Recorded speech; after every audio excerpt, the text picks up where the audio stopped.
At a lavish noble banquet, the unfortunate Adeline was publicly declared not the daughter of Viscount Lot 10. She was, in fact, nothing more than a low-born child, a bastard of the Lot 10 family. Chosen as a bride by Duke Hagen Harder, she was sent to the desolate Darklands, entering a loveless marriage. Only poor Adeline poured her heart into the union, only to be stabbed to death by the very man she loved. Even in her dying breath, Adeline's hand reached out, yearning to touch his sculpted face. For 20 years, Adeline had lived like a small rose, chained and caged within glass, until the very moment she fell. She still didn't understand why the Duke had killed her. Who could have imagined that Adeline would be granted the miracle of rebirth, waking once more on the eve of her wedding day? Her eyes fluttered open to the familiar sight of her old room, and astonishment seized her. Confused and weak, Adeline swayed, nearly collapsing, before a warm hand steadied her. It was Elder, her nanny, her face etched with worry as she inquired after Adeline's well-being. Seeing Elder alive and healthy, standing before her, felt like a dream. In her past life, she had died in Elder's arms, despite the coldness of her own family. Even her indifferent father, Adeline, could endure, for Elder was the sole beacon of light in her existence. Elder was the only one who cared for her, who loved her. The old woman was startled when her mistress suddenly embraced her, overcome with emotion. Adeline silently offered her gratitude to fate for granting her a second chance. Elder, the one person who had remained by her side in that hell, was alive once more. After they spoke, she learned that she had been reborn before her marriage to Duke Ray. Elder, fearing her mistress's reluctance, was reassured by Adeline's gentle smile and the promise that everything would be all right. Wiping away tears, Elder fretted over her mistress's happiness. This was what Adeline cherished most about her. Today was her wedding day, the start of a loveless marriage that existed only on paper. In her previous life, she had believed that escaping the Lot 10 family would bring her happiness. Yet, in the Darklands, she continued to be treated as worthless. Now, blessed with a second chance, Adeline was determined to live for herself, to fear nothing. Suddenly, the door opened. Adeline turned to see Bianca, the only true daughter of the Lot 10 family, stride in, her voice dripping with scorn. Fine clothes make the man, as they say. Not bad. Who will want to marry someone like you?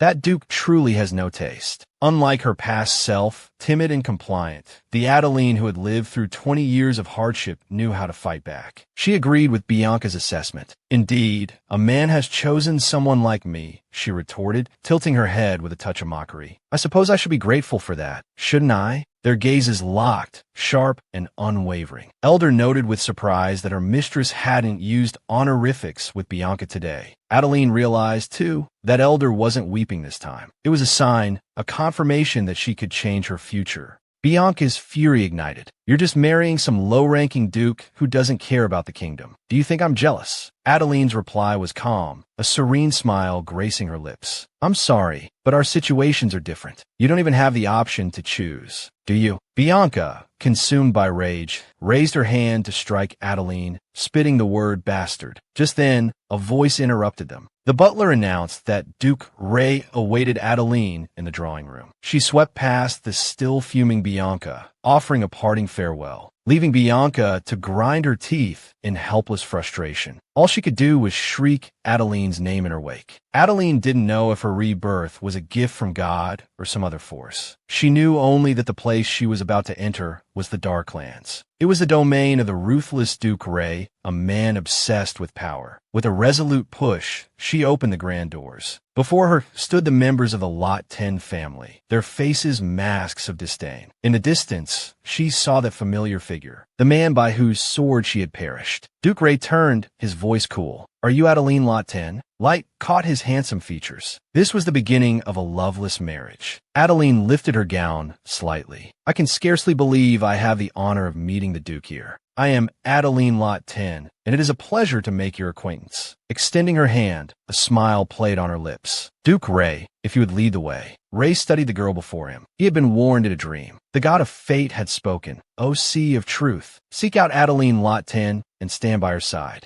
Adeline's destiny will help you build a world of your own. Days ago, in his study, Ray's close confidant, Aster, had suggested that the Sea of Truth in his dream might be the prophet they sought. Whether Adeline truly was the prophet or not, they would have to wait and see. But they had to bring her back before other powers learned of her existence. She seemed frightened when she heard your name, Aster had said. This marriage was accepted too readily. It worries me. Of course, there won't be a wedding ceremony, but you should at least escort the bride yourself. Ray hadn't understood why he had to personally escort her. Aster had replied, at the very least, show the poor girl some respect. She's an obedient and humble young lady. Ray looked at the girl before him and silently cursed Aster's certainty. He wondered if the words humble and pitiful truly described the girl standing before him now. Who was this person who dared to meet his gaze without a flicker of fear? He brushed past her. Let's go. He hadn't touched her, not even once. She lowered her eyes, a faint smile touching her lips. Those violet amber eyes held an indescribable sorrow. He truly is a complete bastard, she thought. He refused a wedding, refused even a proposal, yet everything he said was laced with command. And yet, for 25 years, she had loved him, only to find him as cold as ever in their first and final encounter. She turned. Are you going to lead the way or not? Duke Ray turned back to face her. He looked at the beautiful Adeline, who held his gaze without flinching. The carriage stopped by the roadside. Darkness had fallen. Ray addressed Aster, a hint of sarcasm in his voice. Just who is this humble and obedient young lady? Aster gave an awkward laugh. Strange. When I arrived, she was very humble, quite flustered, head down the entire time. The Duchess's carriage has already gone ahead. We both need to return to the estate. Gathering her skirts, Adeline stepped down from the carriage. I can't see my surroundings. Have we arrived? Ray explained that the Duchess had to take a different route. He wanted to test her. Have you heard of magic? He asked. Adeline smiled. Of course. In my past life, you told me about it. She remembered. In her past life, whenever she didn't understand something, she would ask him, and he would patiently explain. Perhaps that was why she had fallen for him. Can you use it? Ray asked. Adeline replied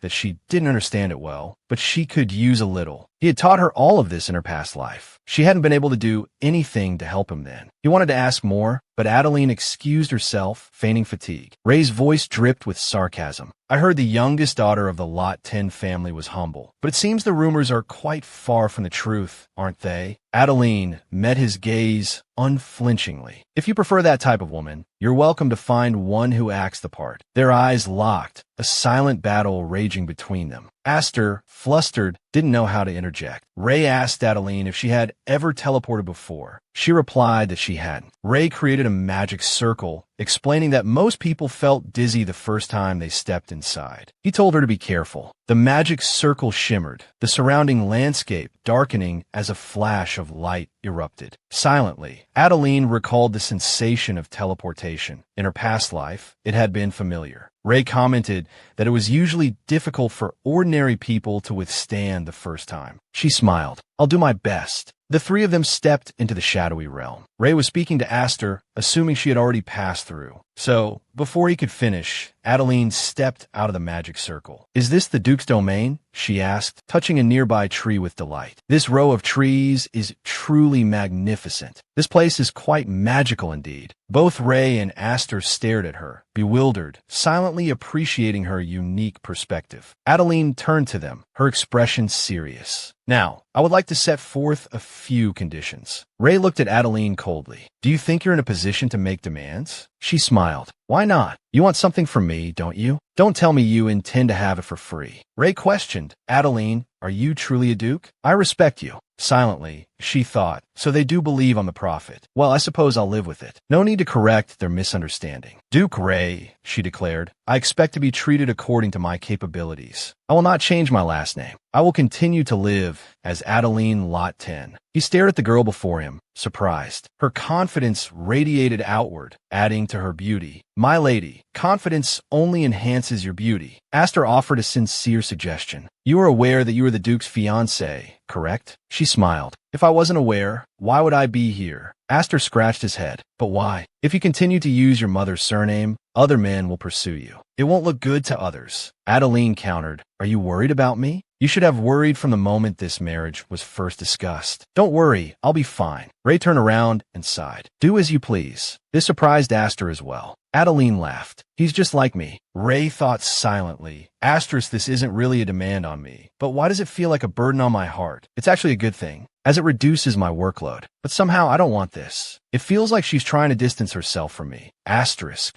In public, I will act the part of a duchess, Adeline continued. But when I am alone with you, I will be Adeline Lot 10. I had many dreams about my wedding. I want a memorable one. Until then, let's just say we're allies, pretending we're already married. The two shook hands, Ray agreeing to her proposal. The Ray family butler came to greet them cheerfully. You must be the Duchess, he said warmly. It's a pleasure to meet you. Adeline recognized Marvin. She smiled, recalling how, in her past life, he had been the only one who cared for her. In the Duke's domain. Suddenly, Adeline's eyes widened as if witnessing a horrific scene. It was the image of Marvin being dragged into the water by a giant octopus. Tears welled in her eyes. She wondered if this was a memory she had forgotten. She was startled by Marvin's repeated calls. Duchess, are you all right? Your complexion seems poor. Adeline smiled, replying that she was fine, just suddenly dizzy. She remembered. Marvin would die in the end. Her memories were incomplete. Duchess, you frightened me, Marvin said. Adeline thanked him, telling him to just call her by her name. Marvin, flustered, insisted he couldn't possibly address her so casually. She laughed. My name isn't so prestigious as to cause you such worry. Just call me Adeline. It's fine. Ray told Marvin to comply with the lady's request. Adeline was determined not to let the history of her past life repeat itself. The three of them chatted and laughed pleasantly. Then, Adeline called out to Ray. With a beautiful smile, she asked, What are you doing? You should be escorting me. She lightly placed her hand on Ray's wrist. The Duke murmured, Let's go. The Duke and Duchess entered the carriage, leaving Aster and Marvin outside to drive. Aster chuckled, remarking on how assertive Adeline was. It was the first time Marvin had ever heard Ray sigh. Just a sigh. Aster responded. I've even seen the captain bewildered. Marvin asked, surprised. Our Duke bewildered? How is that possible? They both found it strange. Indeed, anything was possible in this world. Marvin recalled the past. He'd never seen the Duke betray any emotion. But after he'd expressed hidden feelings, things seemed to become more interesting. Inside the carriage, the atmosphere between the Duke and Duchess was somewhat gloomy. Outwardly, Adeline appeared calm, but inwardly, she felt extremely uncomfortable. Should I have sat outside with Marvin? She wondered. Why does he keep staring at me like that? She turned her face away. It feels like he's trying to read my mind with his eyes. Damn it, you idiot. She glanced around, but the land still looked as desolate as before. If we go a little deeper into that dark forest, the castle walls will appear. Inside, there's a central mansion and a black tower. She recalled how the people in the Duke's domain had no interest in decorating their land. Ray doesn't seem to manage this place well, she observed. This vast land seems so wasted, only used as a road for carriages to pass through. She wanted to decorate the garden more magnificently. Ray, arms crossed and looking disinterested, said, As you wish. Adeline was surprised that he agreed, even though she wanted to build a garden more spectacular than the royal gardens. You're going to do whatever you want anyway, Ray replied. She was restraining herself from doing anything strange. Adeline rested her chin on her hand and looked out the window. It's easier to talk to him like this than I expected. Why did I always suppress myself so much in the past? Was it because people said it was important to start a relationship? Well, I've become a strong woman who can do whatever I want. I deserve this. I could do all the things I dreamed of in my past life. Closing her eyes, she imagined, I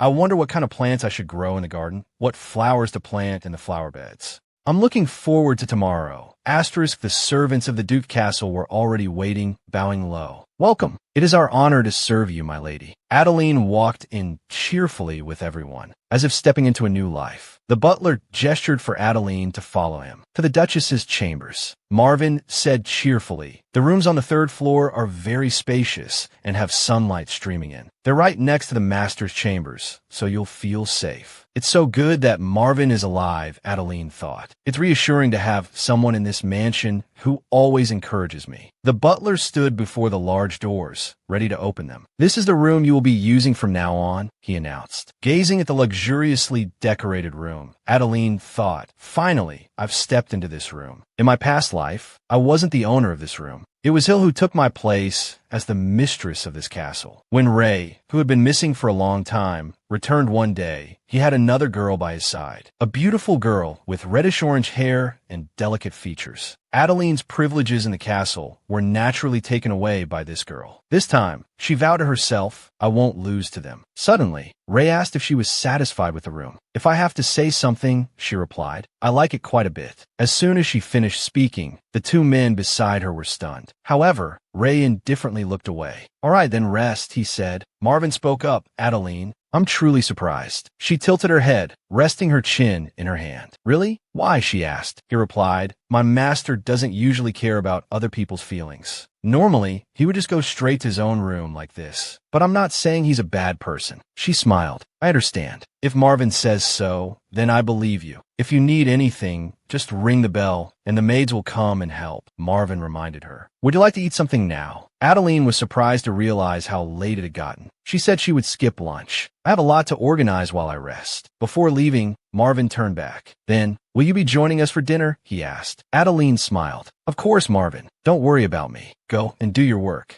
He chuckled and nodded. All right, rest well. Adeline leaned back in her chair as a new maid entered the room. The maid bowed carefully. I am Cather. I will be your servant from today onwards, she said. Hearing Adeline call her name, the maid respectfully bowed to her. Yes, my lady. She recalled their first meeting in her past life. Cather had been respectful then, but later she had begun to look down on her. Adeline wondered silently why people looked down on her when she was so kind to them. Still reclining in her chair, she let out a small sigh. I understand, she said. How old are you? After Cather replied that she was 22, Adeline waved her hand dismissively. All right, I'll call you if I need anything. You can leave now. The maid nodded. Yes, my lady. I'll take my leave. As the maid turned, she quietly wondered what to do now. Her reaction wasn't very good, she thought. Did I do something wrong? Suddenly, as she turned, the maid accidentally bumped into a vase, causing it to topple. Adeline's eyes snapped open. The maid gasped, watching the vase fall. Adeline rushed forward and pushed the maid out of the way, worried she would get hurt. The vase shattered on the floor with a sharp crack, water splashing everywhere. Adeline managed to catch the maid by the waist, preventing her from falling backward. The maid stared in horror at the broken pieces, knowing its value was equivalent to 10 months of her wages. Cather trembled in fear, apologizing profusely for her clumsiness. Adeline calmly asked the maid if she was all right, if she had been injured at all. Turning, the maid saw her arm pressed against the Duchess's hand on her shoulder. The maid immediately bowed repeatedly, apologizing again. Adeline said it was just a small mistake, as long as she wasn't hurt. It didn't matter. Don't worry about the vase, Adeline said with a gentle smile. I'll call you again this afternoon. Cather's heart pounded in her chest. She walked out, muttering to herself, a flush still warming her cheeks. That lady is truly amazing. I never knew she would be like this. How foolish I was to be jealous when I heard she was marrying the master. Cather marveled at how radiant Adeline had looked when she asked if the maid was all right, like a doll. I can't believe I'm her personal maid now. This is such a joy. Clenching her fists, she made a silent vow to tell everyone how beautiful and wonderful the Duchess was. Cather's racing heart promised to make the Duchess the most respected person in this household. Adeline had no idea why her ears were itching so badly. The cawing of crows echoed incessantly in Duke Ray's ears, reminding him of the past. When Adeline had said they were simply allies, putting on a pretense of marriage, he remained in his study, quietly working. He gazed out the window, thinking, Adeline is just beyond this wall. So what? Why do I keep thinking about these things? He wondered.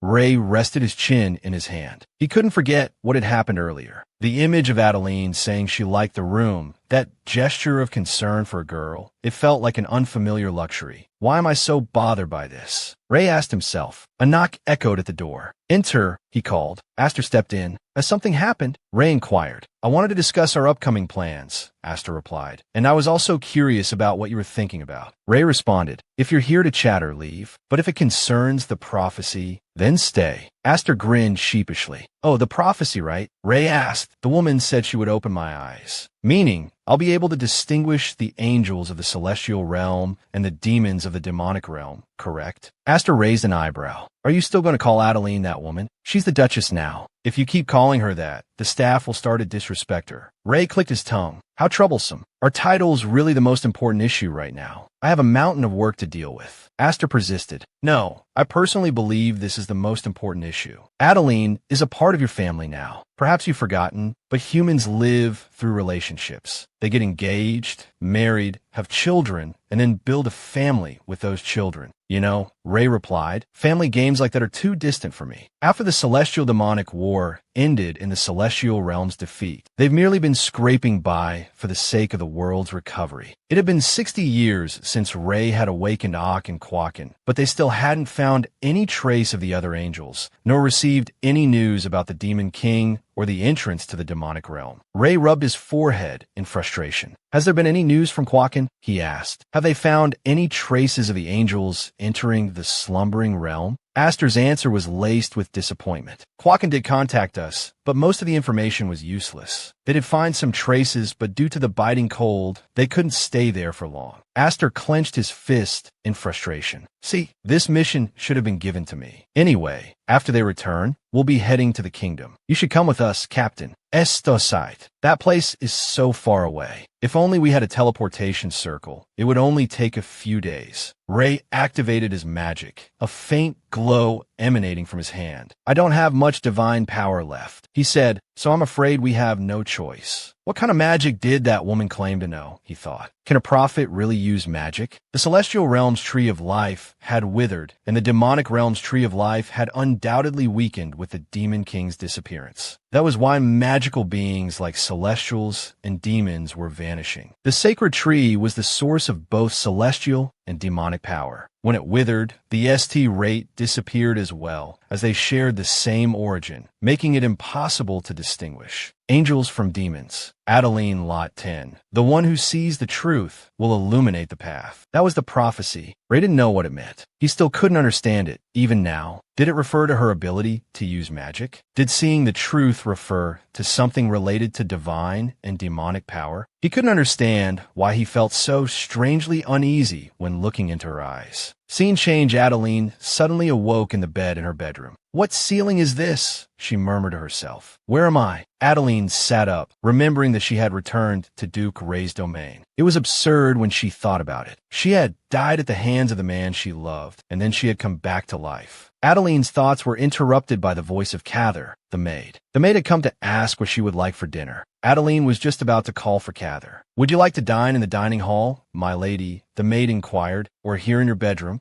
Adeline smiled. I'll go to the dining hall, she said, but I can't go out like this. She needed Cather to help her fix her appearance. Lift your head, she instructed the maid. She didn't like talking to the top of someone's head. As the maid looked up, Adeline continued, It's a shame to keep such a pretty face down. Much better. Then, with a touch of impatience, she added, Now, come and help me change. I need a different dress before I go downstairs. This one is wrinkled. Cather quickly apologized to her mistress, flustered by her forgetfulness in properly preparing her attire. Knowing the maid would have to fetch some clothes, Adeline asked, At this hour, are you planning to go to the tailor in the capital? The maid lowered her head, murmuring apologies and admitting the impossibility of such a task. Adeline chuckled. I'm not blaming you, she reassured her. It's the master of this estate who's at fault. She touched the wall, separating them. It's his fault for not making proper preparations to welcome his bride. She then instructed the maid, Go and fetch Marvin for me. Cather, the maid, hurried off. Yes, I'll be right back, she called. Adeline thought to herself, It seems there will be a lot to do soon. I'll also have to teach Duke Ray how to treat the lady of the house. Marvin arrived promptly, already aware that the Duchess wished to discuss her attire. Bring me the Duke's clothes, she requested. I need to change immediately. Marvin echoed in surprise. The Duke's clothes? She smiled sweetly. Yes, the Duke's clothes. After all, it's the Duke who created this inconsiderate situation. Both servants were taken aback by her words. Adeline saw nothing wrong with her request. Asking for the Duke's lovely clothes wasn't excessive, in her opinion. Marvin, after a moment of contemplation, said, Adeline, Don't tell me you're trying to turn our master into a real person. Both of their faces flushed at the thought. Marvin, with newfound enthusiasm, immediately dashed off to fetch the Duke's clothes, and Cather, equally excited, went to find a skilled seamstress. Watching them both scurry away, Adeline laughed to herself. Oh my, they're more enthusiastic than I am. This life is full of things I never imagined in my previous one. Back then, no matter how many times I went to the dining hall in a wrinkled dress, I couldn't do anything in that empty dressing room. I never thought of asking Marvin for help, and Catherine never looked at me with kind eyes. Not even once. The reason I can change so easily is because I learned to love myself. Reading this, ladies, you must love yourselves more. Ray looked up from his letters and asked again, so, that woman wants my clothes? Marvin replied, yes. If it were daytime, I would have gone to buy her a dress, but she doesn't actually have anything to wear right now. Ray slammed his pen down. Why do they have to be my clothes? Tell her to find a maid with a similar build and wear their clothes. Marvin, with a fervent look, exclaimed, Master, we cannot do that. You cannot do that. In stark contrast to Ray's indifferent demeanor, Marvin passionately declared, making the Duchess wear a maid's clothes is extremely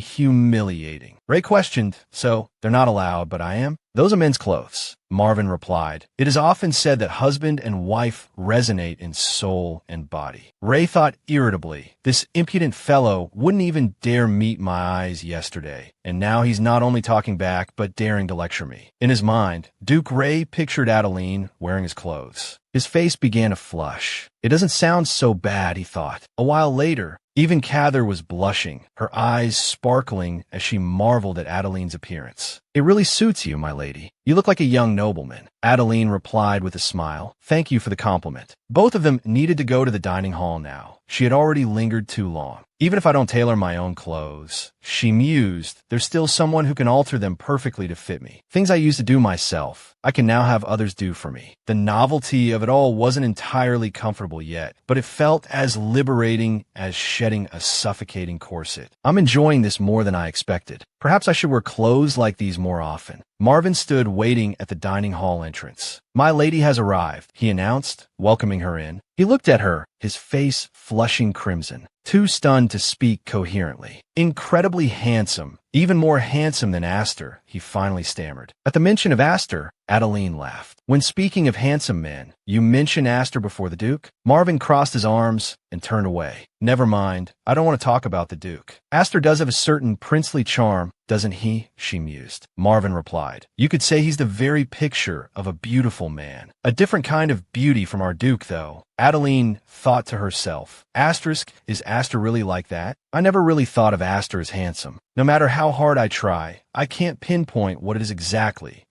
Marvin than Astor. Honestly, don't you think our master is the most handsome? Adeline placed her hands on her hips. Marvin, are you joking? In the end, I didn't care who was handsome. What mattered was their wealth. More money was always better. Then I could enjoy so many things. Marvin bowed. So you view the Duke with more favorable eyes now. I'll be sure to give the Duke a good scolding, so you can enjoy that wealth as you wish. Adeline settled into the chair he pulled out for her. Thank you, Marvin. You've worked hard. She thought to herself, there was a time I had that too. Thanks to Duke Ray, I didn't have to worry about much. She wanted to say something to Marvin, but she couldn't deny that the same Ray who had given her that carefree life was also the one who had killed her without hesitation, the one she had once loved. She was alone again. The clinking of her spoon against the china bowl stopped. Marvin silently wondered why she had stopped eating. Could it be that nothing was to her liking? He inquired, Adeline, is there something you're not satisfied with? If so, I'll have the chef bring another dish. She simply said, it's nothing. I was just lost in thought. She then asked casually, doesn't the Duke usually dine with others? Marvin replied, no, he often eats alone in his room. Adeline told him to relay a message to the Duke. Regardless of the Duke's usual habits, it wasn't an excuse to ignore such unconventional behavior in this household. He was no longer a single man. I expect him to come down and dine with me, and to converse. If he chooses to remain upstairs and refuses to come down, tell him I will starve myself. Ray was dining in his private chambers when Marvin delivered the message. Lady Adeline says that if you don't come downstairs, she will starve herself. Ray asked again, Marvin, are you sure I heard that correctly? Did she really say she'd kill herself? He sighed in exasperation. She's quite a troublesome woman. Marvin chimed in, "Oh dear. With the way things are, rumors are sure to spread that the Duke starved his bride. It would be a disgrace to the family, the Duke not providing food for his bride." Ray, irritated,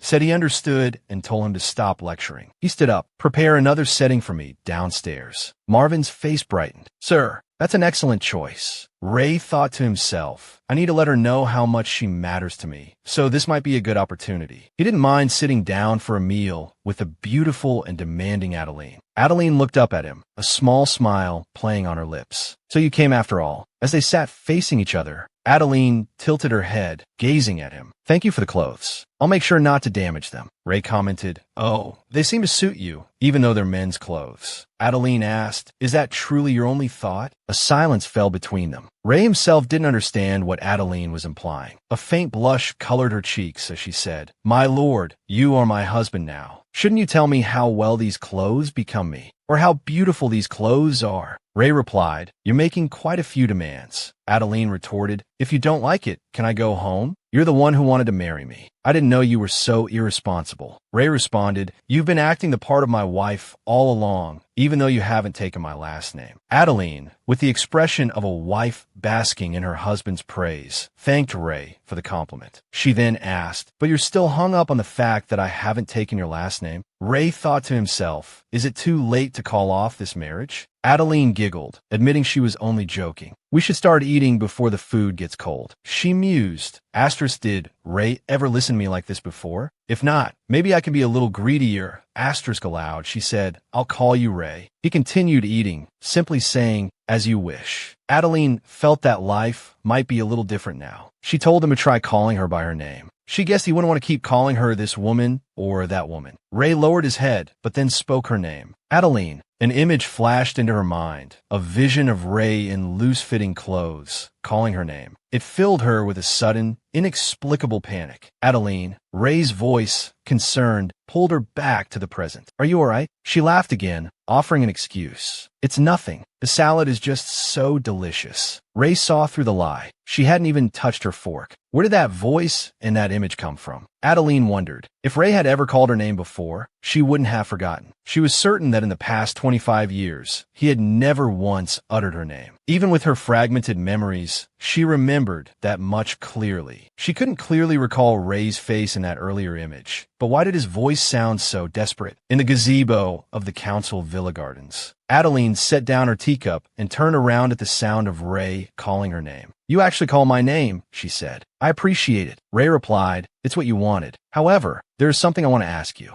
How much do you know about us?" Adeline answered, "I know that you are an angel of the celestial race. I also know about the war between heaven and hell, and how the celestial race was defeated. The war between heaven and hell, that was a war that took place on the land leading to hell. 512 years ago, the middle ground that humans call home was the meeting point for celestials and demons. So celestial beings and demons often came here to relax. But the promise not to infringe on the middle ground was broken. After a long battle, the celestial beings were defeated by the demons, and Ray is the last leader of the celestial beings. This was the story she had heard from Ray in her past life. But in that story, there was no mention of him at all. She wanted to hear more about him. She began to weave a lie, telling him she'd been having many dreams, some clear, some hazy. "That's why I want to hear your story. When were you born? How did you live? What do you want?" This, she thought, is the truth. Ray considered her questions. He'd never thought about himself. He was always thinking about how to avoid the demon's notice and survive to take revenge, and about his desire to steal the tree of life. The past wasn't important, and there wasn't much to tell. "I was just surviving. I just needed to live," he told her nonetheless. "I was born from the tree of life 7 months before the war began. Did you know that celestials and demons grow faster than humans? We grow to the size of 5 or 6-year-old children in 3 or 4 months. During that time, the treaty between the celestials and demons was also broken. Both sides tried to violate God's rules, wanting to claim the middle ground for themselves. Initially, the relationship between the celestials and demons wasn't bad. Humans served us like gods, but they categorized celestials as white and good, and demons as black and evil. In essence, however, it wasn't any different from humans. Both are equally evil and equally good. That's why we sometimes helped humans and sometimes harassed them. We blended in with them through incarnation. So perhaps both sides coveted the middle ground even more. There had always been small-scale conflicts, but I didn't expect it to last this long. But the war quickly spread to the middle ground, and the Celestials began to lose. The demon leader, Camilla, never stopped preparing for war. Eventually, they reached heaven and burned down the Tree of Life, the source of the Celestials' power. All the divine power from the sacred tree was scattered, and the Celestials, unable to use their divine power any longer, immediately fell. During the war, I was quickly designated as the successor to the former leader, Delos, but I never had a chance to receive guidance because Delos was already dead. The leadership of heaven had been usurped. The surging tide seemed as if it would destroy heaven, and family and colleagues departed in despair. The remaining Celestials fell into a long slumber called frozen stillness to heal their wounds. I had to step up and search for the remaining Celestials still in the realm of stillness. Fortunately, the Demon King, Camilla, also fell into the realm of stillness. But strangely, even though he wasn't seriously injured, he entered the realm of stillness. So, I hid myself and ventured out to find other Celestials. That's when I found it in Quakin. Adeline asked if he had searched the middle ground. Ray replied, heaven had collapsed, so I had no choice but to reside in the middle ground. Humans called it an unfortunate land and abandoned it. But because of that, it became a suitable place for us to rebuild our strength. Adeline smiled at Ray and said, so you truly are seeking revenge. Ray didn't deny it. I awakened all my colleagues trapped in the realm of stillness and rebuilt our strength with my own hands. I will kill the Demon King, Camilla, and you will regain the Tree of Life. I must fulfill my mission as a Celestial and rebuild heaven. Adeline looked at him, thinking how foolish he was. Because in his past life, he was a Celestial, I thought he was only ruthless in fulfilling his mission. He doesn't understand human emotions. He doesn't know because he endured for too long alone. He also doesn't know how to express his anger because of his pain. Otherwise, his eyes wouldn't look so sad. Thinking this, she reached out and touched his hand. From now on, I will stand by your side. So don't worry. She thought, loneliness. I was also very lonely once, so I just want to tell you everything about me. She released his hand and asked, so did it feel cold when my fingertips brushed past? A month after Adeline entered the castle, Marvin and the maids were bustling around. The tree can't be placed there because that's the training area. No, that table needs to be moved to the living room. After carefully inspecting the castle, Adeline, as if she had been waiting for this moment, gave her orders. She said cheerfully, all right, let's start with the garden. I can't stand it being so desolate, but I'll still hire a gardener and some veteran architects. Hearing this, everyone automatically replied like machines, as she pleases. Even so, everyone could feel that the atmosphere was truly good, and everyone was happy. Corkin returned, and even he was surprised by the changes in the entire Darklands. He rushed into the leader's office in a panic, shouting, Ray really got married? Did he really lose his golden bachelor status? He received an affirmative answer from Ray, yes. Then Corkin, from his standpoint, incessantly asked questions about Ray's marriage. Why get married? When? Who is she? Where did she come from? How did they get married? Aster relayed the story to Quakin, explaining that Ray married Adeline because she was a prophetess and the wedding took place about a month ago. He even emphasized it, as if reproaching Quakin for isolating himself in Iceland. Aster asked if Quakin needed him to explain in more detail, but he refused. He said he was talking to Ray, but Aster interjected, saying that Quakin wasn't talking to Ray, but rather yelling at him. This act from Aster infuriated Quakin. He yelled at Aster to mind his own business and blamed him for not stopping the leader. Aster sighed and asked why Quakin wanted to stop Ray from getting married when he was the one who persuaded Ray to marry in the first place. Quakin was furious. He believed Aster had stolen his job, as he was supposed to be the one to find the most suitable wife for the leader. Aster gritted his teeth, suppressing his emotions, and retorted, if you wanted to find a wife for Ray, why didn't you do it before me? The two stared at each other, tension flickering in their eyes, but Ray seemed indifferent. Quakin ignored Aster, turning away and declaring he'd rather meet the woman himself than continue talking to Aster. Aster remarked to Ray that he'd noticed Quakin seemed more energetic every time he visited. He questioned why Ray didn't stop Quakin, but Ray simply sighed. Even as the leader, he remained unfazed, telling Aster to let him be. Aster looked at Ray, hesitated, then speculated.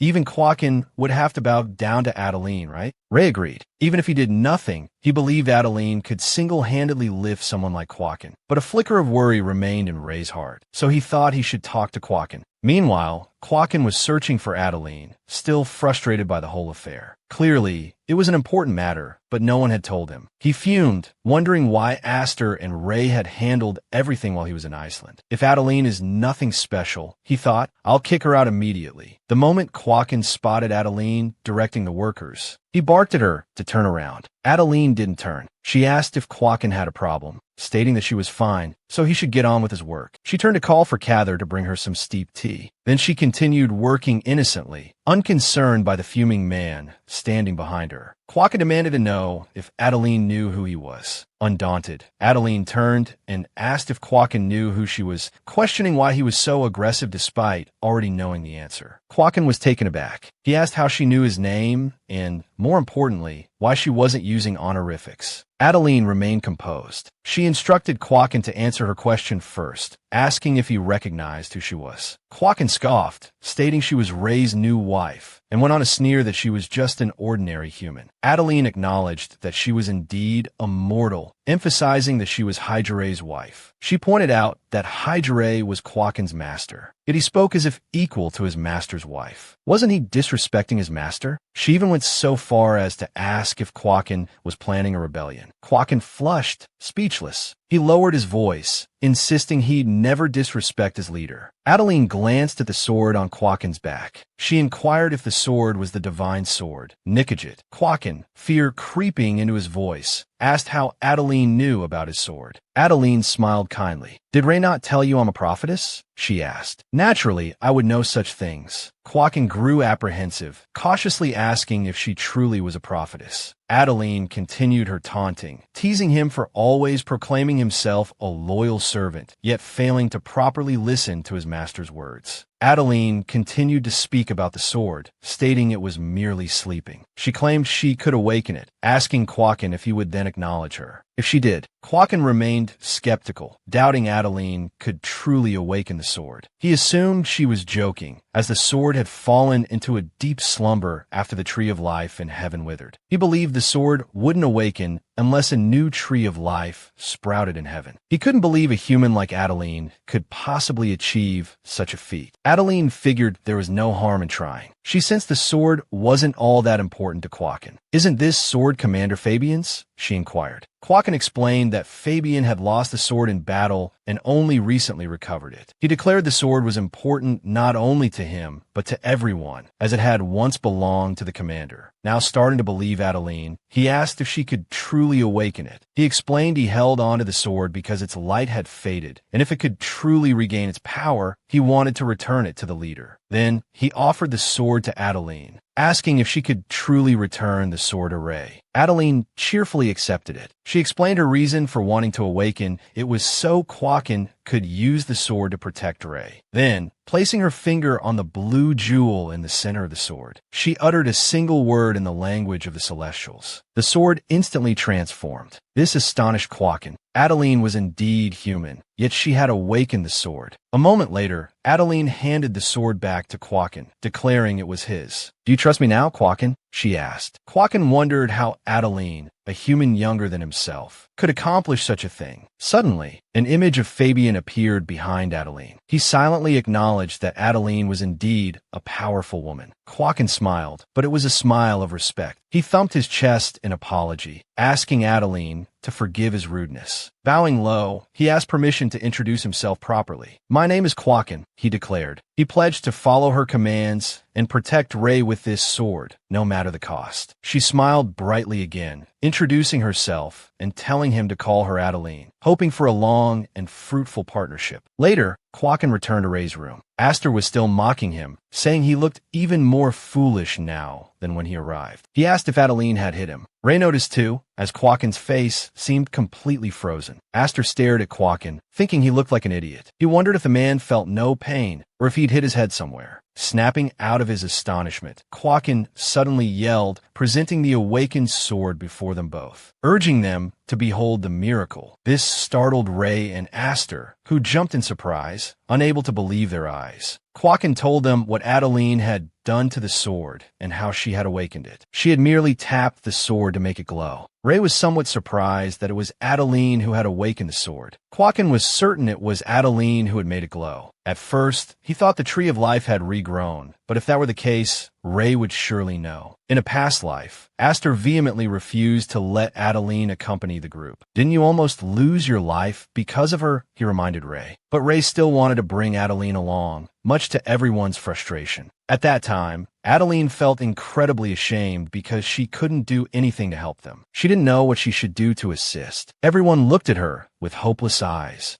wondering why Ray still insisted on bringing her along. Ray looked coldly at Adeline and asked, "Have you realized anything today?" Adeline said she still hadn't realized anything. Kneeling on the ground, shame washed over her. Even now, she still couldn't answer that question, still unsure if she was of any help to him. Suddenly, Adeline jolted awake from the dream of her past life. Clutching the blankets, she thought perhaps Quaken's incident had triggered the memory of that day. She wondered when she would finally be free from these haunting memories. How long until she could prove her usefulness and quell the unease in her heart? Her gaze drifted towards the balcony. In her past life, she couldn't even linger in such a place. Yet now, it was part of her own room. She remembered she no longer needed to reside in that cramped, dilapidated room. Now she lived in chambers truly befitting a duchess. And now, she no longer had to endure Ray's nightly interrogations. This should have brought her joy, yet why hadn't Ray come tonight? A profound loneliness settled over her, breeding a strange mix of resentment and disdain towards him. What if, she wondered, my heart simply forgets Ray? 2 months passed. Aster stared in disbelief. How could such a castle possibly be constructed in a mere 2 months? Ray, he asked, what's the purpose of this castle? Did Adeline mention anything? Ray seemed utterly clueless. Aster figured it would be faster to ask Adeline directly. Quaken mused that if things continued like this, they'd start calling Adeline Captain instead of Ray. Aster, intrigued, wondered what Quaken meant by that sudden praise. Adeline hurried to explain. I built this castle to house the knights we'll be recruiting. The speed of construction, of course, was due to her magic, but that was a secret she couldn't reveal. Aster pointed out that the number of knights they'd recruited wouldn't even fill a single dormitory. Besides the Celestials, Adeline assured him, I'm also recruiting mercenaries. Aster, taken aback, turned to Ray. What in the world is going on? Ray's face darkened. He genuinely had no recollection of receiving any report about this. Adeline found that impossible. She never made important decisions lightly. This was strange. She definitely received Ray's approval. Should I call Ray over to clarify? She offered. Meanwhile, Ray's mind was a blank. He was reevaluating his automatic work mechanism, realizing he'd been mindlessly approving every suggestion Adeline made. Aster called him over anyway. Ray knew he was in trouble. Quaken questioned Adeline's decision to recruit mercenaries instead of ordinary knights. Do you know how rude and disrespectful mercenaries can be? Adeline was well aware. If there are only 3 of us, she countered, when will we ever be ready? The Celestials were few in number and still in their meditative slumber. It would take time for them to awaken. Besides, she needed more information from the demons and needed to awaken the other Celestials. Quaken and Aster couldn't be running back and forth constantly, could they? Even with this sudden recruitment drive, how many would actually make it through the dark forest? The 3 men finally understood Adeline's reasoning for hiring mercenaries. Besides, Adeline added, I don't think mercenaries working for their own benefit are so bad. They're a lot like me, fighting fiercely for survival. With a smile, she delegated the task of thoroughly training them to Aster, who was stunned by the sudden responsibility. I've never trained humans before, Aster protested. It will be fine, Adeline reassured him. After all, In her past life, Aster had trained mercenaries too. She turned to Ray and Quakin, their eyes gleaming, as if asking, well, what are you going to do? Seeing their expressions, Adeline couldn't help but laugh. I'm sorry, she said, wiping away a tear. I didn't mean to laugh. It's just, you look like lost puppies. Aster and Quakin's faces darkened considerably. Even the Demon King would bristle at such a comparison. Adeline, however, was now laughing so hard tears streamed down her face. I have something to ask Quakin, she announced, once she'd regained some composure, and a request for Ray. It's fortunate you're all here. She paused, a mischievous glint in her eye. You might think I'm crazy, but I want to build a road through the dark forest. Quakin immediately interjected, reminding her of the forest's inherent dangers. Adeline, however, remained undeterred. Ray's refusal was swift and absolute, precisely as Adeline had anticipated. Do you think I would undertake such a thing without a plan? She challenged. Ray remained unmoved. You can redecorate the manor for the soldiers, anything like that, no problem. But this, even for you, Adeline, I cannot agree. Adeline knew that when Ray said, even Adeline, he was acknowledging her status as the prophetess. But she had a card to play. If I am the prophetess, she countered, wouldn't I know about the hidden paradise within that forest? Ray's face hardened. Are you planning something absurd again? Did you know about this all along? Adeline bristled. Why do you assume it's absurd before I've even explained? I would never do anything to harm you or the Celestials, she stated firmly. Do you know why? My goal is to fulfill everyone's wishes within a year. I want to live the rest of my days on this land, peacefully and without worry. Her words hung in the air, stunning the three men. They had estimated these tasks would take 2 centuries. How could Adeline possibly accomplish them so quickly? If I do it, she declared, brimming with confidence, it can be done. Therefore, she continued, turning to Quakin, I want you to teach me swordsmanship. It will help me protect my easily spooked husband. Aster and Quakin glanced at Ray, whose face was now a deep shade of purple with indignation. The idea of Adeline needing to protect him was clearly an affront. Both men struggled to suppress their laughter. Ray, speechless with rage, could only glare. If you two keep laughing, he growled, I'll kill you both. Waiting until their amusement subsided, Adeline addressed the group. So, is everyone clear on their assigned tasks?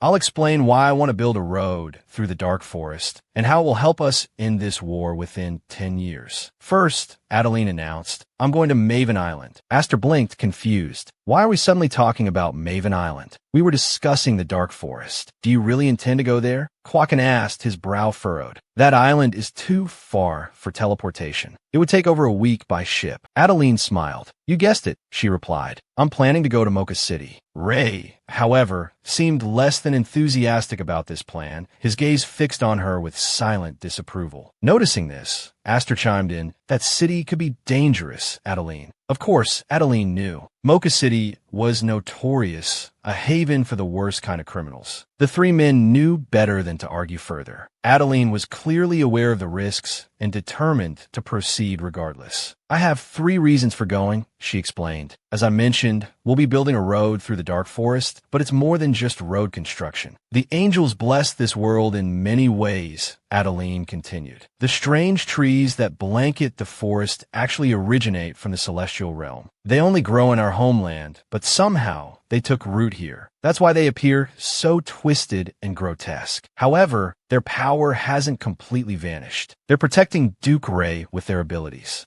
On the contrary, Adeline continued, her voice taking on a graver tone, if ordinary people enter the forest, the tree's energy will endanger them. In mild cases, it can cause madness. In severe cases, death. These trees cannot prevent the manifestation of the evil god, but they can prevent possession. Adeline knew exactly why the 3 men were so worried. Before the war between good and evil, she explained, the angels received a prophecy foretelling a great calamity. So they scattered the seeds of the celestial realm throughout this forest. This way, if the celestial realm were ever to fall, the remaining angels could cultivate their sacred trees here. I never intended to carelessly disturb such sacred ground, Adeline assured them. But I've devised a way to create a road that can be opened and closed at will. To do this, we need to eliminate those who are still waiting for the Demon King's resurrection. I'll be frank, Adeline continued, a glint in her eye. I want to throw a grand banquet. It's been a while since Ray, Aster, or Quakin earned the title of Hegiak. If that's the case, It means there are still enemies lurking like tigers, ready to pounce. I'm confident I can identify those invaders manifested by the evil god. She looked at each of them in turn. The day when the Celestials can return to their homeland, she declared, is not far off. My reason for wanting to go to Maven Island, Adeline added, is also related to what I just mentioned. While I understand some of it, I still need additional materials for the road. Ray frowned. Is it truly necessary to go to Maven Island? He asked. If it's just ordinary road-building materials, I have plenty here. If everything I needed was here, I certainly wouldn't go, Adeline replied. Then, with a sudden shift in topic, she turned to Aster. The food here is dreadful, she declared. Don't you find it terrible? She pressed, though Aster's pained expression already answered the question. He wisely remained silent. It's admittedly difficult to hire a decent chef in this place, Adeline conceded. Coincidentally, there's someone else I need to find on Maven Island for my plan. There's a particularly talented chef there I'd like to introduce you to. And, she added with a sly smile, the mercenaries I'm planning to recruit happen to have a ship perfectly suited for reaching Maven Island. Ray looked increasingly bewildered, unsure how to respond to this ever-evolving plan. Is it really necessary to go so far? Aster asked, echoing Ray's earlier sentiment. We absolutely must, Adeline insisted. I've already explained why. Aster persisted. Couldn't we borrow a ship from someone else, rather than those mercenaries? If they're based on Maven Island, they're likely unsavory characters. I agree they're rough and unusual, Adeline admitted, but they have to be that way to survive crossing the dark forest. Adeline studied the faces of the three men before her. If she told them she also planned to awaken the slumbering Sagan, they might actually faint from shock. There's another reason I want to take their ship, she began carefully. Aster held up a hand. Given the current situation, he interrupted, we can't exactly answer your questions right away. Understand this, Adeline, he continued, his voice serious. Once we step outside these walls, everyone becomes your adversary. His tone softened. You're important to us. Adeline, however, remained stubbornly fixed on her own course. She still held a great deal of trust in them all. Just as the role of the prophetess was important, everyone here was equally important to her. She would do her best. Turning her face away, Adeline hid the surge of emotion she felt towards Ray. It was a mutually beneficial relationship, she reminded herself. Nothing more. She wished Ray wouldn't look at her like that. They would turn their backs on her eventually, she was sure of it. Their connection was only so deep. She'd never dreamed they would harbor any feelings for her. Suddenly, a voice startled her from her thoughts. When do you plan to leave? Even Aster looked surprised. The voice belonged to Ray. Ray's sudden question hung in the air. I already know everything you want to do, he said, his voice calm. So there's no reason to stop you. He paused, considering. No need to stop you, because if the journey is dangerous, we'll simply escort you. But Adeline, in that moment, wasn't concerned about Ray's protection. Adeline, she repeated, a touch of exasperation in her voice. It's Adeline. Ray clicked his tongue, a flicker of annoyance crossing his face before he reluctantly corrected himself. Adeline, he repeated. Adeline's face flushed crimson, rivaling the deepest shade of tomato. And don't click your tongue at me like that, she admonished. Ray, flustered, stumbled over his words. My dear Adeline, he stammered, his own face now matching hers in redness. I'll go with you. Anything you want to do, don't worry about it. Hearing such words from a usually stoic Ray left Adeline speechless, her blush deepening. Ray, meanwhile, looked utterly bewildered by her reaction. I'm sorry, Adeline finally managed, her heart pounding in her chest. I never thought you'd call me dear. Thank you for saying that. Her unexpected sweetness sent a fresh wave of color flooding Ray's face. He turned away, embarrassed. There's no need to thank me for such a small thing, he muttered. As the Duchess, you can do whatever you wish. Those are the rules. Aster and Quakin, who had been silently observing this exchange, exchanged amused glances. Congratulations on the blossoming romance, Master Ray, Aster quipped, earning a sharp glare from the Duke. Adeline's heart soared. Could she dare to hope that things had shifted even just a little? Meanwhile, as night fell in an unknown house, a red-haired girl sat before basins filled with the blood of chickens and pigs. Hello muttered to herself, frustration evident in her voice. Why can't I see their futures? She was referring to Ray, Aster, and Quakin. A shiver of fear ran down her spine. She'd never encountered this before. She was certain she'd seen visions of them, leading her through the dark forest. But despite using chicken blood, sheep blood, even pig blood, she still couldn't see anything. Even discounting the fluidity of the future, her clairvoyance was usually 80% accurate. What was blocking her vision of these three men? Worry gnawed at her. If this continued, they'd think she was useless. At that same moment, in Ray's room, the Duke was lost in thought, pondering Adeline's words from that morning. But all he could see was her image, her bright smile when they stood together. It made his heart race. Aster, standing beside him, decided to break the silence. "Are you really planning to go with Adeline to Mocha City on Maven Island?" he asked. Ray's response was a simple, firm nod. Aster stared at him, incredulous. "Have you lost your mind?" he exclaimed. "Adeline is important," Ray stated, his voice unwavering. "I can't let her get hurt, let alone die." His face remained impassive, but Aster saw the intensity in his eyes. "Do you think I'm weak?" Ray asked, his voice low.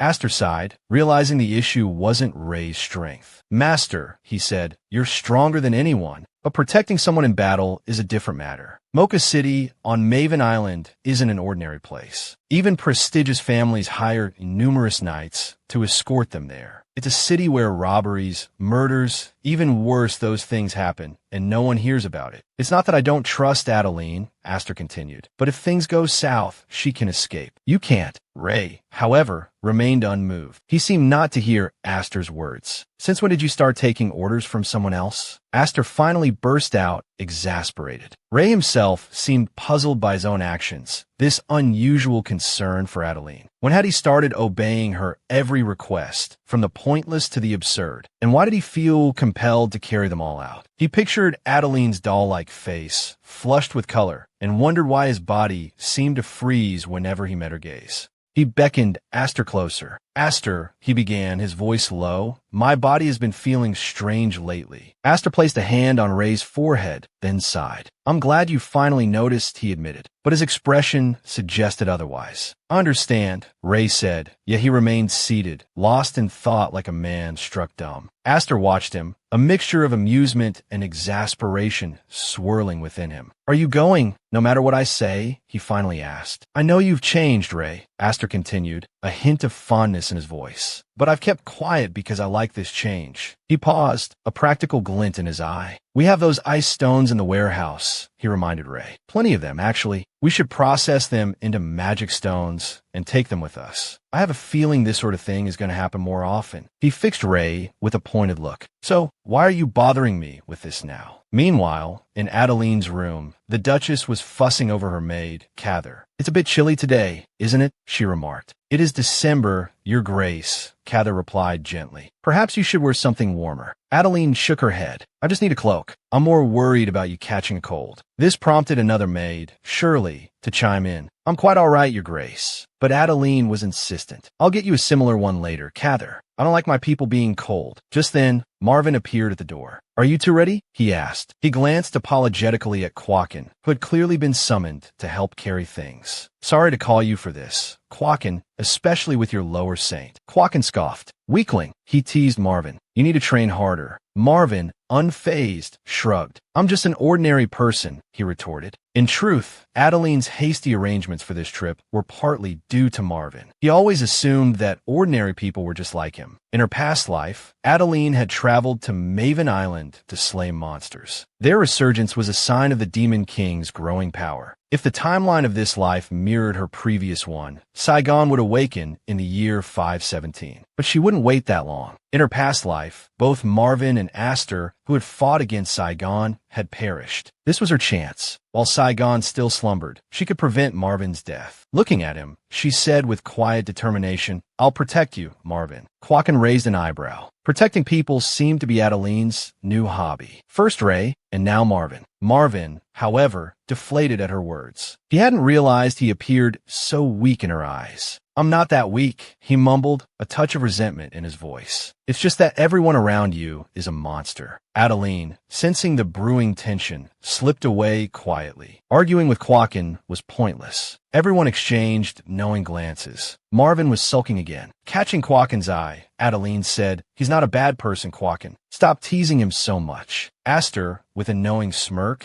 added, "You actually like him, don't you, Quakin?" Quakin pointed at himself, feigning innocence. "Me?" he asked. Adeline nodded firmly. "Yes, you," she said, "or you'll regret it tomorrow." She shuddered, remembering a rather embarrassing image of Quakin clinging to Marvin and crying. Best to avoid a repeat of that. Quakin, changing the subject, asked, "So, what's the name of this mercenary group we're meeting?" "The Falcon Mercenary Group," Adeline replied, "also known as the Black Wind." Quakin's eyes widened. "The Black Wind?" he repeated, a note of warning in his voice. He clearly doubted Adeline understood the implications of that name. But Adeline, of course, knew. "They're involved in human trafficking," Quakin continued, hesitant to reveal such unsavory details to her. He didn't want her innocence to lead them into danger. Adeline sighed. "Sometimes I think you, Ray, and Aster treat me like a child," she said, a hint of frustration in her voice. "I just don't want you to be in danger," Quakin explained earnestly. "And if I am?" Adeline challenged, her gaze unwavering. "Will you keep me hidden behind you, away from my own affairs because it's dangerous?" She wasn't a doll to be placed on a shelf and admired from afar.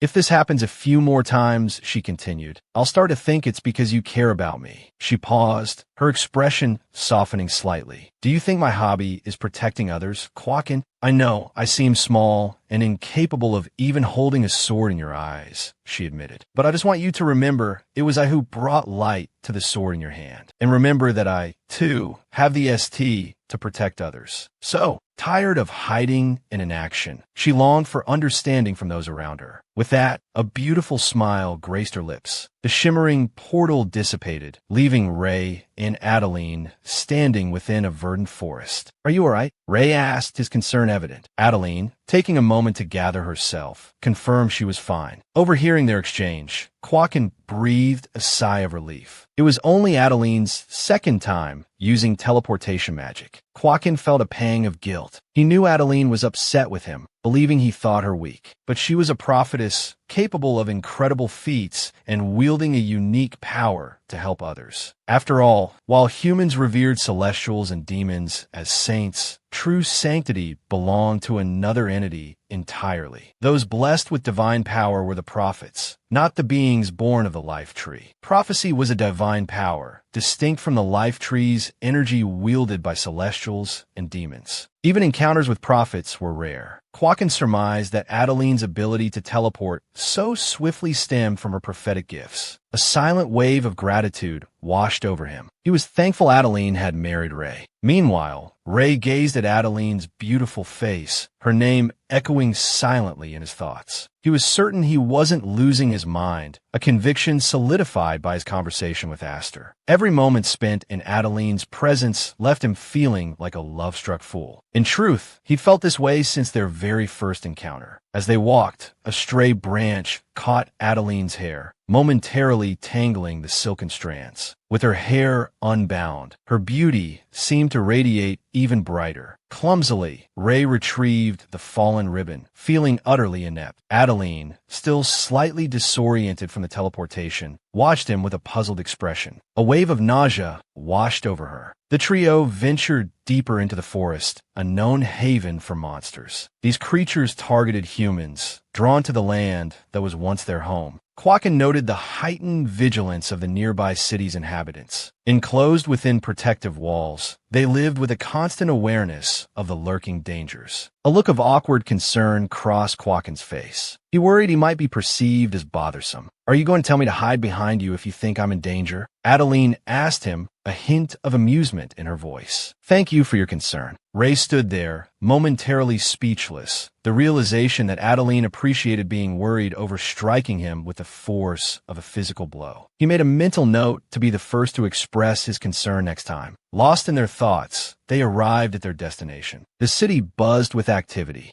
Vendors hawked their wares, their cries adding to the cacophony of the bustling streets. "There are a lot of tourists here," Ray observed. "And mercenaries," he added. "I know," Adeline replied, a touch of impatience in her voice. "I don't understand why you wouldn't let me come here before, when there were tourists." A pang of guilt struck Ray, but he finally relented, allowing her to enter the city. Although Adeline knew from her past life that the city teemed with visitors, she still questioned Ray to confirm. According to him, the city boasted low taxes, attracting people seeking bargains on expensive goods. It also offered a plethora of arenas and casinos. Listening to Ray's patient explanations filled Adeline with a warmth she hadn't expected. She had previously assumed he found it tedious to explain things to her, but she was clearly mistaken. Suddenly, a flurry of flyers rained down around them. Shouts erupted from the crowd, announcing the arrival of the strongest gladiator, also known as the Great Thief of Hell. The commotion, it seemed, was caused by the sudden influx of these flyers. "Is this your first time seeing this?" Quakin asked Adeline. "These events happen weekly in Mocha." Intrigued, Adeline reached out and grabbed one of the flyers detailing the gladiator event. It appeared they were holding a special competition. A look of excitement lit up Adeline's face as she learned the fight was scheduled for the following day. The rules were simple, a knockout tournament. Spectators could wager on their chosen gladiator, winning money if their prediction proved correct. Adeline had witnessed this event in her past life, which meant she already knew the victor. She recalled the Falcon mercenary group leader mentioning the Great Thief of Hell losing for a ludicrous reason, and she distinctly remembered the organizers profiting the most. She also clearly remembered who had won the competition. Showing the flyer to Ray, her mind already churning with plans for tomorrow's earnings, she asked, "Ray, do you want to make some extra money?" Quakin, holding the flyer, asked Adeline if she was serious about attending the gladiator matches, reminding her of their brutal nature. Unfazed, Adeline assured him she would be fine. Besides, she had spent a considerable sum since joining Ray's family, renovating the garden, constructing towers for the knights, and replacing the entire house's furnishings. "That's why I need to make some money this time," Adeline declared. Quakin, eager to contribute, asked if she intended to bet, proudly holding up the flyer. "I have a keen eye," he boasted. "I can tell who will win just by looking. If you're unsure, I can choose for you." But before he could finish, he realized Adeline wouldn't need his help at all. She was a prophetess, after all. Embarrassed, Quakin scratched his head, stammering, I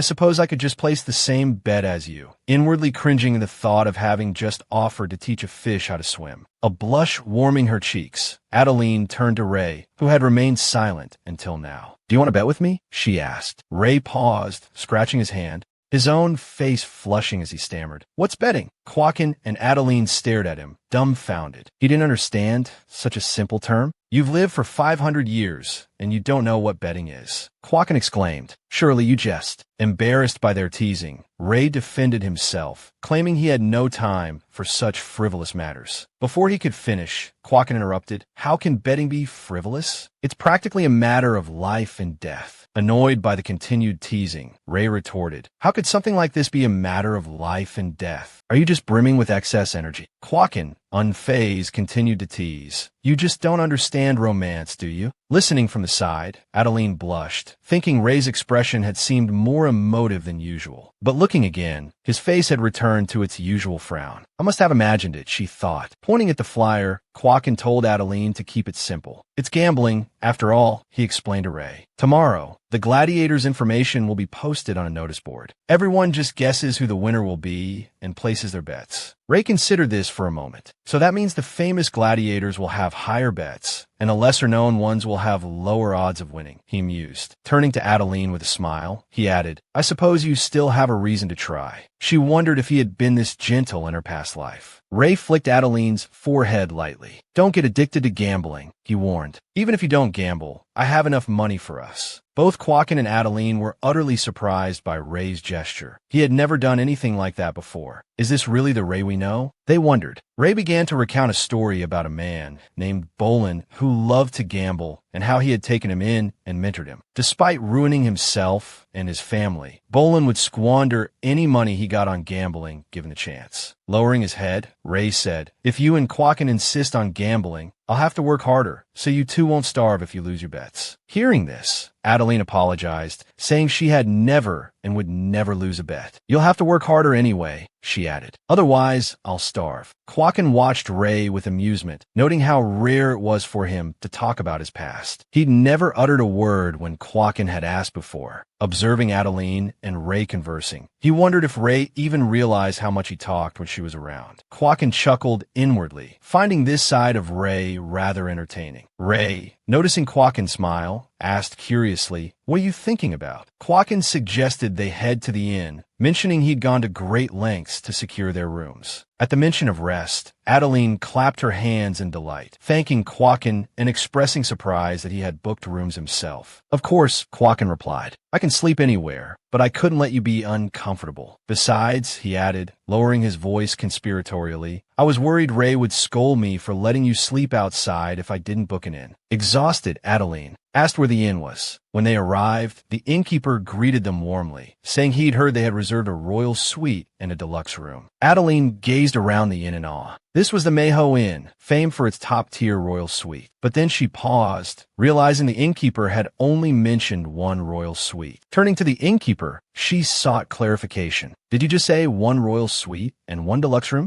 The innkeeper cheerfully confirmed, "Yes, one royal suite and one deluxe room." He continued to enthusiastically describe the inn's renowned royal suite, leaving Adeline to think, "It's not the room I'm concerned about. It's the fact that Ray and I have to share it." Quacken had only booked 2 rooms. Trembling and breaking out in a cold sweat, Adeline turned to Quacken. "What's the meaning of this?" she demanded. "Why did you only book 2 rooms?" Quacken held up a hand and whispered, "Adeline, praise me," thinking she should enjoy this. Adeline felt like she was descending into hell, inwardly crying, "He doesn't realize I don't want to share a room with Ray at all." Turning to Ray, she asked, "Can we talk? Are we really going to share a room? Do you not hate the idea?" Ray lowered his head. "Since we're husband and wife," he said, "wouldn't it be strange to sleep separately?" This answer shocked Adeline. Didn't he dislike sharing rooms? She'd never seen him share a room with anyone, not even her, his wife of 25 years. Stammering, Adeline clarified, "I mean, would you be uncomfortable?" Ray's face flushed slightly. "Why would you think that?" he asked, his voice laced with genuine surprise. "Why would you think I'd be uncomfortable sharing a room with you?" Adeline was utterly taken aback. "Do you dislike sharing a room with me that much?" Ray asked. This brought Adeline back to her senses. "Calm down, Adeline," she thought. Asterisk, this man, Ray, doesn't have any special feelings for you. So don't be foolish and fall in love just because of words like these. Don't forget what he did to you in your past life. Asterisk, composing herself, Adeline agreed to share the room with Ray, explaining, "Quacken has already booked the rooms. It can't be helped." She turned to them. "Please show me to the room," she requested. "My legs are starting to ache. I like to rest." Ray watched Adeline's retreating back and said, "All right, because I promised to do anything you wanted." As they entered the royal suite, the innkeeper announced grandly, "This is the royal suite." Adeline was surprised. The room's layout was somewhat different from what she had imagined. It was incredibly spacious, divided into 2 separate chambers, one for Adeline and one for Ray, like a small, 1-story house. Adeline was taken aback by the 2 distinct rooms, but feigned agreement, thinking this is the only way he'd agree to stay in one room. Turning to Ray, she said, "I'm actually relieved the room is divided." Much to his surprise, Ray tilted his head. "Come with me for a moment," he said, leaving Adeline to wonder, "What is it?" Ray led her to the room's balcony, which overlooked the entire city. Adeline gasped, her eyes sparkling as she took in the breathtaking view. "I can see all of Mocha City from here," she exclaimed, thrilled. Ray watched her, a small smile playing on his lips. "Are you satisfied?" he asked. Adeline's eyes shone. "Very much so," she replied, her voice filled with genuine delight. "I'm glad you like it," Ray murmured. He thought to himself, this feeling, perhaps it's something I've never experienced before. This yearning to see Adeline smile like this, like a flower blooming in a small tea house. Meanwhile, a man named Koking entered a dimly lit room, addressing a robed figure seated in a chair. Leader, he began, his voice hushed. Koking was the leader's underling. I came across some interesting people at lunch, he continued. A woman dressed like a man, a nobleman, and a soldier. The leader looked up, revealing golden eyes and a long scar that bisected his face. Where did this interesting news occur? He asked. They booked the royal suite at the Mayho Inn, Koking replied. Not just anyone can book the royal suite at the Mayho during the gladiator matches, can they? The leader pondered this, tapping a finger lightly against the table. Are they truly that wealthy? He mused. He rose abruptly, grabbing the sword that leaned against his chair. I hate complications, he growled. Bring the girl dressed as a man, the one named Adeline, here when Ray and Quacken are out. You'll be rewarded handsomely. At that moment, Adeline, Ray, and Quacken were enjoying a shopping spree in the city. Seeing Adeline's radiant expression, Quacken remarked, If you hadn't come here, you might have been gloomy forever. How long will you be staying? Quacken asked. I need to contact them about arranging the carriage back to the capital. Adeline turned, a thoughtful expression on her face. 4 days should be enough, she decided. Maven Island is more important than staying here, she thought. If the Falcon Mercenary Group is 80% satisfied, they'll contact me tomorrow, considering the sum I offered. Having relayed the necessary information, Quacken bid Ray and Adeline farewell. I'm going to gather some information, he said over his shoulder. You two enjoy your shopping. Adeline turned to Ray. Now that Quacken is gone, she began, we can shop together, right? Ray simply nodded, his expression unreadable. Adeline noticed with surprise that he was carrying most of her purchases. He didn't say anything, so I didn't realize he was still holding them, she thought. I should have given you some of the bags before Quacken left, she apologized, reaching for some of the packages. Here, let me take some. Ray smiled and stepped back. It's all right, he said. It seems you still have a few places you want to visit. Go ahead. Adeline hesitated, a wry smile on her face. How can I continue shopping with all this? I'd like to take a short break, she said. Could you go back to the room and drop off these bags? We can have tea together when you return, and I can wander around and explore a few more shops. Seeing Adeline's beautiful smile, Ray felt a blush creep up his neck. A flicker of concern crossed his features. Will you be all right alone? He asked. Adeline reassured him. I'll be fine, she said. Just come back quickly. A lady likes to stroll on her own sometimes. Ray sighed, a hint of amusement in his eyes. He dipped his head in acquiescence. I'll be back soon, he promised. As Ray walked away, Adeline's expression turned serious. I want to check on something secretly, she thought. She glanced at the bags in her hands. I wonder if I'll be successful. Meanwhile, as Ray made his way back to the inn, he had the distinct feeling he was being followed. It was Koking's underling, who had been tailing him for some time. Watching Ray disappear down a narrow alleyway, he frowned. Why would he go in there? He wondered. What does he think he's wandering off to? If I lose Ray, things will get troublesome, he muttered to himself, deciding to press on. But before he could get close, Ray blocked his path, grabbing him by the collar with a menacing look. Who are you? Ray demanded. And why have you been following me? A dangerous glint entered his eyes. Should I let him live? He wondered. Whether you live or not depends on your answer, Ray stated coldly. Koking's underling gulped, thinking, he doesn't look like an assassin. Does he intend to rob me? Ray released him with a shove. Don't ever appear before me again, he warned, his voice low and dangerous. If it happens again, you'll suffer the consequences. As the man scrambled away, Ray noticed something fall from his pocket, a small token bearing the insignia of a falcon.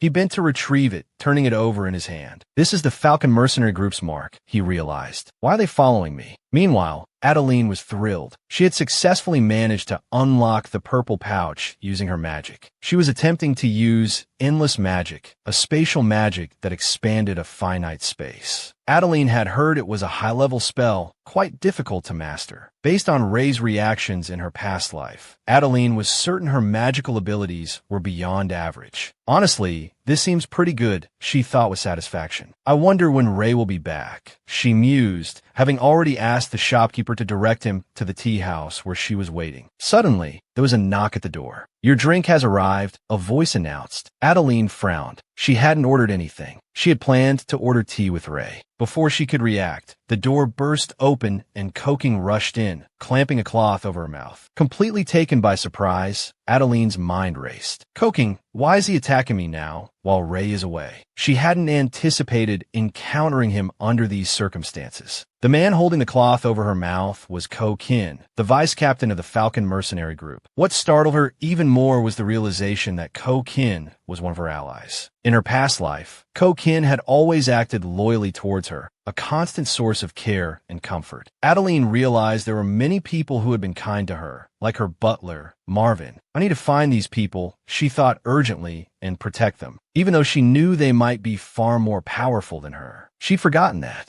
Her arms went limp, the soporific on the cloth taking effect. Darkness closed in. In her past life, the Celestials had been slaughtered by the demons, and those who had stood by her, including Ko Kin, had perished. The moment Ray had killed her was also the moment no one remained by his side. Elsewhere, Ray had just run into Quakin, who was enjoying some street food. Quakin was surprised to see Ray alone. "Where's Adeline?" he asked. "Why are you wandering around without her?" Ray explained that Adeline had mentioned buying too many things, and had asked him to return to the inn to drop them off. Quakin chuckled. Watching Ray blush and turn away, Quakin thought, "My captain is so cute," listening to everything Adeline says. He'd once thought Ray was oblivious to his own feelings, but now he was completely wrapped around Adeline's finger. Turning back, Quakin asked, "Where is Adeline then? Is she still waiting?" Ray replied that Adeline had told him she wanted to stay at the shop a while longer. Quakin's eyebrows shot up. "Wait, you mean she's there alone?" Something in his tone made a prickle of fear run down Ray's spine. "We're in Mocha City," Quakin pointed out. "Anything can happen here. Even powerful noblemen still bring guards with them." Ray didn't say a word. He simply turned and sprinted back the way he'd come, ignoring Quakin's calls behind him. Ray cursed his carelessness. "I forgot myself," he thought, Adeline's image flashing his mind. He'd let his guard down, lulled by the sweetness of her smile. How foolish of me to be so pleased when she said we could enjoy tea together after storing our things. He prayed Adeline hadn't encountered any trouble. He and Quakin arrived at the tea house where Adeline had said she'd be, but the waiter claimed he hadn't seen anyone matching her description. Quakin reiterated Adeline's appearance, but the waiter remained unhelpful. "So many people have gone missing in this city lately," he said irritably. "How am I supposed to keep track of everyone?" He echoed Quakin's description. "A lady with blonde hair and purple eyes, dressed in men's clothing. You said? I've never seen anyone like that." At this, Ray's expression darkened. Something about the waiter's words struck him as odd. He stepped forward, seizing the waiter by the throat. "Were you just talking about a woman dressed in men's clothing?" he asked, his voice dangerously low. How'd he know that? Neither he nor Quakin had mentioned that detail. "Tell me everything you know," Ray threatened, "if you don't want to lose your head right here." Seeing the waiter struggling to breathe, unable to speak, Quakin quickly intervened. Ray released his grip, the man collapsing in a fit of coughs. Quakin stepped closer, his face grim. "Tell us everything," he demanded, his voice laced with menace. The waiter stammered the Black Hawks, they took her. Adeline was tied to a chair, the effects of the soporific finally beginning to wear off. She awoke with a throbbing headache, the room spinning around her. A flash of a desolate place seared through her mind. Was this memory? She wondered. Why are all those people dead? The Celestials are supposed to be stronger than this. They couldn't have been weak enough to die in an instant. A wave of fear washed over her. Has the Demon King already awakened? Then she reassured herself. The Celestials' downfall is a story for the distant future.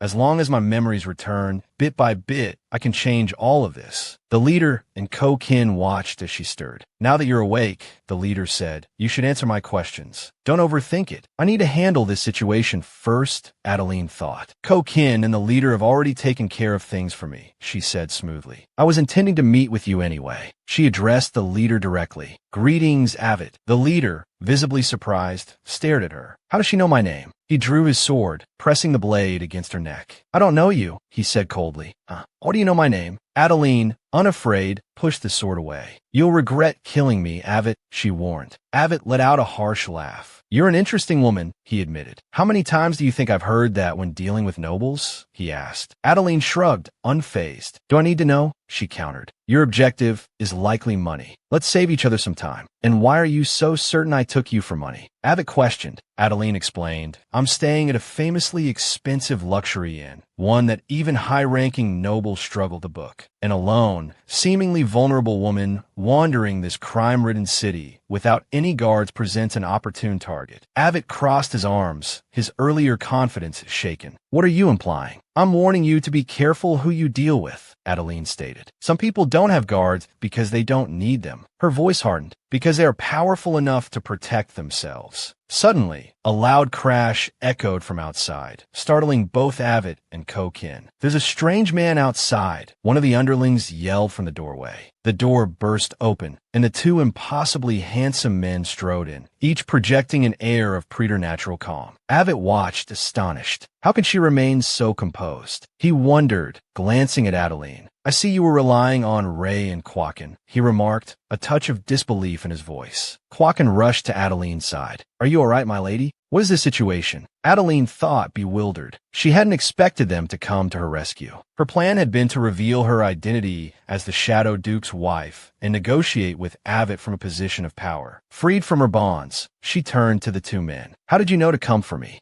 You cannot imagine how furious Ray was, Ko-Kin began, recounting the scene. He described his private conversation with Ray about the Falcon Mercenary Group, the very group Adeline had been planning to hire. Before he could finish explaining, Ray had abruptly turned away, sat down, and placed his hand on the ground. I'll search for her with magic, he declared. Ko-Kin had tried to dissuade him. You can't use magic here. It could affect the entire city. But Ray had ignored him. The magic, potent and far-reaching, spread through Mocha City, reaching into every nook and cranny, leaving no house or shop untouched. Are you serious? Ko-Kin had exclaimed. This will alert the demons to your presence. It's incredibly dangerous. Ray, unmoved, his face a mask of calm determination, had simply walked past Adeline and Ko-Kin. He didn't care. Ko-Kin finished, still marveling at Ray's reckless act. Ray glanced at Adeline, his expression softening. He extended a hand towards her. Let's go, he said gently. Adeline blushed, a warmth spreading through her chest. Did he really come to rescue me? Ray addressed Abbott, rubbing his temples. I recall our previous conversation, he said, his voice low and menacing. That is why I haven't killed you yet. He remembers. Adeline thought, a thrill of delight running through her. He always manages to surprise me with his thoughtfulness, even amidst such chaos. Abbott adjusted his cloak, a nervous laugh escaping his lips. I can't believe this is happening, he muttered, clearly uncomfortable. Perhaps the three of you could explain this situation to me. Because of Ray, I completely forgot my original objective. Adeline thought, panicked. I apologize, she said, regaining her composure. I never anticipated this turn of events. Though it's a bit late, allow me to introduce myself. She gestured towards Ray. I am the wife of the Shadow Duke, Ray. Abbott froze, his mind reeling. The Shadow Duke's wife? So this is how the tea party goes. He felt a surge of pressure, realizing this was less a negotiation and more a thinly veiled threat. The two men behind her were staring him down with intimidating gazes. He decided it best to tread carefully. In, he prompted, forcing a semblance of calm. I propose you become our loyal bodyguard. Abbott, Adeline continued, her voice smooth and confident. Abbott nearly choked on his own surprise, but Ray's unwavering stare kept him from protesting too vehemently. He swallowed his pride. You may call me Adeline, she added pleasantly. Abbott, struggling to maintain his composure, asked, do you even know what being a mercenary entails? Do you think I would make such a decision without full understanding? Adeline countered, raising an eyebrow. Abbott shook his head. That's not what I meant, he clarified. Isn't Ray someone even the Emperor wouldn't dare oppose? And how can an infamous gang become knights? Adeline took a sip of tea. I'm certainly aware of your notoriety, she admitted, but I also understand that you do it for the money. The name Black Hawks came about because wherever you go, only despair remains, she stated, her words hitting Abbott like a physical blow. Adeline rested her chin on her hand, a small smile playing on her lips. Did I guess your intentions correctly, Abbott Cantor? She asked, uttering his full name. Abbott stared at her, stunned. How does she know my full name? He wondered. He had long abandoned that name. He looked up, his voice barely a whisper. How do you know my full name? Adeline set down her teacup. You don't need to know, she said calmly. It's not important. Abbott turned away, lost in thought. Why the Black Hawks? Abbott asked, his brow furrowed. If you have the coin for something better, why choose them? Duke Ray's territory shouldn't allow just anyone to become its rulers. I imagine you've realized this already, Abbott, Adeline replied smoothly. No great knight would bother coming to the Shadowlands. But mercenaries, driven by money, can be persuaded to do anything. They're simply more readily available. She rose to her feet. That is true, of course, she conceded, but it's only one of the underlying reasons for my choice. I also have complete faith that, with the proper training, the Black Hawks could become exceptional knights. Abbott nodded slowly, a skeptical look on his face. And how can you be so certain of that, my lady? You haven't even tried. Adeline smiled brightly. I'm a prophetess, she declared before adding apologetically. I can't say more than that. Trade secret, you see. Abbott glanced at Ray, a flicker of amusement in his eyes. Does your wife often coerce you in such peculiar ways? He asked. Quakin clapped Ray on the shoulder. It's her personal charm, he chuckled. Wouldn't you agree, Ray? Ray considered this for a moment, a faint smile playing on his lips. Sometimes, even I wish I could delve into Adeline's mind, he admitted, just to know what she's thinking at any given moment. Abbott buried his face in his hands in mock exasperation. Enough, he groaned. Let's just say, hypothetically, that we agree to act as your knights. What's in it for us? Adeline's smile turned sly. Good lodgings, ample funds, and a rigorous training regimen, she offered. That's it. Abbott scoffed. My men can earn that on their own. We'll need something more substantial. Without proper incentives, we'll have to renegotiate the terms. He was cut short as Ray, a dangerous glint in his eye, stepped into Quakin's space, his body coiled and ready for action. Adeline leaned against the wall, unfazed. What would it take, then? She asked, her voice calm and steady. Abbott stroked his chin thoughtfully, a slow smile spreading across his face. Let me see. How about the world? He suggested, his tone laced with playful malice. Perhaps the entire Roman territory would be a small price to pay for your peace of mind, my lady. Adeline placed her hands flat on the table. An interesting proposition, she mused. I hadn't realized your ambitions were so grand. World domination, is it? Abbott shrugged. If you want my men to be your knights, it's a minimal requirement. Adeline waved her hand dismissively. I believe I misunderstood, she said, a twinkle in her eye. By world, you surely meant the entire continent. Abbott sputtered. What are you talking about? That's an entire continent. He stopped abruptly, his eyes widening as Adeline uttered a single name, Illet. Adeline touched her cheek thoughtfully. I once thought that someone named Illet was your entire world. She didn't get to finish her sentence. Abbott slammed his fist on the table, his face contorted with rage. How do you know that name? He roared.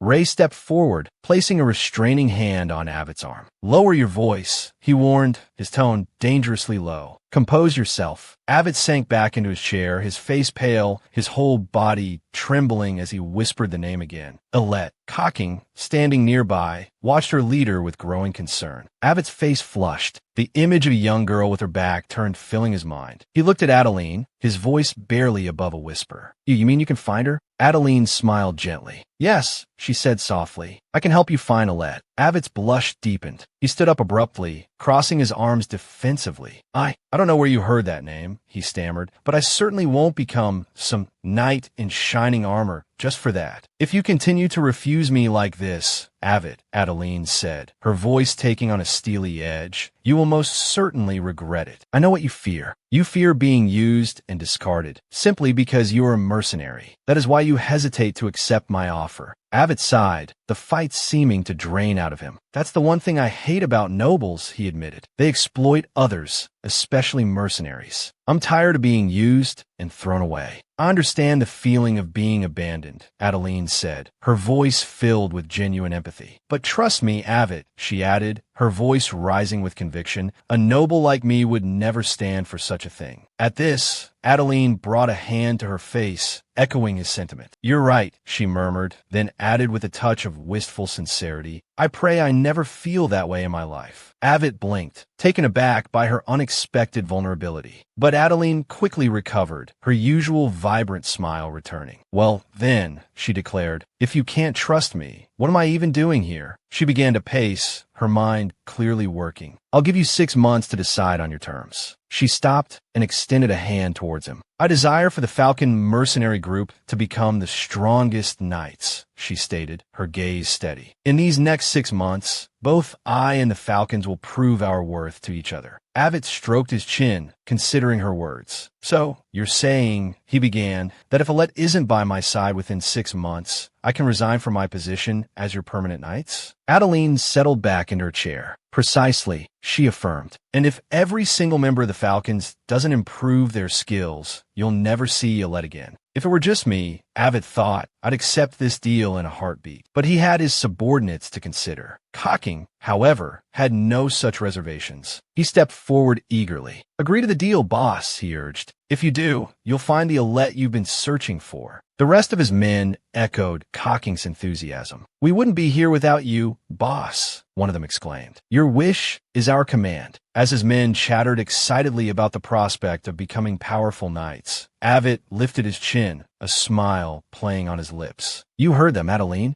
He chuckled. My men, there's something else, aren't they? The negotiations concluded swiftly, sealed with a firm handshake. Abbott's team would have the next month to arrange their personal affairs. To ensure their safe passage through the forest, Adeline promised to send an escort at the appropriate time and, as an added bonus, offered the use of a sailboat. Abbott looked puzzled. How did you know the Falcon mercenary group had a sailboat? He asked. Adeline explained that she had some business to attend to on Maven Island and was looking for a discreet way to get there. Abbott sighed, realizing he had little choice but to agree. Fine, he conceded. You can borrow the boat. Back at the hotel, in the opulent confines of their room, Adeline found herself alone with Ray, a situation that made her uncomfortably aware of her own pulse. The silence stretched between them, thick and heavy. Finally, Adeline broke the quiet. Where's Quacken? She asked. Ray replied, he mentioned something about eating too much and his stomach about to burst. Adeline fiddled with her cutlery, a blush creeping up her neck. She felt strangely awkward. While she had dined with Ray before at the manor, they had never shared a meal like this, just the two of them. Ray quietly set down his knife and fork, a question forming in his mind. Why did Adeline's expression make him feel a pang of loneliness? Why did she look like that? As though she had gone through something harrowing? Sensing his gaze, Adeline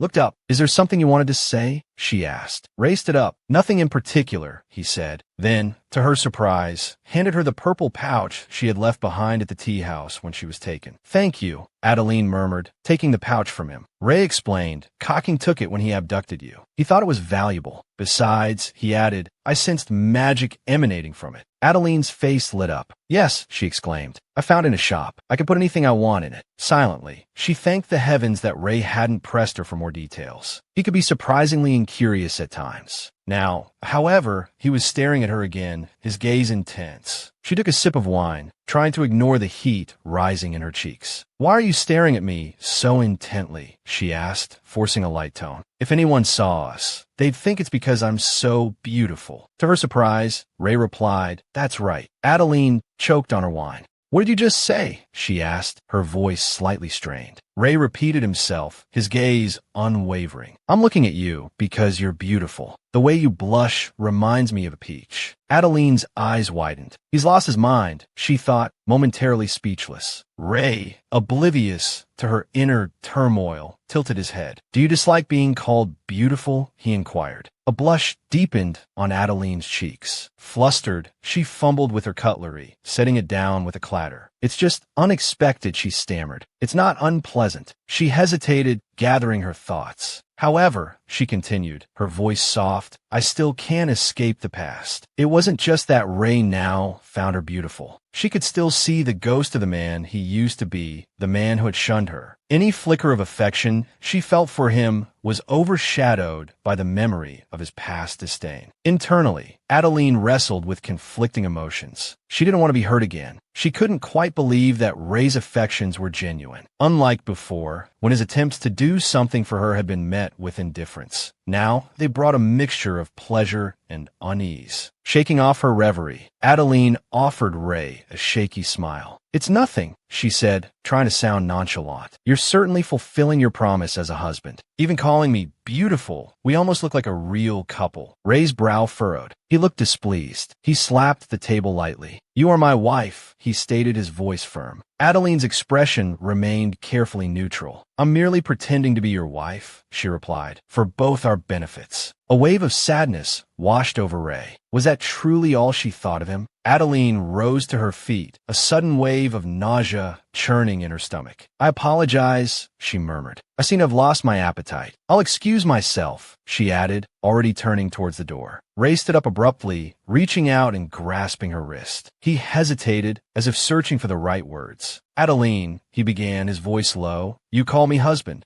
I enjoyed hearing you say that." His words hung in the air, leaving Adeline momentarily stunned. Then, with a resolute tug, she pulled her arm free and turned away, striding towards the exit. "Enjoy your meal, Ray," she said, her voice cool. Around them, whispers erupted, some tinged with amusement at Ray's apparent rejection. He remained seated, lost in thought. He wanted to see Adeline smile again. That was all he wanted. He sighed heavily. He pressed a hand to his forehead, suddenly feeling foolish for trying to win Adeline's affection at a time like this. He had been so uncomfortable with the unfamiliar emotions he'd experienced at first, but now, simply seeing her smile was enough. Yet, somehow, why did it feel like things weren't going according to plan? Something was crossing a line, spiraling out of control. He felt a strange sense of disorientation, his eyelids growing heavy. An image flashed before his eyes, a grand room, a place he knew, a memory stirring. Viscount Lot 10's residence. He recognized it instantly. But why was he here? He was certain he had gone to sleep after dinner.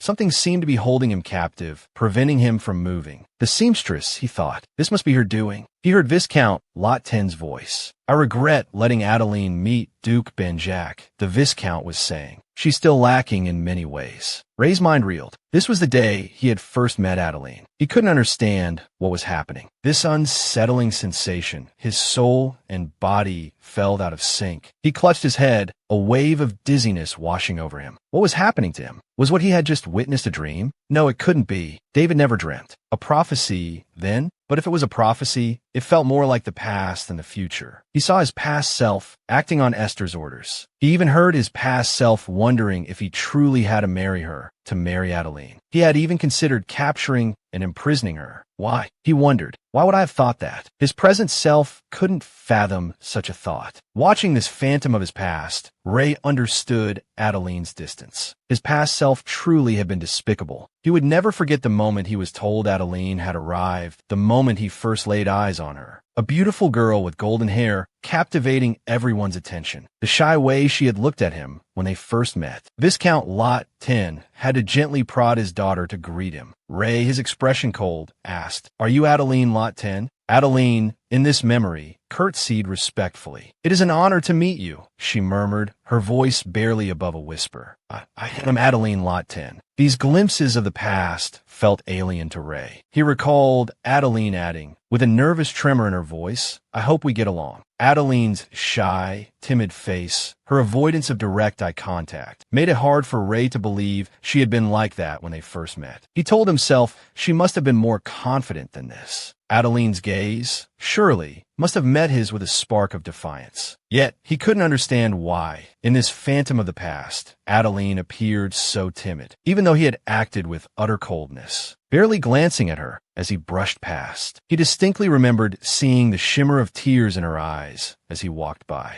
Adeline had asked if he might escort her, but Ray had simply walked away without a backward glance, leaving Adeline standing there, an expression of utter loneliness and sorrow etched on her face. She could only try to lift her heavy skirts and follow, bewildered by his behavior. Astor had later told him that Adeline seemed to have no interest in the arranged marriage, that she seemed too gentle. Ray had coldly replied that as long as she did her duty, it didn't matter. Astor had sighed, saying he hoped so, but adding that he doubted Adeline's usefulness. Ray had retorted, asking why Astor, the one who had pushed for the marriage, was now doubting her. Aster had awkwardly admitted his mistake. Ray, still cold, had replied that if Adeline was as useless as Aster claimed, then they could simply send her back to the Lot 10 estate. Even in the dream, Ray cringed at his past self's cruelty. Adeline must have been heartbroken, he realized. She must have cried so much that night. It must have been the darkest night of her life. He saw Adeline, exhausted, asleep in his arms. Aster's voice echoed in the memory, saying that teleporting seemed to have been a bit too much for an ordinary human, and that with more journeys to come, it would be difficult for her. Ray looked down at Adeline's sleeping face in his arms. He had assumed she wouldn't have any issues after teleporting, but why did she look like that in this dream? He gently stroked Adeline's hair. He gazed at her lips, finding her truly beautiful. In the dream, Ray felt a strange reconciliation of emotions. He must be going mad, he thought, but he could confirm that Adeline was indeed very beautiful, and the realization made him feel truly insane. Adeline slowly stirred, her eyes fluttering open to meet his. Ray's ears flushed crimson. Startled to find herself nestled against him, she gasped and quickly scrambled to her feet, pulling away from his strong arms. Flustered, she fled, murmuring apologies to Ray as she went. Ray stared at his hands, wondering if she truly detested his touch that much. He had convinced himself afterward that he should be more careful. Witnessing this scene now, in the dream, Ray cringed at his past self's awkwardness. He heard Adeline's voice, asking, "Where are we?" Ray's past self replied, "The dark forest." The words made Adeline flinch. A sudden, chilling sound echoed through the dense trees. Something was watching them. It startled her, a cry escaping her lips. Ray could sense her overwhelming fear. He hadn't expected her to be so aware, so afraid. Yet, in the dream, Ray's past self merely wore an indifferent expression. "Whether you like it or not," he said to Adeline, "you will have to live here from now on." He even coldly suggested that she get used to it. Adeline, her expression wounded, apologized to Ray. Then, Ray told her to follow him. As he walked, he thought to himself that he didn't even know where to begin a conversation with her, having never spoken to a girl before. Lost in thought, Ray stopped and addressed Adeline. From now on, he stated coldly, "Your name is Adeline Venzak." He then instructed her to learn how to be a useful duchess. Adeline lowered her head at his words, her face etched with sorrow. "Yes, Duke Bendak," she responded quietly. "I will try my best." She trailed behind him, her figure truly pitiful. Now, trapped within the phantom memory, Ray looked back at Adeline. She must have felt so wronged, and in her heart, she likely thought he detested all of this intensely. The carriage continued its journey towards the Shadowlands. In a spacious room, a breeze stirred through the open window, shafts of light illuminating the space. Ray awoke from a strange, yet vivid dream. He asked himself, was everything he had just witnessed truly just a dream? He rose and walked toward the balcony, staring blankly at his hands once more. Could it really have been just a dream? He never dreamt when he slept in this mansion. So why this dream now? They said dreams were expressions of subconscious desires. Did that mean the dream about Adeline was truly his subconscious desire? Ray felt it couldn't be. He had never wanted to see Adeline wear such an expression of sorrow. The Adeline in his dream was a gentle girl, one who might be criticized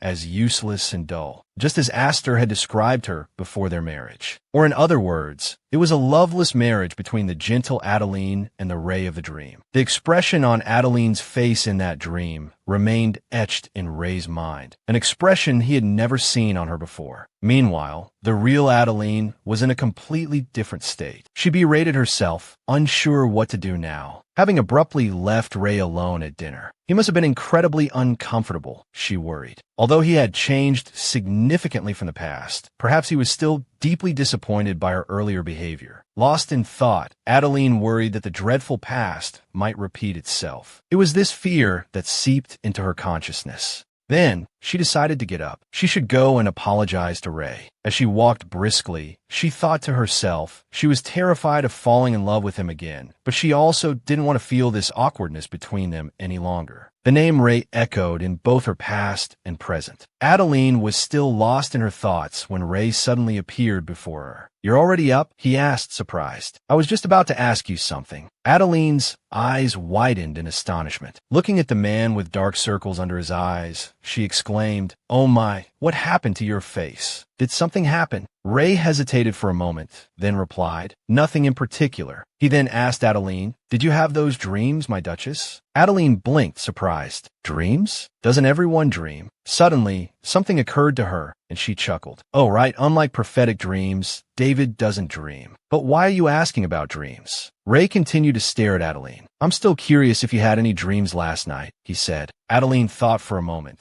then answered, I don't really remember. I never remember any dreams. She further explained that by the time she woke up, the dreams had already faded considerably. Then, anxiously, she asked Ray if she had said anything in her sleep. Ray averted his gaze. I was just curious about those dreams they spoke of, he said. Looking at Adeline's puzzled expression, Ray thought it seemed nothing unusual had happened to her. That meant he was the only one who had that dream. A sudden silence fell between them. Hesitantly, Adeline tried to break the strained silence, addressing the previous night's events. Lowering her head, she said, I've thought about it a lot, and I feel it was my fault. I shouldn't have left like that. I wanted to apologize. Contrary to Adeline's worries, Ray coldly replied, it's not necessary. Adeline was taken aback by his response. Ray frowned, his expression darkening as he looked at her. Don't apologize to me, he told her. As Adeline began to explain further, Ray curtly interrupted her, stating he didn't want to hear her apology. Adeline froze, utterly bewildered by his behavior. Having said this, Ray began to berate himself internally. His mind was filled with the image of how pitiful Adeline had looked in his dream. Seemingly misinterpreting his silence, Adeline lowered her head and hesitantly said, I understand. I overstepped again, didn't I? Inwardly, she questioned herself, unsure what she had been expecting from Ray. He had always been this cold, both in the past and now. With a cool demeanor, she turned and invited Ray downstairs for breakfast. Ray reached out, as if to stop her. Her expression, he felt, was exactly the same as in his dream. Why was this happening? Why did he feel so uneasy? Quacken was already seated in the dining room, happily stuffing his mouth with delicious skewers, praising the food. This is why I take outside missions, he declared, to enjoy good food. Adeline chuckled in agreement, remarking that the food in the dukedom wasn't very good. Is that why you're always taking on outside missions? She teased. Quacken scratched his head, laughing awkwardly. Please, Adeline, he pleaded, don't tell Aster. The atmosphere between them was light and playful. Then, Adeline stood up, saying she was going to get something to drink. Quacken cheerfully told her to hurry back. After Adeline left, Quacken suddenly noticed Ray sitting silently with a grim expression. Turning to him, he asked directly, Captain, are you giving Adeline the cold shoulder? Quacken even offered to leave early to give them some privacy, but the tension persisted. Haven't you noticed Adeline hasn't spoken to you all day? Quacken pressed. Ray sighed wearily. I've been worried about that too, he admitted, which is why I've been quiet. Quacken was exasperated. He recalled how Adam had scolded him, even nagging him to be considerate and give him some alone time. How they ended up in this Cold War now. Suddenly, Ray asked Quacken if he ever had dreams. Quacken was startled by the question. No, he replied. I never dream. Not even once. Ray pressed. No, Quacken answered firmly. Why are you asking such an obvious question? I've never had prophetic dreams. Ray then asked, what about Aster? Quacken found Ray's questions increasingly strange. How would I know what he dreams? He retorted. Besides, he continued, regardless of what he dreams, if any of us did, word would have spread by now. But why are you asking this? Did you have a dream? Ray hesitated, then replied, no, I was just curious if there were other types of dreams besides prophetic ones. Ray, Quacken said, you have such strange questions. I lived for over 100 years before entering dormancy, and I've never heard of any Devitt having dreams. If something like that happened, rumors would spread quickly. It would be such a strange occurrence. People might even feel embarrassed. Ray seized on a key phrase. What do you mean embarrassed? He asked. Sipping his tea, Quacken replied, I've heard humans often protect their fragile minds in their dreams, so it's probably some kind of hypnosis or something. Ray suddenly realized. So that means you have a dream, one that a Devitt shouldn't have, to protect your fragile mind. Seeing Ray's sudden despondency, Quacken was confused, understanding nothing. Adeline returned, asking if the two of them were finished eating so they could be on their way. She smiled pleasantly. Are you ready? She asked.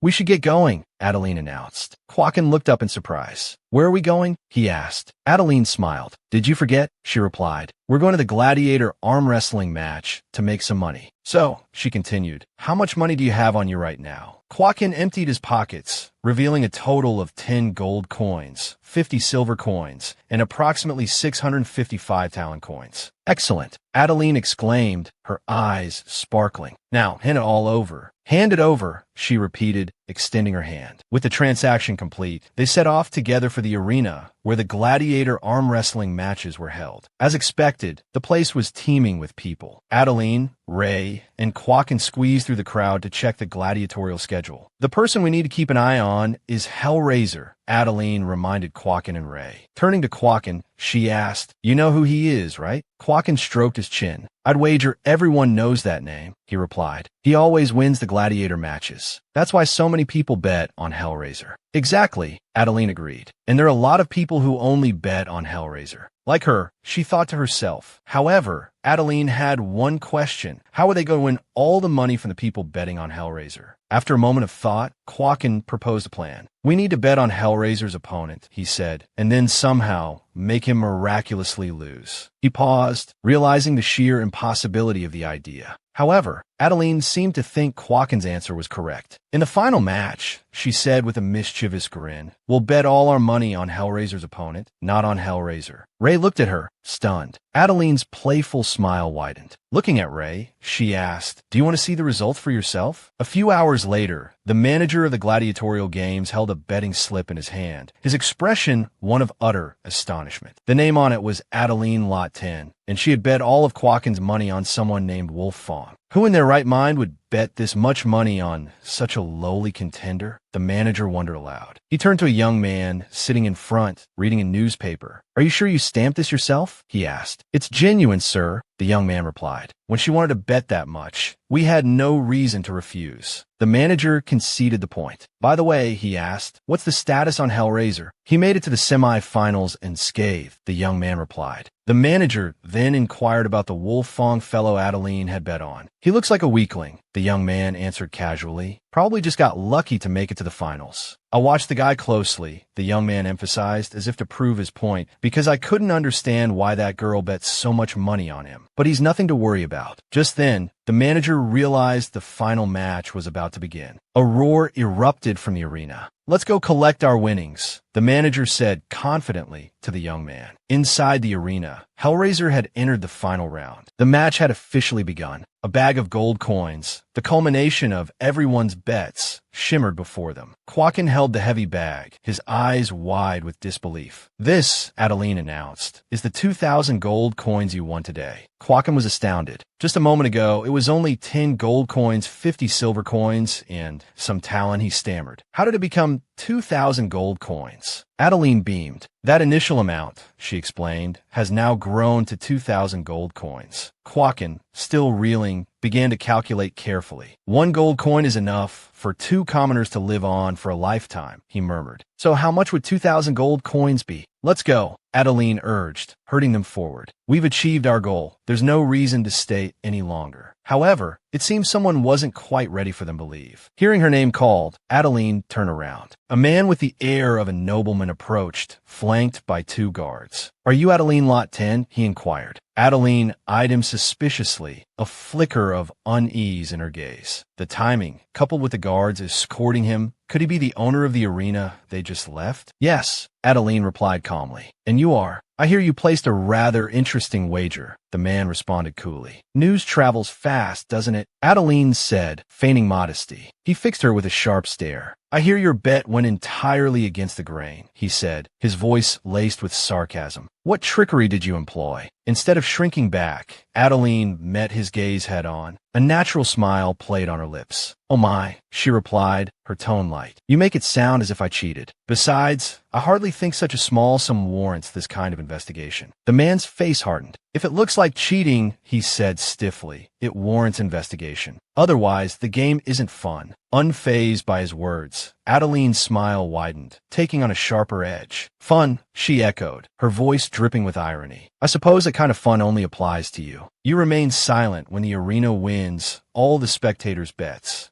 But when the tables are turned, you come running in a panic. Don't you think that's a bit low? One of the man's attendants, enraged by Adeline's words, shouted, "What did you just say? How dare you speak to our master that way?" Before he could make a move, however, a sudden darkness fell upon him. Quakin, seemingly appearing out of thin air, pressed the blade of his sword against the attendant's throat. "I suggest you reconsider your actions," Quakin warned, his voice low and menacing. "One more move, and I'll take your head." The arena owner, witnessing the scene, grew apprehensive. He hadn't even noticed Quakin's approach. Best not to make any rash moves, he thought. He glanced at the man beside Quakin and instantly froze, recognition dawning in his eyes. It was the Duke of the Shadowlands. And the woman before him, could she be his wife? Of all people, it was the Duke. Realizing the gravity of the situation, the arena owner adopted a more conciliatory tone. "I didn't come here to cause trouble," he said smoothly. "I was merely fulfilling my duties as the arena owner. Had I known the Duke was present, I would have prepared a more fitting welcome. I apologize for my failure to recognize you, Duke Bendek." In contrast to the man's feigned politeness, Ray's response was blunt. "I don't believe I'm the one you should be recognizing." The arena owner, taken aback, struggled to maintain his composure. "My hearing must be failing me," he stammered, "for I don't quite understand the Duke's meaning." Ray's expression remained impassive. "It wasn't me," he stated coldly, "but my wife who was subjected to your disrespect. I suggest you watch your conduct," Ray warned, his voice laced with a subtle threat. The arena owner, sensing the danger, realized the immense influence this man held. One wrong move here, and he could easily obliterate someone like him. With this thought in mind, the arena owner took full responsibility, calling himself a fool with blind eyes for not recognizing the Duchess. He bowed deeply. "Allow me to reintroduce myself," he said respectfully. "My name is Peter, the leader of Hook City." He even attempted a show of hospitality. "During your stay in Hook City, please don't hesitate to inform me if you require anything at all." Elsewhere, Abbott was lost in thought. He couldn't believe Hellraiser had lost the match. He'd bet all his money on the man, and now it was gone. Cooking shared his grim mood, having also wagered on Hellraiser and lost everything. Abbott, still fuming, muttered curses under his breath. "I heard he made a stupid mistake in the final match," he grumbled. "That old Peter must have made a fortune. I should have worked at the arena," Coking said dejectedly, "instead of being a mercenary." Then, turning to Abbott, he added, "It wasn't the arena owner who won that money, but Adeline Lot 10. At the mention of the name, Abbott choked, a cough erupting from his throat in surprise. "I heard. She bet on Hellraiser for the first 3 matches, only switching to Wolf Fong in the final round." Abbott asked, incredulous. "So she really bet on Wolf Fong? How did she know he'd make it to the finals?" Coking looked perplexed. "I have no idea," he admitted. The more Abbott thought about it, the stranger it seemed. He crossed his arms, lost in thought. "I knew she wasn't just anyone," he mused, "but this is still impressive. How did Wolf Fong even win?" Coking explained, "It wasn't just that Wolf Fong won. Hellraiser made a mistake. I heard he slipped at the crucial moment when their blades were locked." Hearing this, Abbott found it odd that the man Adeline had previously bet on would make such an error. Now his thoughts kept returning to Wolf Fong, the one Adeline had backed in the final round. Abbott placed his cup on the table and addressed Coking. "Try to find out more about this Wolf Fong," he instructed. "I want to recruit him into the mercenary group." Meanwhile, Adeline was still exhilarated by her 2,000 gold coin win. "This should be enough to cover the cost of the manor renovations, right?" she said brightly. Ray, however, didn't share her enthusiasm. "Is that all you did this for?" he asked, his tone flat. "To repay the money?" Adeline stammered, a touch of embarrassment coloring her cheeks. "Well, yes, and I need some personal funds too." Ray's voice softened slightly. "There's already enough money in the manor," he told her. "The warehouse is overflowing with meow stones, all sorts of jewels, and gold bars. I prefer you didn't think the manor was running low on funds. In the Shadowlands, meow stones were abundant, so they were practically swimming in wealth." Adeline, unsure what to say, offered a nervous laugh. "I'm the lady of the house," she said, a hint of defensiveness in her voice. "Of course I'm aware of the duchy's finances." Then, a thoughtful expression crossed her face. "But that's your money," she pointed out. "Not mine." Ray felt a headache coming on. "What's the difference between yours and mine?" he thought. But in that instant, he was startled by his own thought. Adeline still didn't understand what he meant. Ray questioned himself. "Why would I think that way?" Seeing Ray lost in thought, Adeline prompted, "Were you about to say something?" Suddenly, Quakin broke the tension, calling out cheerfully to Abbott nearby.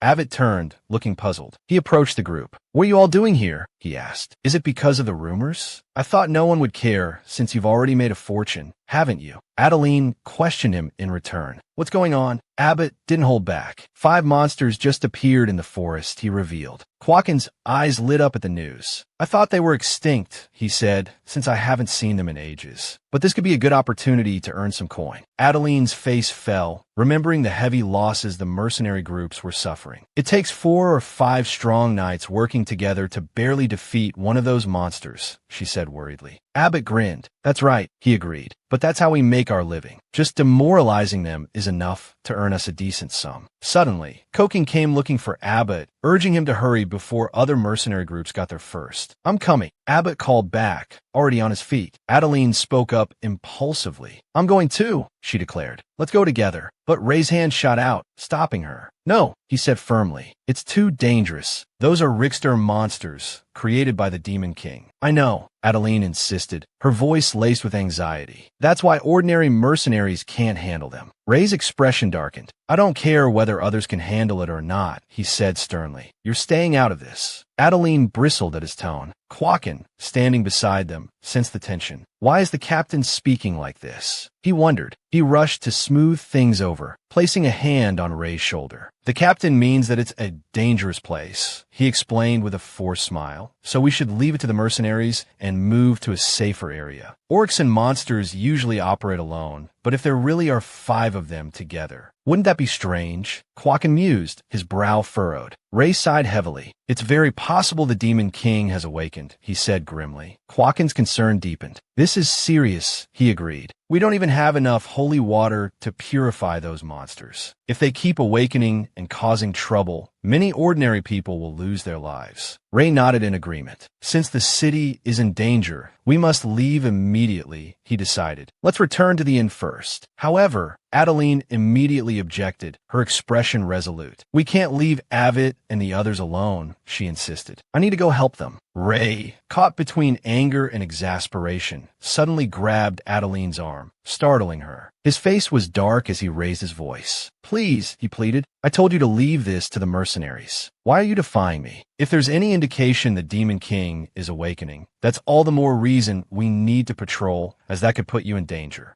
Adeline was taken aback, then let out a self-deprecating laugh. Of course, she said, because I'm the prophet. If even I were to get hurt. Ray's voice erupted in anger. Prophet? Damn the prophet. Stop saying that. I'm worried about you. Adeline's eyes widened, her face flushing. He's worried about me? Ray released her arm. I couldn't bear it if you were hurt, he said, his voice softer now. Adeline couldn't believe her ears. She had always assumed Ray cared for her, because she was the prophet. Ray, now embarrassed, cleared his throat and added, a blush creeping up his neck, because you're my wife. The words struck Adeline like a physical blow. She stared at him, her eyes wide. Heat flooded Adeline's cheeks. Did he really just say that? Wife. Quaken, standing beside them, witnessing the awkward exchange between the couple, felt goosebumps rise on his skin. As a single man, Quaken could only scoff with a mixture of envy and amusement at their intimate display. Well then, he said, breaking the tension with a grin. You two head back to the inn. I'll deal with the Richter monsters. Since Adeline awakened the holy sword for me, I'll handle everything with ease. The mention of the holy sword jolted Adeline's memory. Wait, she exclaimed, stopping Quaken. You can't use the holy sword. Quaken looked confused, clearly not understanding why. Adeline was worried that Bella might be watching. If she used her psychic powers to track them, she would discover that Adeline wasn't the prophet. Thinking quickly, Adeline tried to cover. Ray found me using his power, she explained. If you use the holy sword, the angels might notice. Quaken, unsuspecting, nodded in agreement. That's true, he said. All right, I'll head back then. Adeline started to follow Quaken, intending to go with him. But after only a few steps, Ray pulled her back, preventing her from leaving. Are you really going to let Quaken go alone? She asked, worried. Quaken is strong, Ray replied casually. But Adeline remained concerned, knowing he couldn't use the holy sword. Even without the holy sword, Quaken is powerful, Ray reassured her. The more they spoke,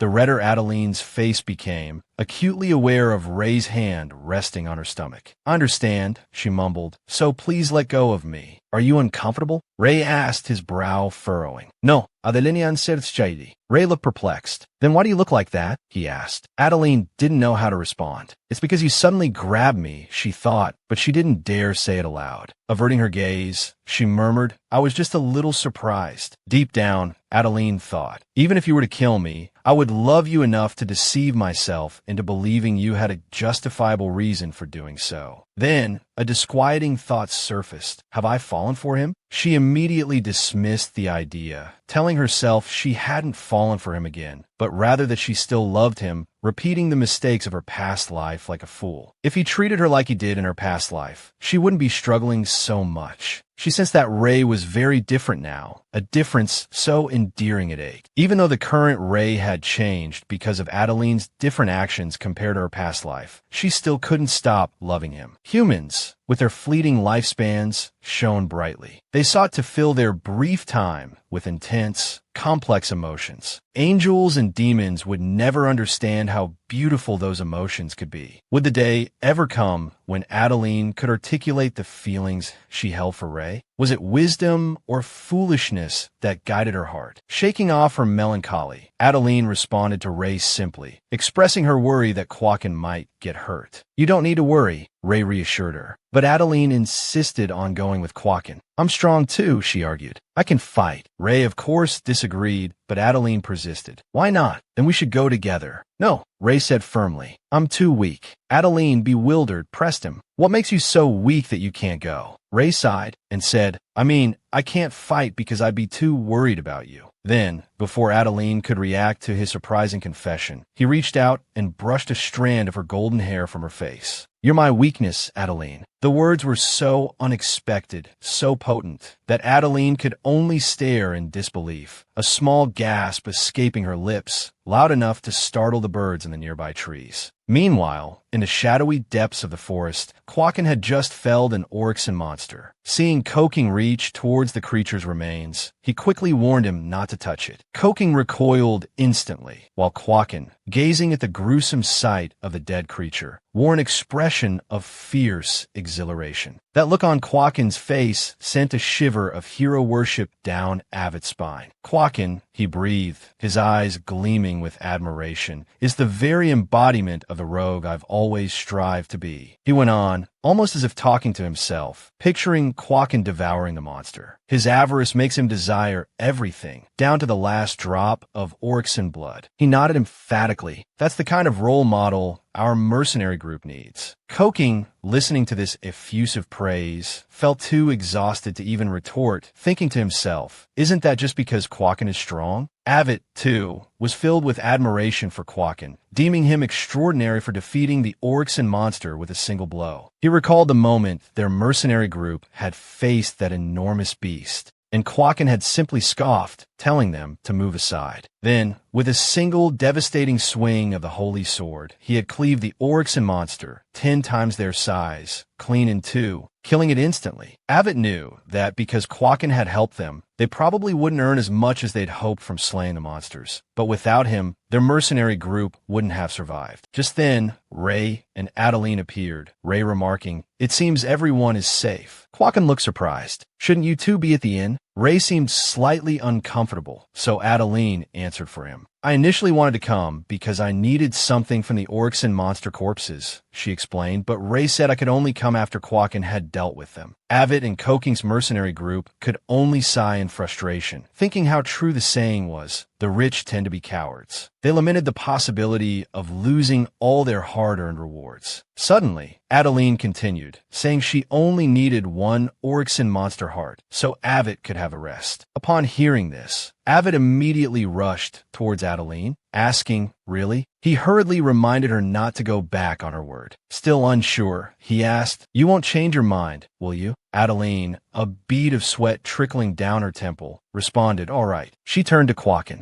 Are you okay with this? She asked. Quakin, ever nonchalant, said he didn't mind. After all, he was going to let Avit and Adeline handle the monster corpses anyway. Adeline smiled gratefully at Quakin. Avit, still lost in the blissful contemplation of the monster corpses, thought about how just bringing these back would earn their mercenary group a handsome reward. Adeline approached Avit, asking for what she had mentioned earlier, the Oryxen heart. Avit, of course, agreed enthusiastically. I'll polish the biggest one and deliver it to you, my lady, he promised. Abbott's expression made Coking shudder. You look more like a merchant than a mercenary, he remarked dryly. Adeline also reminded him that she needed some Oryxen blood, asking Abbott if he could bring some when he next came to the Dark Forest. Naturally, Abbott agreed. Since he was already making a huge profit from the remaining parts, the blood was no issue. Coking chuckled, remarking that the other mercenary groups must be incredibly jealous. Abbott concurred, stating that this was why choosing whom to serve was so important, and choosing Adeline had definitely been the right decision. Coking didn't forget to tease Abbott, reminding him of the time he had kidnapped Adeline. Shut up, you bastard, Abbott snapped. Late that night, in the royal suite where Ray, Adeline, and Quacken were staying, Ray gently placed a candle on the table, illuminating the room. Then, he slowly walked towards Adeline's bed. Adeline, of course, was already fast asleep. Ray sat quietly on the edge of the bed, gazing at her peaceful, beautiful face. He began to question himself. Were these feelings I have for her? In all his long life as an angel, these were emotions he had never experienced. Just looking at Adeline made his heart race, and a fear, sharp and unfamiliar, gripped him at the thought of something happening to her. And then there was that suffocating feeling when Adeline looked at him as if he were miles away, not right there beside her. Ray watched Adeline smile in her sleep and wondered if he was truly going mad. Rubbing the back of his neck, Ray thought about how tired he felt after such a long day. His eyelids began to feel heavy. Perhaps he should lie down and rest for a while. So, Ray leaned against the bed and slowly drifted off to sleep beside Adeline. Then, Ray entered another dream. Marvin's voice echoed, asking if he intended to let the Duchess stay in the room next to Quacken's. The dreaming Ray slowly opened his eyes, the surroundings coming into sharp focus. He realized he was facing Marvin and wondered if this was another one of those strange dreams, like before. Ray also realized that Marvin had just mentioned, in that dream, him assigning Adeline the room next to Quacken's. He even saw himself asking Marvin what was wrong, if she had any complaints about the room. Ray found it odd. Adeline was supposed to stay in the room next to his. This meant that she had, in this alternate past, taken the room next to Quacken's. Impossible. Adeline would never willingly agree to that. Marvin said it hadn't happened, but before he could finish the sentence, the Ray of that past dream said coldly, "Then leave it as it is." Ray still couldn't believe it. Adeline would never stay in the room next to Quacken's. She might be frightened. Hearing his master's indifferent words, Marvin wanted to say something more, but that Ray interrupted, saying that if she wanted to change, she could, but there was no need unless she asked. Marvin sighed and said, "I understand," then requested to leave. As soon as the study door closed, that Ray put the documents aside and stood up. He looked out from the castle in silence, his thoughts turning to Adeline Hadimid. The image of her fear, her fragility, kept flashing through his mind. He didn't know how to treat her, what to say to make her stop being afraid of him. Facing his own past self, Ray couldn't even understand why Adeline was on the verge of tears. Witnessing this, the present Ray, trapped in this strange dream of the past, also realized that whether in dreams or reality, his thoughts kept returning to Adeline. Ray realized he was completely captivated by her. The present Ray continued to dream, and he saw Aster approach, saying, "It's been over half a year since we brought Adeline here, but we still haven't received a prophecy." He asked Ray if he was sure that woman was the real prophet. The Ray in the dream remained silent. Aster continued, "Is it possible we were mistaken?" Watching this, the present Ray felt a surge of anger at that Aster. How dare he refer to Adeline as that woman? If I could knock his head, I would do it right now. He only saw the Ray in the dream glance at Aster, seemingly agreeing with what Aster had just said. Aster sighed, speaking broadly about how some Merixan monsters had attacked the city of Morgan a few months prior, and the number of monsters was gradually increasing, meaning the Demon King was secretly awakening. "We can't continue to be complacent. At this rate, paradise will truly fall," Aster said, rubbing his forehead in frustration. Suddenly, everything began to spin. Lost in the dream, the present Ray didn't understand what was happening. He only saw a blue light envelop the entire space. Abruptly, the dreamscape shifted. Is this what they call a dream within a dream? He still saw the dream Ray slowly walk towards the balcony, standing pensively by the window, quietly saying he wanted to see. Ray felt confused. What did he want to see at that moment? The dream Ray gently opened the door, approached the railing, and looked down at the brightly lit room below, which was presumably Adeline's room. Suddenly, he stepped onto the railing, and then, unexpectedly, jumped. Ray was horrified. What in the world is he doing? Is this how he visits Adeline, instead of using the front door? Seeing the dream Ray open Adeline's door, the present Ray screamed internally. He's insane. He didn't even knock. Adeline is going to be furious. However, Adeline was still awake. She turned to look at him, then softly said, "Hello, Duke." He coldly asked Adeline, "Did you find anything today?" Adeline lowered her head and said, "I'm sorry, I didn't find anything." He stared at Adeline. He had come to visit her, simply to see her. But why did she always turn her head away, always look so sad and pensive? The two fell into silence, neither saying anything further, making the atmosphere incredibly oppressive. The present Ray, watching this scene, felt helpless. Was it really that hard to say? "I just wanted to see you." Thinking back, he wasn't much better than that Ray, was he? He, too, struggled with these strange emotions, just like his past self. It truly was agonizing to be unable to express one's feelings. Worse still, if that Ray had talked to her sincerely, he could have looked into Adeline's clear eyes, again and again. But he didn't. He simply turned to leave, telling Adeline to rest. Then he stopped abruptly, turning back suddenly, to say he had a question for her. But at the very moment he turned, he saw her teary-eyed, blushing, a shy expression on her face. A strange feeling welled up inside him. Adeline quickly covered her face with her hands, her cheeks flushed crimson with embarrassment. He wasn't much better either, clearing his throat to regain his composure. Adeline asked him what the matter was. He said, when the marriage was proposed, "Why didn't you refuse immediately?" Upon hearing this, Adeline's expression immediately changed. She clutched her skirt, unsure how to answer. She told him she had always been confined because she was the illegitimate daughter of the Lot 10 family. She had always been so lonely, and the only way to escape that situation was through marriage. That's why she eagerly anticipated the marriage and didn't refuse. She wanted to leave that place and experience the wider world. He listened silently as Adeline explained her reasons, then quietly turned to leave. Leaning against the balcony, he said he understood. Adeline, still with a sorrowful expression, said, "Duke, return safely." And he, in that moment, could only think about what Adeline had just said. She wanted to experience the wider world, so he should take her to other places, not keep her here forever. Then he closed the door, separating the two of them. The chirping of birds roused Ray, pulling him back to reality from the dream of the past. Ray sat dazedly on the edge of Adeline's bed. Was that another dream?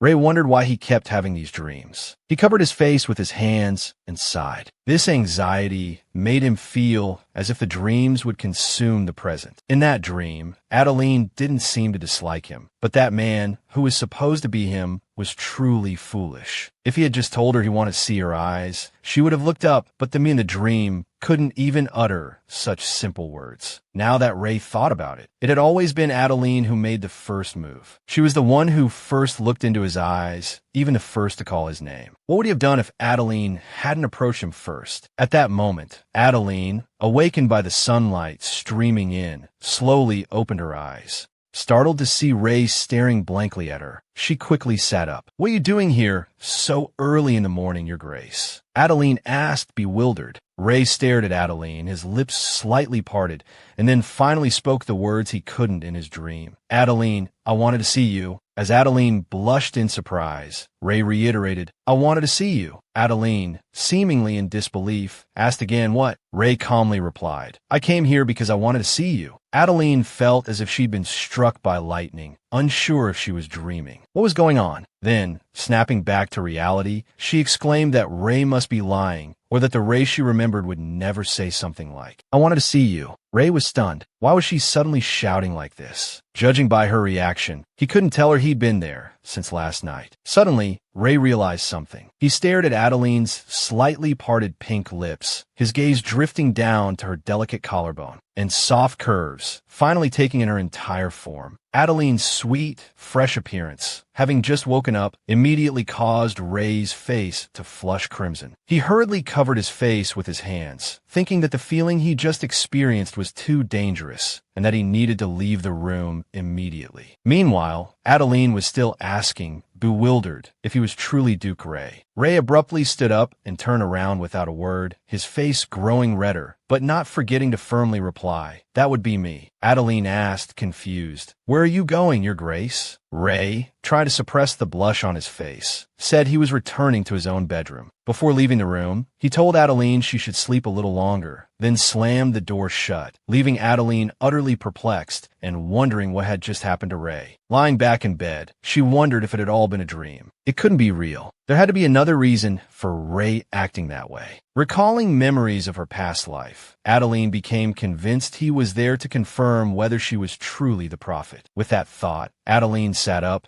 certain that Ray saying he wanted to see her was just an excuse he came up with because she woke up suddenly. Aster must have told him to do it. It had to be that. Ray couldn't possibly have said such things to her for no reason. Suddenly, Adeline realized that ever since Quakin's holy sword had been awakened, she hadn't had any dreams. In her past life, she dreamt every day as a way to escape reality. But recently, she hadn't dreamt at all. Adeline smiled, wondering if it was because she was now living the life she desired. She was happy now, wasn't she? The sun climbed higher, its rays brilliant. Adeline, Ray, and Quakin were having tea together when Ray suddenly announced he would be staying with Quakin today, startling Adeline. Adeline looked at Ray in confusion, and even Quakin stared at his captain, bewildered. Adeline trembled, unsure why he would say such a thing. Had she perhaps said something wrong in her sleep? With that thought, Adeline's expression grew increasingly sorrowful, catching Ray's attention. He asked, concerned, why she looked that way. Adeline sadly asked in return, "How do I look?" Ray took Adeline's trembling hand in his. Looking intently at her, as he said, she looked sad. Feeling her hand enveloped by Ray's large, warm hand, Adeline blushed. She quickly withdrew her hand from Ray's, saying, "Yes, I am sad." Turning her face away, she murmured that she was worried she had somehow angered him, since he'd mentioned them staying in separate rooms. Ray listened, his expression unchanged, and explained that he had only said that because he needed to confirm something. Adeline remained steeped in negativity. Before Adeline could speak, Ray called her name and said, "I could never be angry with you. No matter what happens, I could never be angry with you because it's you." Quakin, sitting between the two, watched the scene unfold, feeling as if he were turning to stone. What was he witnessing? Had his captain gone mad? Impossible. Perhaps the man before him wasn't his captain at all. Adeline's thoughts at that moment mirrored Quakin's. Blushing, she averted her gaze, thinking, "I knew it. This person couldn't possibly be Ray." Both of them, expressions taut with anxiety, even entertained the thought that perhaps the evil god had secretly replaced Ray. Ray, noticing their absurdly apprehensive moods, awkwardly lifted his teacup and took a sip. Quakin, unable to bear the bewilderment any longer, stood up and announced, "I'll be going now. You two carry on." Adeline grabbed Quakin's sleeve. "Please don't go," she pleaded. Quakin, perplexed, asked, "What's wrong?" Leaning closer, Adeline whispered, "Don't you think Ray's acting strangely?" Quakin, a suspicious look on his face, replied, "I thought so too. Perhaps the evil god has cast a spell on his mind." Quakin agreed, crossing his arms and nodding. The two continued their nonsensical discussion,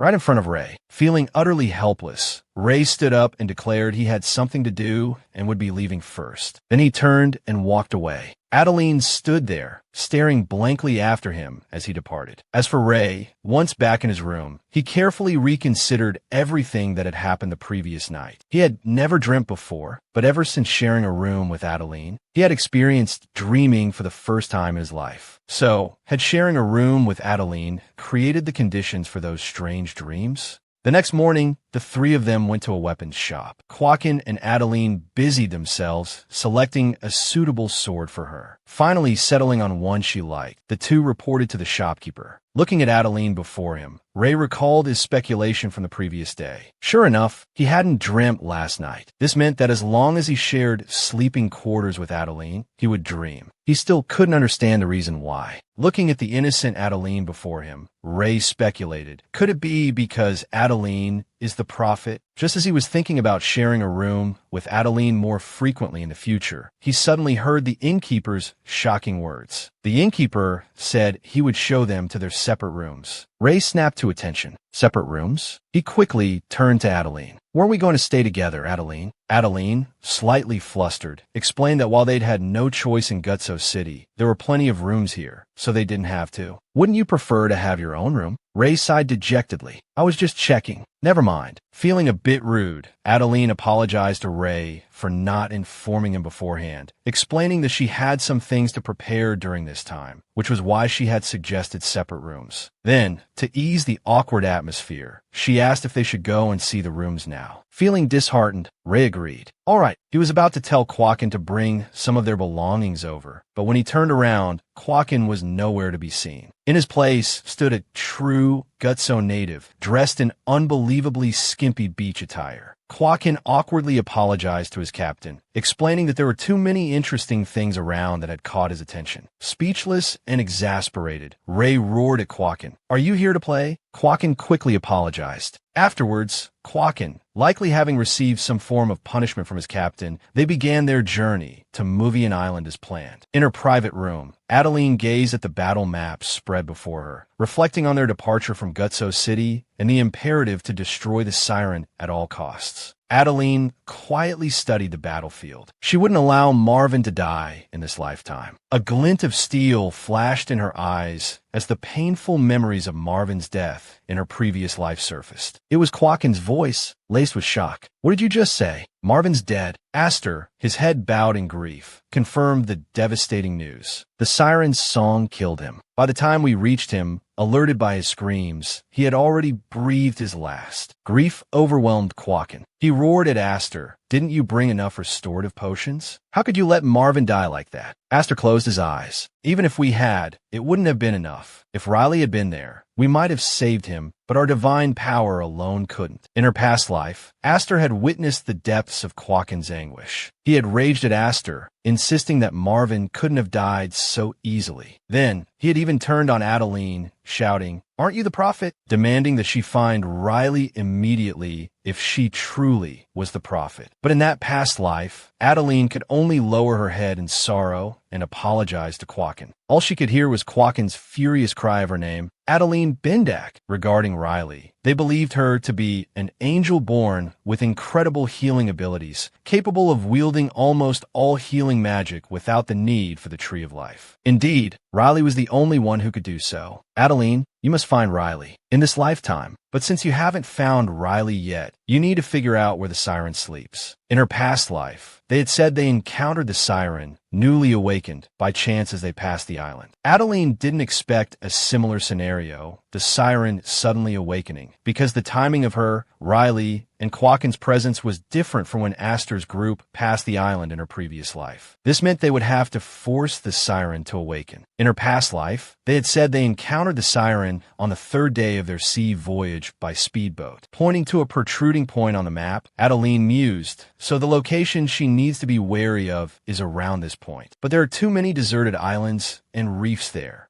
They couldn't pinpoint the exact location where the siren slumbered, nor could they search for an extended period, as the boat borrowed from the mercenaries required magic stones to operate. Crossing her arms, Adeline thought, if that's the case, then I suppose I should warn the captain about this now. Sure enough, the captain was shocked upon hearing the news. Did you just say we're going to eliminate the siren? He asked Adeline. She nodded. Yes, within the next 4 days. The captain was aghast. That's impossible, he exclaimed. Quakin, standing nearby, fell into a thoughtful silence, a strange sense of déjà vu washing over him. But he quickly ceased his pondering, knowing that even Captain Ray couldn't stop Adeline once she'd made up her mind. So, Quakin didn't bother trying to dissuade her, simply chuckling and telling the captain that not even the Emperor could stop her. The captain could only lament, dejectedly saying he needed to go and prepare. After the captain left, Quakin turned to Adeline. Last time it was the Oryxen, now it's the siren. What? At this, Adeline's expression became slightly strained. She simply smiled, offering no answer. Quakin grew serious. I won't necessarily stop you or question your reasoning, he said, but how do you plan to deal with the siren? It's not as easily dealt with as the Oryxen. Their skin is thicker, and their song is incredibly dangerous, causing all sorts of hallucinations. That's unavoidable, considering the sailors on the ship are all human. That being said, Quakin relented, stating that he and Captain Ray would prioritize Adeline's safety. "I have a secret weapon, you know," Adeline replied swiftly. Quakin quipped, "Not that sword you bought at the weapons shop, is it?" "Of course not," Adeline responded. Gesturing towards a small, purple vial nearby, she declared, "This is my secret weapon. It's the Oryxen monster's heart." Quakin, surprised, questioned what she intended to do with it. Adeline held nothing back. She explained her plan to transform the heart into an incredibly powerful explosive, potent enough to obliterate a monster like the Siren. Quakin finally understood why Adeline had negotiated with the Avits for the Oryxen heart. She added that the Siren's skin was too thick. The explosive derived from the Oryxen heart wouldn't be effective unless detonated inside the creature. This, she noted, was something they needed to discuss further. Adeline glanced subtly at Quakin. She had to devise a way to use magic without Quakin or Ray knowing she was enacting this plan. The question was how to do it undetected. So, feigning thirst, she asked Quakin, "I'm a little parched. Do you have anything to drink?" Quakin mentioned he had some bottles of liquor. He asked if she wanted to try some. Adeline hesitated, confessing she'd never had alcohol before. Quakin was taken aback. He hadn't expected that. "Just water is fine," Adeline said. Suddenly, her eyes lit up as she spotted the drink Quakin had just been sipping. "What's that drink?" she asked. Quakin rummaged for a moment, looking for something more suitable for a woman like Adeline. Turning back, Quakin was stunned to find Adeline draining his drink. "That's pretty strong stuff," he warned, concerned. Of course, by this point, a tipsy Adeline was beyond responding. Adeline's face flushed crimson, her clear eyes now swimming, the classic signs of intoxication. She giggled incessantly. Quakin despaired. "Captain Ray is going to kill me." Ray's expression confirmed Quakin's prediction. Taking in Adeline's flushed face and continued giggling, Ray asked, "She's like this from just one strong drink?" "Yes," Quakin answered meekly. Ray immediately fixed him with a razor-sharp glare, making him flinch. Quakin sighed, rubbing his head. "I couldn't even stop her. It happened so fast, and I didn't realize she had such a low tolerance. Just one drink." Now, Adeline was too drunk to know what was happening. She threw herself into Ray's arms, giggling foolishly. Then, still giggling, she patted his chest. "Quakin," she slurred. "He's my husband. Isn't that great? My husband." Ray's face darkened, his eyes boring into Quakin. Quakin, trembling, quickly made his excuses and slipped away, eager to avoid his captain's wrath. Watching him go, Ray sighed. "He's useless." By now, Adeline was completely leaning on Ray, calling his name. Ray looked at Adeline in surprise. Her face was flushed, and her eyes were unfocused as she confessed she couldn't walk. "Can you carry me back to my room?" she asked. At this, Ray's face, and even his hands, turned red. How could he refuse Adeline like this? Scooping her up gently, he said, "All right." Ray slowly carried Adeline back to her room. As he walked, he commented, "You really can't hold your liquor, can you? Just one drink, and you're on your feet." Still affected by the alcohol, Adeline just giggled. Leaning against him, she murmured, "It's okay, because you're here to take care of me." Then she added, "It's so strange. I never imagined this happening in my past life." She didn't voice the thought that followed, however, that she and Ray looked like a happy couple right now. Ray, puzzled by her words, thought, "Past life?" She must be rambling because of the alcohol. Completely drunk, Adeline continued to chatter. "We don't just look like a married couple," she insisted. "We are a married couple." Then, her words slowing, she nestled closer against Ray's chest, her head finding a comfortable spot as she drifted off to sleep. She murmured that she felt truly at ease. Ray gently laid the now slumbering Adeline on the large bed and sat beside her, sighing. "She sleeps so peacefully, completely unaware of my worries," he mused. A thought began to form in his mind. "If I stay here and sleep," he wondered, "perhaps I'll have another dream." Ray glanced at the cold floor below. Surely, he reasoned, Adeline wouldn't mind if I just sleep on the floor for a little while. With that thought, Ray settled himself on the floor, intending to take a short nap. It wasn't long before sleep claimed him as well. As he'd anticipated, he found himself drawn into another dream, similar to the ones before. He saw a foot approaching him, and it wasn't Adeline's. The owner of the foot spoke. "You've finally returned," the woman with fiery orange hair said. The you she addressed was Ray himself, Dukiri Bendak. She was Bella. She gazed at him intently, declaring that she was the one who would grant him a truly glorious future. The name Bella, coupled with those scheming orange eyes, made the whole thing feel strangely unsettling. The next morning, Adeline was awakened by the first rays of sunlight. She sat up, rubbing her head, which pounded like a hammer thanks to the alcohol. She wondered how she'd ended up in bed. Her head swam. She distinctly remembered talking to Ray, then feeling thirsty and taking a drink. But as she recalled that drink, a jolt of shock went through her. She remembered now. After drinking from the glass on the table, she'd become completely intoxicated. But what about Ray? She had a nagging feeling something had happened between them. At this thought, Adeline's face flushed crimson. She clapped her hands over her face and cried out, "Adeline!" She tried to recall the events of the previous night, but her mind was a blank. Oh no, she thought, panicked. Did I do something wrong? She felt she needed to find Ray and ask him. But as she turned to get out of bed, she saw Ray leaning against the side of it, asleep. Adeline stared, shocked and bewildered. Ray was indeed asleep beside her bed. Embarrassment and confusion warred within her. Why is he sleeping here? She wondered, flustered. She got out of bed and looked down at him, puzzling over why he'd chosen to sleep there instead of returning to his own room. Could he be angry about her suggestion that they sleep separately? Had Ray brought her back to her room? Adeline approached him cautiously, still struggling to make sense of the situation. Looking at his face, radiant even in sleep, Adeline couldn't help but smile. He simply looked too handsome.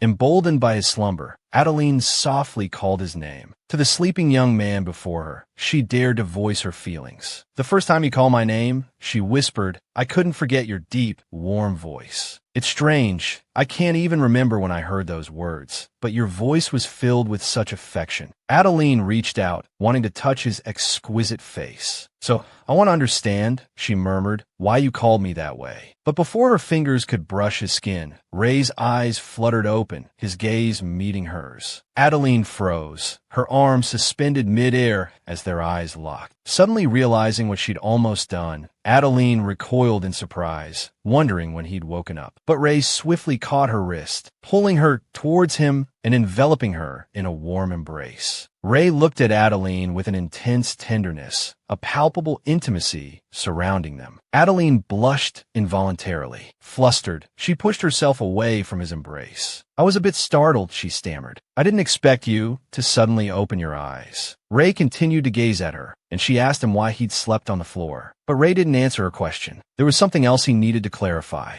"Do you know anything about Bella on 10? He asked, his words hitting Adeline like a bolt of lightning. Feeling a cold dread creep into her heart, she hesitantly asked again, Bella on 10? Is that who you just said?" Adeline stood up, her voice chilling as she replied, "I don't know who that is." Ray stared at her, astonished. "You don't?" he asked. An icy aura seemed to emanate from Adeline as she turned and walked away. Ray's senses sharpened, a prickle of unease rising within him. He didn't understand Adeline's sudden coldness. Before he could approach her, she spoke softly, "I'd like some water. My stomach feels uneasy." She requested that Ray bring her some, the colder the better. Ray was silent for a long moment, then turned and left the room to fulfill Adeline's request. The moment Ray was gone, Adeline collapsed onto the bed, her hands clenching into fists as she trembled. Ray knew about Bella on 10, but how much did he know? And how had he found out? In her previous life, Ray's meeting with Bella hadn't occurred until much later. Adeline feared her actions had altered the course of history. Burying her face in her hands, despair washed over her. She imagined Ray returning to the ducal estate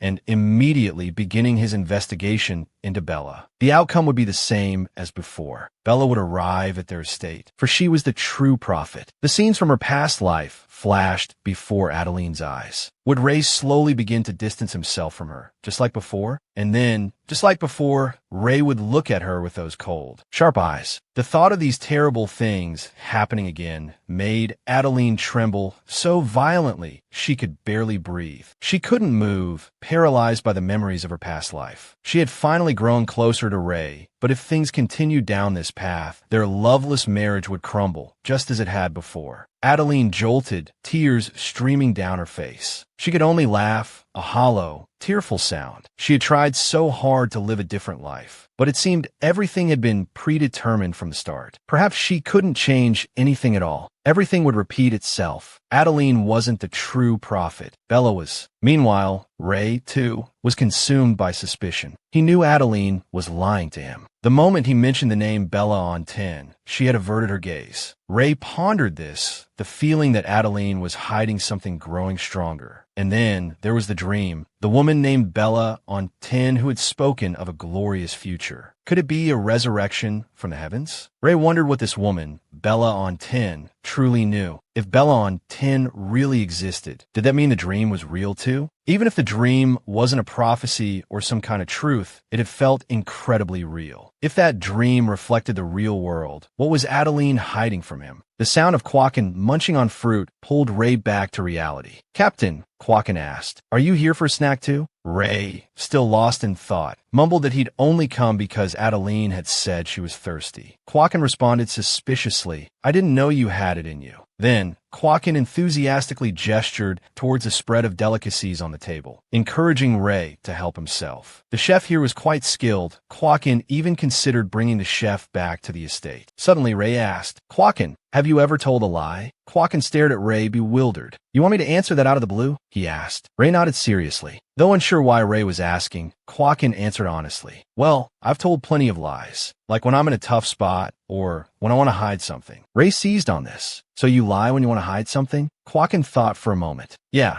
I usually lie when I'm trying to avoid something. Like when I want to get out of studying, training, or work, I pretend to be sick." Ray listened thoughtfully. "I see," he said. Quacken immediately regretted his confession. Pretending to be sick was something the captain would never do. Quacken, attempting to salvage the situation, stammered, "Lots of people do that, though. Why are you asking anyway?" Ray remained silent. Quacken then uttered the words that struck a chord with Ray. "Is this about Adeline?" Continuing to munch on his food, Quacken offered Ray some unsolicited advice, suggesting he stop worrying and just talk to her again. This only served to irritate Ray further. Quacken, still acting the part of the seasoned veteran, ushered Ray out of the dining area, telling him to go back to Adeline so Quacken could finish his meal in peace. He then slammed the door shut, calling out after Ray to be sure to talk to her. Ray's face darkened. A flicker of suspicion crossed his mind. This Quacken, lately he's only concerned with his own enjoyment. Have I been too lenient with him? Ray worried, unsure what he should even say to Adeline now. He supposed it would be easy enough to conceal his emotions. Ray sighed, realizing Adeline's strong reaction meant he should probably avoid questioning her further. Ray recalled his vivid dreams, the ones where Adeline was always timid, sorrowful, and insecure. Perhaps that was the reason for her lies. Even Ray didn't want Adeline to become the Adeline he saw in his dreams. So, Ray decided to let Adeline choose to tell him one day, rather than pressuring her for answers now. The next day, sunlight streamed through the cracks in Adeline's room, rousing her from a restless sleep. The moment she opened her eyes, the thought that Ray knew the truth about Bella slammed into her. She squeezed her eyes shut again, the world tilting precariously. Adeline couldn't understand how Bella could have met Ray. Was it a meeting she'd never heard of? Adeline wearily covered her eyes. Or was it a meeting she had no knowledge of because that part of her memory was missing? Once Ray knew the truth about Bella, it wouldn't be long before he found her. What would happen after that? Adeline thought miserably. Would she be locked away again in that dark tower, just like in her past life? Perhaps it would be even worse this time, because she had deceived Ray. She had pretended to be the prophet when the real prophet still existed. Everyone in the Venzak estate, including Marvin, and Quacken, and especially Ray, would begin to hate her. The more Adeline thought about it, the more terrified she became. She couldn't imagine Ray even bringing her water in that situation. Adeline broke down, covering her face with her hands, realizing she needed to stop this from happening. But how? Overwhelmed by the stress and anguish of these thoughts, Adeline began to cry, tears steadily dripping through her fingers. Suddenly, a knock echoed through the room. It was Ray, bringing Adeline the water. He asked if he could come in. Collecting herself from her earlier breakdown, Adeline softly replied, "Come in." Ray handed Adeline the glass of water, asking if she was feeling better. Adeline answered softly, "Yes, I'm sorry for troubling you." She took the glass from Ray's hand and took a small sip. Ray observed Adeline thoughtfully. Just as he was about to say something, Adeline called his name in a similar manner. Both of them froze, caught in a brief standoff, before simultaneously asking each other if they wanted to speak first. Ray conceded, "It's nothing important. You go ahead." With a sorrowful expression, Adeline steered the conversation towards the siren. "You must have heard from Captain Quacken," she said. "There's a siren and a monster on the way to Maven Island, where we're headed. I plan to awaken the sleeping siren and eliminate them." This statement silenced Ray. He simply asked Adeline why she would do such a thing. Averting Ray's gaze, Adeline explained it was to prevent an accident, one she couldn't discuss right now. Ray stared intently at Adeline. He then asked her, "Are you going to continue to keep me in the dark about the details?" Adeline said she couldn't speak of it now. Ray looked at Adeline, asking if this would. "Is this because of a prophecy?" Ray ventured. Adeline remained silent, her gaze averted once more. Silence descended again, broken only by Ray's sigh. "I understand," he finally conceded. Surprise flickered across Adeline's face. "You agreed more readily than I expected. Is it because you said you'd do anything I asked?" "Yes," Ray replied without hesitation. Adeline bit her lip, a knot of confusion tightening in her chest. She couldn't understand why Ray was being so kind to her, even though he didn't truly know who she was. Her fingers tightened around the water glass. "Is it because he no longer trusts me?" she wondered. The more Adeline dwelled on it, the more bewildered she became. What if Ray was only agreeing to her unreasonable request because of that? Ray's voice broke through her spiraling thoughts. "I'm sorry, I was lost in thought," she apologized. Ray eased the tension with a lighter tone. "Quacken keeps telling me to invite you to dinner." A small smile touched Adeline's lips. "Quacken said that? I'm grateful." "Nothing to be grateful for," Ray chuckled. "He's just excited about the foreign food." Bending down, Adeline began to tie Ray's shoelaces. "If we delay any longer, Quacken might bring up even more food. Let's go down to eat." She left the room ahead of Ray, adding, "I plan to search for the siren within 3 days." "I'll help you," Ray responded. Just before leaving the room, Adeline froze, a sudden thought seizing her. She turned back, a question forming on her lips. "Am I useful to you?" she asked, her expression carefully neutral. Ray was taken aback. The pained, hesitant look in Adeline's eyes from his dream flashed through his mind. "Why would you ask that?" he pressed. Adeline turned away. "It's nothing. I just wondered." She opened the door, slipping out of the room. "I'm sorry for asking such a useless question. I'll go down first." Ray watched her go, a mixture of unease, concern, and contemplation swirling within him. There was something strangely familiar about Adeline's expression just now,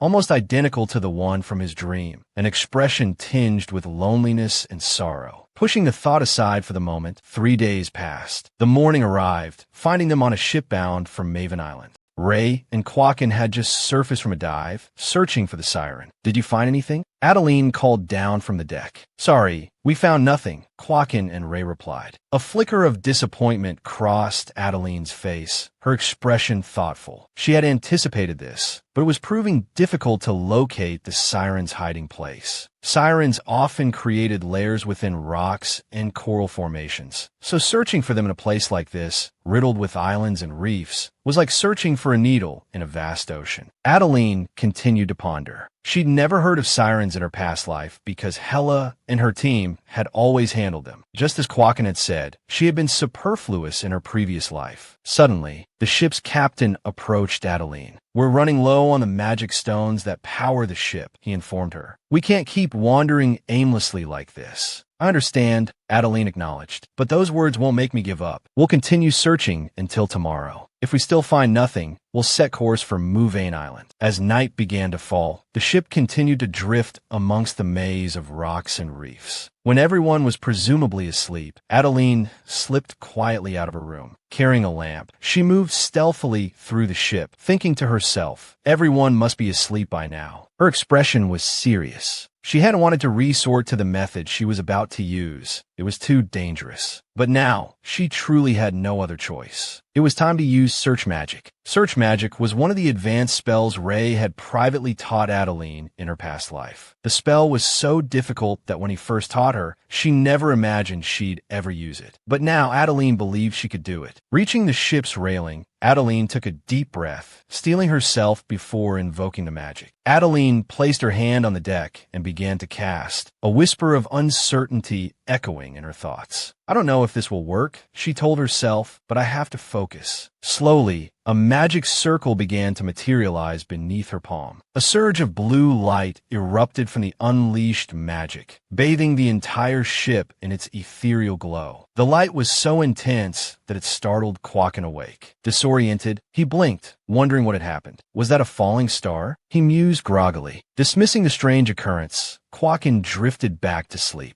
Meanwhile, Adeline completed the search magic, her golden hair rippling in the night breeze. "I did it," she exclaimed softly, a thrill coursing through her. "I actually used search magic." A wave of exhilaration washed over her. It was incredible. It was as if her perception had expanded, her senses heightened. The moment she thought of the siren, she could feel its presence in the air, a faint but distinct echo. A realization struck Adeline. Ray had once told her, with absolute certainty, that she would never be able to use this magic. But it wasn't that I couldn't use it. Adeline stared at her hands, a puzzled frown creasing her brow. Did Ray mean that I would never need to use search magic? Where had she gained this power? Even Adeline herself couldn't comprehend it. She searched her memories, trying to pinpoint the moment of this profound shift. A small smile played on her lips. Regardless, I succeeded. Relief flooded her. Ray and Quacken wouldn't have to suffer tomorrow. They'll ask how I knew where the siren was, she mused. Turning, Adeline headed back inside. Unbeknownst to her, Ray had witnessed the entire scene from the deck, his brow furrowed in confusion. How could Adeline use search magic? He wondered. It wasn't a spell just anyone could cast. Ray tried to remain calm, telling himself that perhaps it wasn't search magic after all. Maybe I just saw wrong, he reasoned, trying to dismiss the unsettling feeling that had taken root. The next morning dawned bright and clear. The sky was a brilliant blue, dotted with the white wings of seagulls. "The siren is here," Adeline announced, pointing to a spot on the map. Quacken stared at the location, astonishment etched on his face. "They're probably sleeping beneath this island," Adeline explained, tapping the map on the wall. Quacken scratched his head, bewildered. "How do you know that?" Adeline offered a cryptic smile. "Just a hunch," she replied. Quacken, completely unsuspecting, attributed it to her prophetic abilities. "Why aren't they reacting, even though we're getting closer?" he wondered aloud. "Do you think they're sleeping?" "That's what I'm thinking," Adeline agreed. "How do we wake them up?" Quacken pondered. Adeline sighed. "I'm not sure." They both turned to look at Ray, who stood silently behind them. "I have a feeling Ray would know," Adeline said, her gaze fixed on him. "Isn't the captain also the leader of the angels?" Quacken added. Ray groaned. "Sorry to disappoint you, but I have no idea." Quacken playfully shoved him. "Sometimes I think you have less knowledge in that head of yours than I do." Ray glared at him, resisting the urge to throttle the jovial Quacken. Suddenly, Adeline gasped. "I remember something," she exclaimed. Turning to Ray and Quacken, her eyes bright with excitement, she declared, "Let's destroy the siren's nest." Both men stared at her, dumbfounded.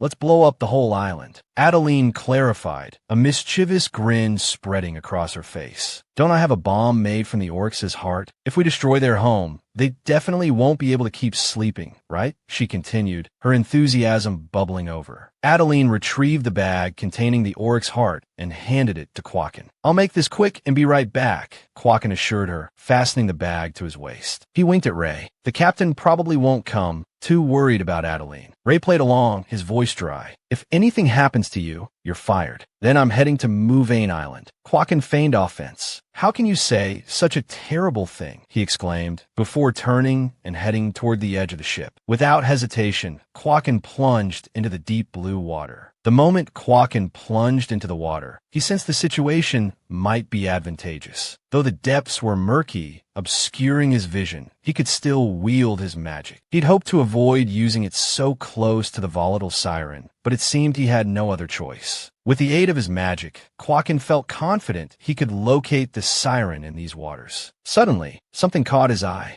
A massive tentacle, belonging to the monstrous siren, loomed before him. "I found them," Quacken thought. The creature was truly colossal. He needed to act swiftly before it awakened. He swam to a rocky ledge and carefully placed the bag containing the Oryx heart bomb Adeline had given him. Mission accomplished, Quacken began his ascent, preparing for the imminent confrontation. Unbeknownst to him, as he turned, a pair of glowing red eyes snapped open, watching his every move. The siren's enormous tentacles began to slowly unfurl. Following Quacken's upward trajectory. A prickle of unease ran down Quaken's spine. He paused, sensing something amiss. Something just moved, he thought, whirling around. To his horror, the siren's eyes were fixed directly on him. Panic seized him. They're supposed to be sleeping. Did my magic wake them? Before he could react, a massive tentacle lashed out, ensnaring him in its powerful grip. Quaken knew he was in grave danger. He struggled to swim upwards, but the tentacle's hold was too strong. He couldn't handle this alone. With a surge of adrenaline, Quaken quickly sent out a signal, a desperate plea for help. On the ship, Ray and Adeline watched the water anxiously, their concern for Quaken growing with each passing moment. Suddenly, Ray felt it, Quaken's signal. A burst of blue energy erupted from the water, rising towards the sky. Adeline gasped, recognizing the signal's meaning. She started forward, but Ray quickly stopped her.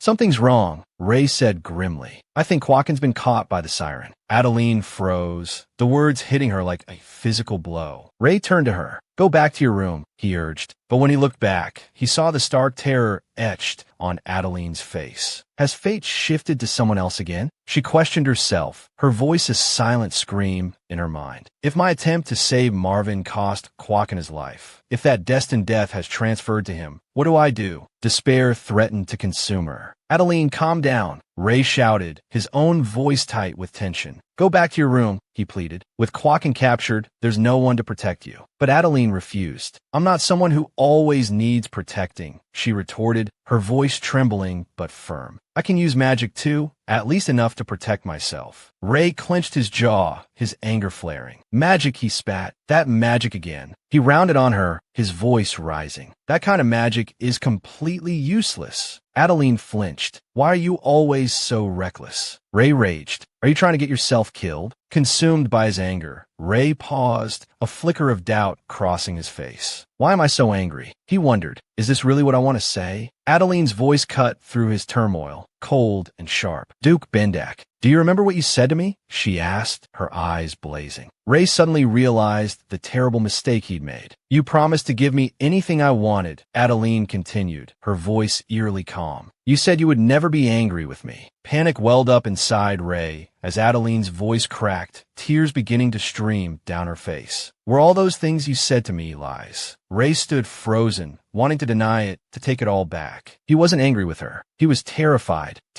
of losing her. Suddenly, a massive tentacle burst from the water, Quaken entangled within its grasp. "Captain!" Ray roared, his voice filled with urgency. Adeline knew this wasn't the time for arguments. "Save Quaken," she commanded, her voice icy. Ray hesitated. "I can't leave you alone," he protested. But Adeline turned, facing Ray, and cried out, "I said I'm going." Seeing the expression on Adeline's face, Ray finally stopped hesitating. He turned towards the ship's edge, determined to save Quaken. Just then, the captain began issuing an emergency announcement. The captain called for everyone's attention, warning them that the siren had awakened earlier than expected. He reminded them of the extreme danger posed by the siren's song, urging everyone to put in their wax earplugs to block it out. Everyone on board hastily followed the captain's orders, scrambling to insert their earplugs. The scene became more chaotic than ever, but Adeline remained calm as she approached the railing. She saw Ray rushing towards the monstrous siren, wielding his sword with fearless determination. With a single, powerful stroke, he sliced one of the creature's massive tentacles clean in two. Adeline took in the situation, realizing this might be her chance. Clutching the magic stone, Adeline successfully cast a searching spell, believing she could utilize its power. The magic stone amplified magical abilities. Simple spells could be inscribed upon it for future use. The caster merely had to crush the stone to activate the stored magic. Adeline recalled Ray teaching her how to use the magic stone in her past life. He had explained that anyone with magical power could easily destroy the stone. There was no need to throw it or physically break it. Sheer willpower was enough. Adeline gripped the stone tightly, thinking that Ray wouldn't have mentioned it if it wasn't useful. Adeline closed her eyes, recalling Ray's words and focusing her mind on the spell. A clear, specific image was best when concentrating on a target. Perhaps fire would be most suitable. Adeline extended her hand, planning to use the magic stone more effectively. If the flames were sharp and intense enough, the magic contained within the stone could pierce through anything. In an instant, the magic stone in Adeline's hand transformed into a blazing arrow of fire, hurtling towards the siren's tentacles. Ray, having just dealt with one of the siren's tentacles, had the situation under control. He was about to move towards Quacken, but as he looked in his direction, Ray was stunned by what he saw. A fiery arrow was flying straight towards the tentacle that held Quacken captive. Who had fired it? Quacken? Or the monstrous siren itself? At that moment, Quacken was still unaware of the incoming projectile. He struggled in the tentacle's grip, crying out, "Captain,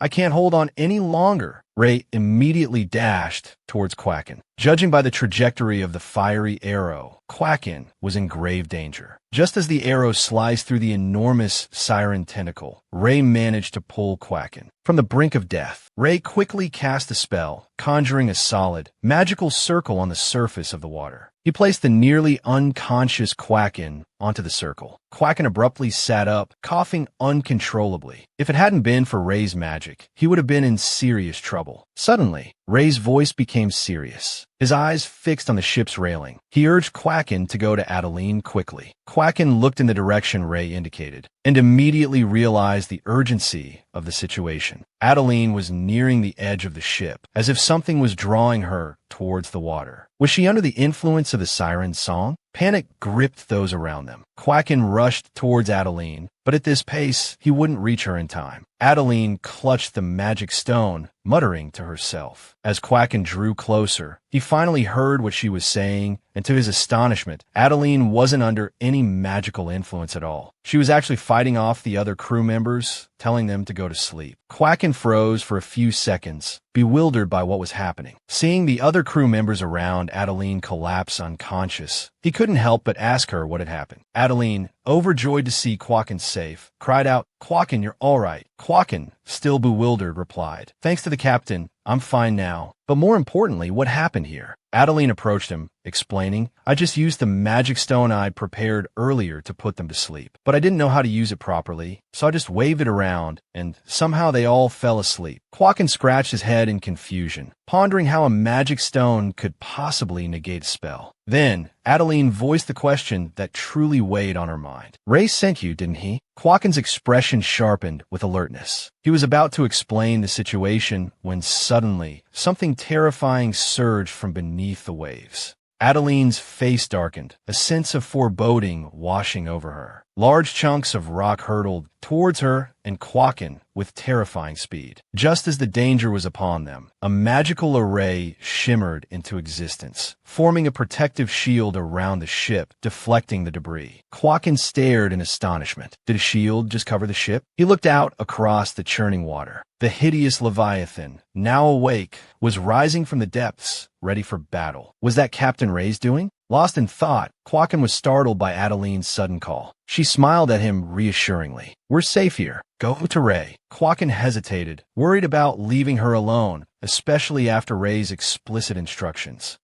He began, but Adeline calmly interrupted him. "Quacken, I'm not weak." She looked him directly in the eye, her gaze sincere. "Please believe in my usefulness, from the past up until now." But contrary to what Adeline expected, Quacken shook his head. "Her usefulness wasn't the point. It's because you're part of our family," he said, a warm smile spreading across his face. The words struck Adeline with the force of a physical blow, her heart pounding in her chest. It was the first time she'd heard such acceptance from Quacken, from anyone in the Ben DAC household. Really, Quacken moved towards the edge of the ship, turning back to her one last time. "I trust you, Adeline." He gave her a reassuring wave. "Be careful. I'll go check on the captain." As for Adeline, she remained rooted to the spot, Quacken's words echoing in her mind. It would have been so much better to hear those words directly. As the battle between Ray and the siren raged, lightning flashing across the sky, Quacken arrived to assist. Seeing him, Ray's first thought was of Adeline. "What is he doing here?" he demanded. "Where's Adeline?" Quacken reassured him, "We don't need to worry about her." Ray rounded on him, anger flaring. How do you know that? Quakin simply lowered his head, gritting his teeth before bursting out. I don't want to interfere with the captain's business, but please, just this once, try to trust Adeline. Truly, if she were in danger, she could escape on her own. Ray stared at him in astonishment. What are you talking about? He asked, bewildered. But there was no time for further argument. The hideous siren had turned its fiery gaze towards them. They needed to bring it down, and quickly. Quakin glared at the siren, gathering his strength and brandishing his sword. Have you ever been hit by a holy sword? He asked, his voice dripping with menace. It hurts, doesn't it? With a powerful swing, Quakin slashed at the monster's chest, severing one of its grotesque arms. The siren recoiled, clutching its wound in agony. Quakin turned to Ray, shouting, "Captain now." Ray responded calmly, "I know," and raised his own sword. Suddenly, Ray froze, a strange sensation washing over him. He glanced towards the railing where Adeline had been standing. He could sense a presence emanating from somewhere. Could it be coming from Adeline? At that moment, Adeline was muttering incessantly to herself. A spark suddenly ignited in the air. The siren stared in surprise, its gaze fixed on a massive rocket hurtling towards it at breakneck speed. A deafening explosion ripped through the air, shattering the siren into 1,000 pieces. Thick, black smoke billowed from the remains, blotting out the sky and bringing with it a deluge of rain. The downpour continued, relentless, but soon the smoke began to thin and sunlight pierced through the gloom. The rain gradually subsided, leaving the sky clear and bright. Adeline, standing at the ship's railing, cried out in triumph. "We won!" Quakin and Ray were still below. Quakin, ecstatic, waved his arms, celebrating with Adeline, but Ray remained silent, his gaze fixed intently upon her. Suspicion clouded Ray's features. "Adeline," he began, his voice sharp, "what did you do just now? What was that explosion?" He gripped his sword tightly. It was clear his blade hadn't struck the final blow. Had it been Adeline? Finally, Quakin and Ray climbed back onto the deck. Quakin grinned, brimming with pride. "Amazing, Captain. Just like the old days before the Demon War." He continued to praise Ray for the shield that had protected the ship, but just as Ray was about to respond, Adeline's voice cut through the air. She walked towards them, a smile gracing her lips. "Good work, everyone." Turning to Quakin, Adeline requested, "Could you collect the siren's blood, heart, and flesh?" As she spoke, Ray shot her a sideways glance. Quakin readily agreed to Adeline's request, leaving Ray and Adeline alone on the deck. Once Quakin was out of earshot, Adeline, without looking at Ray, asked coolly, "Ray, are you injured anywhere?" Ray, his expression equally cold, replied, "No." "I see," Adeline murmured softly. "That's good." Ray, however, continued to stare at her, as if trying to decipher some hidden truth. His dream flashed through his mind once more. If what he had seen was accurate, then the woman named Hyora was the true prophet. So why did Adeline appear in his dream that way? The way she kept things from him bred suspicion, but Ray was certain of one thing. He still couldn't let Adeline go. Eventually, Ray, Quakin, and Adeline arrived at Marvane Island. The journey, in truth, hadn't been as smooth as it appeared. As the three of them strolled through the streets, Quakin's evident dejection hung heavy in the air. He lamented their short stay, just a single day. Couldn't they have lingered a little longer? Adeline, with a serene smile, replied, "We can't stay here any longer, as we have a tight schedule ahead. Could you relay this to the Duke?" Quakin, feeling caught in the middle, suddenly found himself the unwilling mediator in their silent conflict. Nervously, Quakin turned to Ray. "Captain," that's what she said. Ray's response was curt and cold. "Understand." Quakin flinched, a deep worry gnawing at him. The atmosphere between the two was thick with unspoken tension. Adeline, too, fell silent, troubled by Ray's changed demeanor. She had thought he liked her, but perhaps it had all been a misunderstanding. A wave of despondency washed over her. Asterisk, if he doesn't like me, what will he do? Asterisk, I'll just live out my days within the dark boundary. Her delicate feet came to an abrupt halt. They had arrived at a particular restaurant, renowned for having Marvane's finest chef at its helm. Standing outside, Quakin thought the restaurant's name was remarkably straightforward. As the three entered,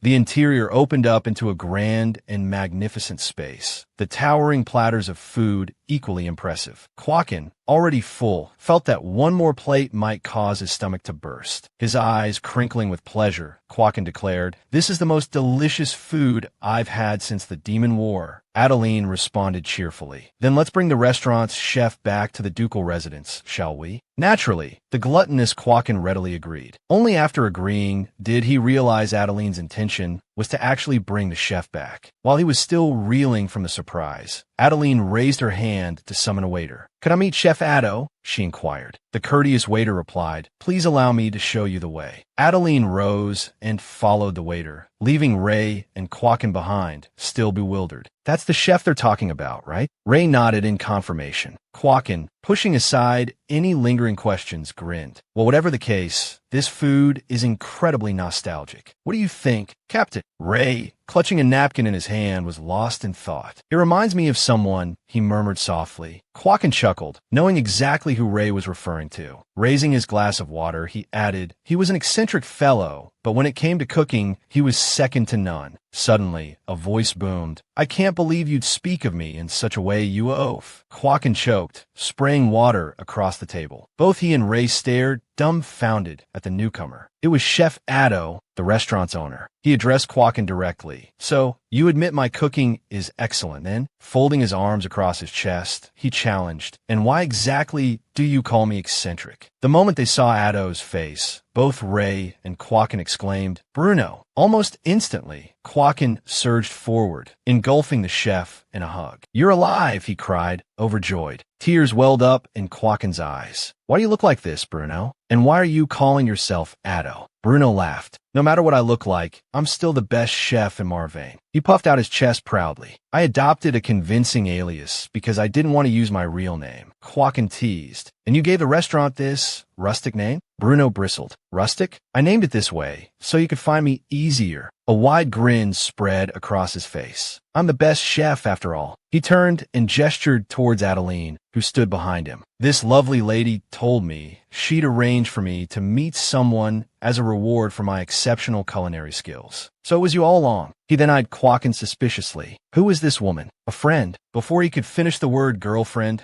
Quakin blurted out, "No way." He quickly introduced Adeline as the captain's wife. Adeline smiled warmly. "It's a pleasure to meet you. Please call me Adeline." This information stunned Bruno. He turned to Quakin, asking, "You said that person was here?" His eyes landed on Ray, seated at the table. Bruno froze, his expression blank. Memories long buried flooded back. Memories of Ray as a boy and Bruno, the chef who prepared his favorite meals. He remembered telling the young Ray, "When you inherit Dilet, I'll make you delicious food every day." Ray, a bright-eyed child, had replied with a grin, "Sounds good." The brief reverie ended. Bruno, silent now, walked slowly towards Ray, stopping before him. He dropped to one knee, bowing his head respectfully. "Duke Dilet," he said, his voice filled with reverence. "It is an honor to be in your service once more. I pledge my loyalty to you." Ray beamed. "It's good to see you again, Bruno." The three men laughed and joked, the reunion a balm to their souls. Watching them, Adeline smiled softly. Ray glanced over at her. The joy radiating from Adeline's face sent a tremor through Ray's heart. Whether she was the prophet or not no longer mattered. He gazed at her, his heart full. As long as she was Adeline Lot 10, that was enough for him. Lost in thought, he found himself drawn closer to her. "Adeline," he whispered. Startled, she turned to face him. As she turned, she saw Ray smiling at her, a genuine, sweet smile. A blush crept up Adeline's cheeks. "Is he smiling at me?" She wondered silently. Ray stepped closer, his smile widening. "Thank you," he said. But then, his expression shifted, his brow furrowing with concern. Adeline was crying. Tears streamed down her face, shimmering in the light. She wept because she realized that Ray made that expression when he smiled, and she was seeing it for the first time. Ray, worried, reached out to her. "Adeline," he asked gently, "why are you crying?" Adeline raised a trembling hand and touched his face, her fingers tracing the delicate lines of his features. "It's so beautiful," she stammered, her voice thick with emotion. Ray blushed, asking what was beautiful. Through her tears, Adeline laughed. "You are," she replied. Ray stared at her, speechless. He gently wrapped his arms around her waist, gazing into her eyes. "I'm so grateful to you. Because of you, I was able to see Bruno again." Adeline blushed, murmuring, You don't have to thank me. Taking her hand in his, Ray pressed it against his cheek. Yes, I do, he insisted, his gaze tender. I'm so glad you're here with me. Adeline stared back, stunned. Then a radiant smile bloomed on her face, tears of joy spilling down her cheeks. Meanwhile, Joaquin and Bruno, unwittingly relegated to the role of lonely onlookers, stared longingly at the overflowing bowl of affection before them, utterly forlorn. Sunlight streamed down upon the Duke Bandex estate in the Duke's domain, painting the sky a brilliant blue. Asto stood there, staring blankly at the figure before him. Suddenly, he rushed forward, exclaiming, Bruno, you're alive. The man was none other than Bruno, the finest chef in Marvain, brought back to the ducal estate by Adeline, Ray, and Joaquin. Meanwhile, Marvin and Joaquin struggled with a mountain of luggage. Marvin grumbled irritably, telling Joaquin he should have helped with the bags before exchanging pleasantries. Even though they hadn't seen each other in years, Marvin felt like his arms were about to fall off. Upon arriving at the estate, Bruno immediately showcased his culinary skills, preparing a feast for everyone to enjoy. Just a few simple dishes for the first day, he said with a smile. The table, laden with an array of meticulously prepared delicacies, left Marvin and the estate staff utterly speechless, staring at the exquisite dishes before them. They wondered, this is what he considers simple? The estate's current chef, overcome with shame, hung his head and mumbled, Bruno, you're incredible. I can't even compare. I suppose I'll be dismissed now. Bruno let out a hearty laugh and clapped the chef on the shoulder. What are you talking about? You'll be my sous chef. The affectionate pat, however, proved too much for the overwhelmed chef, who promptly fainted. The others remained mesmerized by the magnificent spread. Asto, feeling a pang of envy, muttered, Bruno's just showing off. Bruno materialized beside him in an instant. Do you want to starve forever? He asked, causing Asto's face to drain of color. Adeline, witnessing the scene, sighed. Everyone, calm down and eat while it's hot, she urged. Then, a smile playing on her lips, she added, now that we've braved the dark forest and brought back the best chef, shouldn't we start preparing for a banquet? Asto looked at her in surprise. A banquet? You just got back. Adeline calmly interrupted Asto. Since we've completed the preparations, we'll hold a banquet to dispel the evil spirits. It will be a grand affair. Melodious music will fill the banquet hall, and guests in magnificent attire will attend the feast. Adeline and Ray will, of course, be among them. And while everyone is immersed in the delightful atmosphere of the banquet, Adeline will personally seek them out, one by one. Those evil spirits. I, Adeline, will capture them all. Adeline's chilling expression sent shivers down the spines of Ray, Joaquin, and Bruno. Only Ray remained composed, replying casually, all right. Asto scratched his head, thinking that Adeline had become much bolder after this trip. Her words brought back vivid memories for Adeline, Joaquin, and Ray of their terrifying encounter with Erixie and the colossal siren, an unbelievable and equally perilous journey. Adeline smiled, reassuring Asto that she had been well protected by both Ray and Joaquin. Asto, his voice laced with concern, replied, You're important to us. You really need to be careful. Adeline offered a faint smile. All right, I'll try to be careful. Asto, still worried, pressed her for a promise, which made Adeline laugh. Is this what it feels like to have a family? She mused. It's truly heartwarming. Suddenly, a vision flashed through her mind. A stormy night, rain lashing down, thunder echoing through the darkness. A door creaked open slowly. Adeline trembled, hesitant to step inside. Finally, summoning her courage, she stepped inside, calling out for Asto.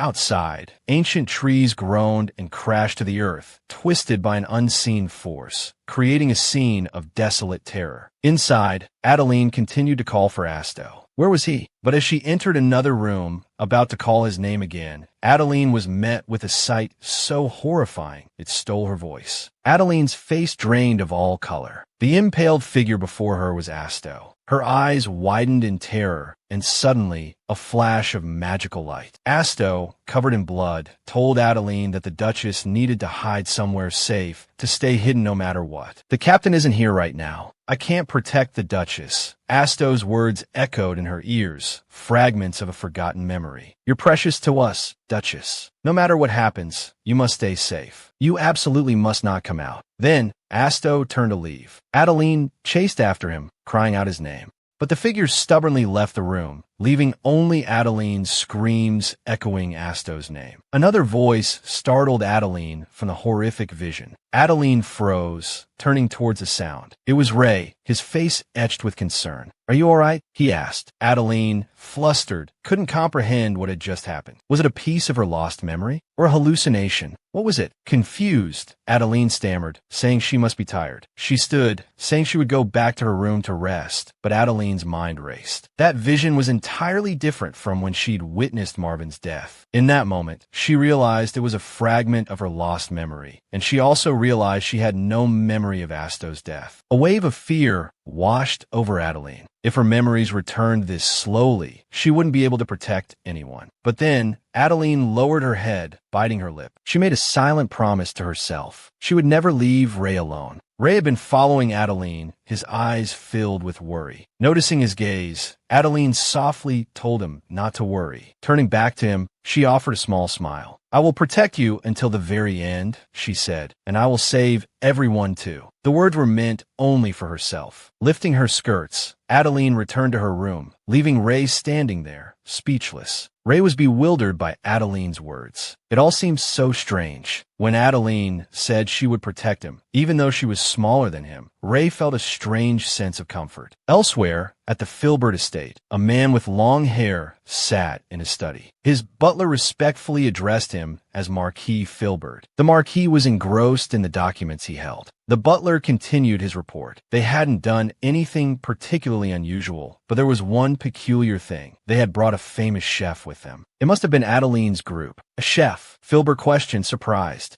The butler added nervously, "I heard their butler has been visiting the town frequently lately. Perhaps they are planning to hold a party." Filbert stroked his chin thoughtfully. A party would only happen if that young man was a social butterfly. He must mean Ray. Suddenly, Filbert's expression turned serious. "What future did you see?" he asked the person before him. The one he questioned, the seer, was Hiller. Time passed. 2 months later, the garden Adeline had painstakingly cultivated was in full bloom. Sunlight and the fragrance of flowers bathed the entire estate. In his private study, Ray carefully reviewed the reports from Quakin and Asto regarding the current situation. The garden was ready. They asked Ray how long it would take to train the Hawkeye mercenary swordsman. Ray was distracted, not really absorbing the contents of the report, because at that moment, all he could see in his mind was Adeline's radiant smile. Unconsciously, Ray smiled too. The smile startled both Quakin and Asto. Their captain was smiling. Asto awkwardly cleared his throat, pulling Ray back to the present. Asto pointed out that Adeline had been in the underground research facility for months now, save for the time she trained swordsmanship with Ray. Ray nodded absently. Quakin chimed in. Wasn't it a good thing she seemed happy? Bruno, looking thoughtful, said he wasn't sure, but he was a little worried about her. Meanwhile, in the basement where Adeline was immersed in her research, Ray quietly descended the stairs. He knew human intellect had its limits, and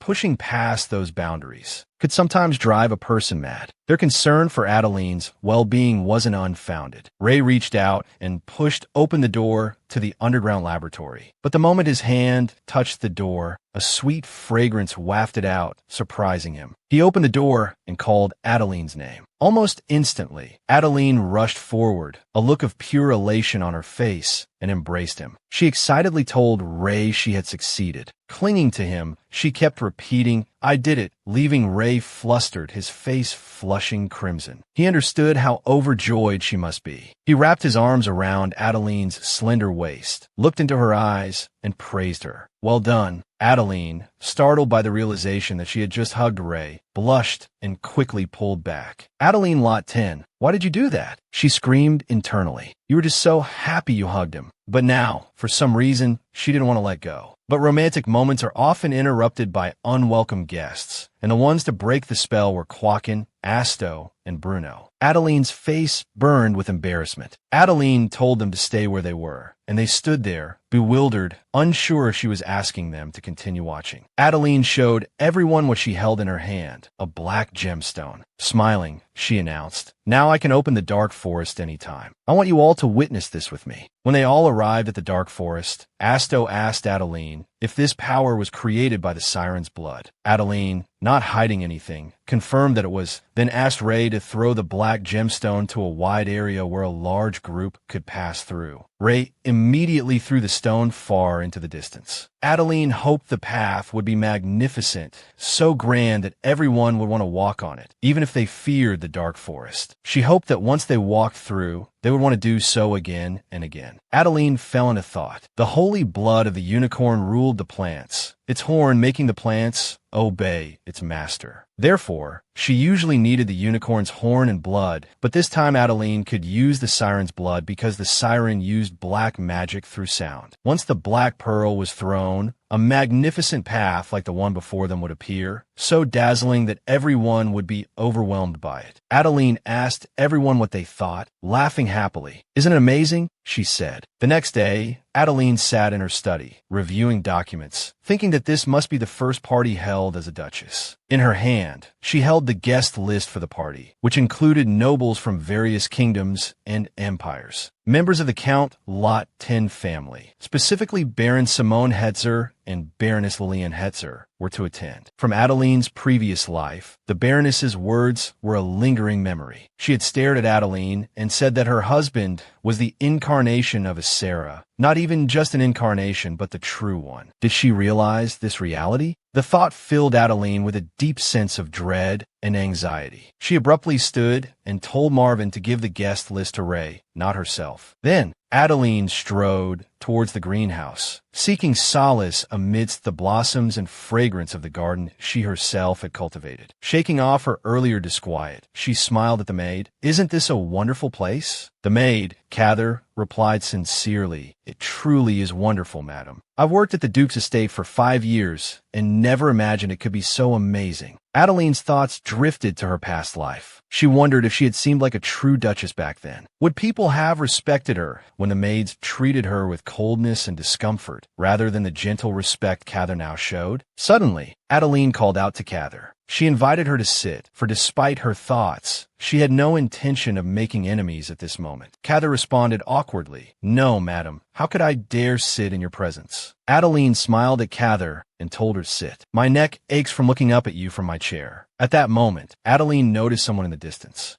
It was none other than her husband, Ray. Adeline asked, puzzled, "Ray, why are you here?" He replied coolly, "That's what I should be asking. Why are you alone in the greenhouse?" Confused, Adeline asked, "Why alone? Isn't Cather here?" Cather, startled at the sudden mention of her name, jumped slightly. Adeline sighed and asked, "Are you worried I'll be kidnapped again?" Ray answered without hesitation, "Yes." "Indeed," he said, stroking Adeline's golden hair, his voice still laced with concern. "After all, the person who kidnapped you before is still with us." Adeline asked him, "You still don't trust Abbott?" The intimate scene left Cather gaping. Duke Ray leaned closer to Adeline, brushing her hair aside and inhaling its fragrance, his every gesture expressing his care for her. Meanwhile, Adeline blushed, reassuring him not to worry so much. The scene before Cather was pure bliss. Adeline was truly and deeply loved. It seemed Cather's adoring gaze was so obvious. Even Adeline became aware of the situation. Blushing, she asked Ray, "Shall we take a walk?" Eager to escape Cather's enamored stare. The two strolled through the blossoming garden, bathed in the warm sunlight. Noticing Ray's gaze, Adeline asked curiously, "Why are you staring at me like that? Do I look strange?" Ray blushed slightly, hesitating before responding. He turned his face away, embarrassed. "No, not at all." But Adeline still found his behavior odd. Ray, flustered, replied, "I'm always strange." His words made Adeline burst out laughing. Ray, perplexed, couldn't understand why she was laughing. Adeline, still chuckling, asked, "Are you uncomfortable?" "I'm sorry." Ray's face and ears flushed red. "No, I'm just curious." "Curious about what makes me laugh?" Adeline thought for a moment, then said with a smile, "I think I only laugh suddenly when you act or speak differently than usual." Ray looked at her, confused. "What do you mean?" Adeline smiled at him. "Like now."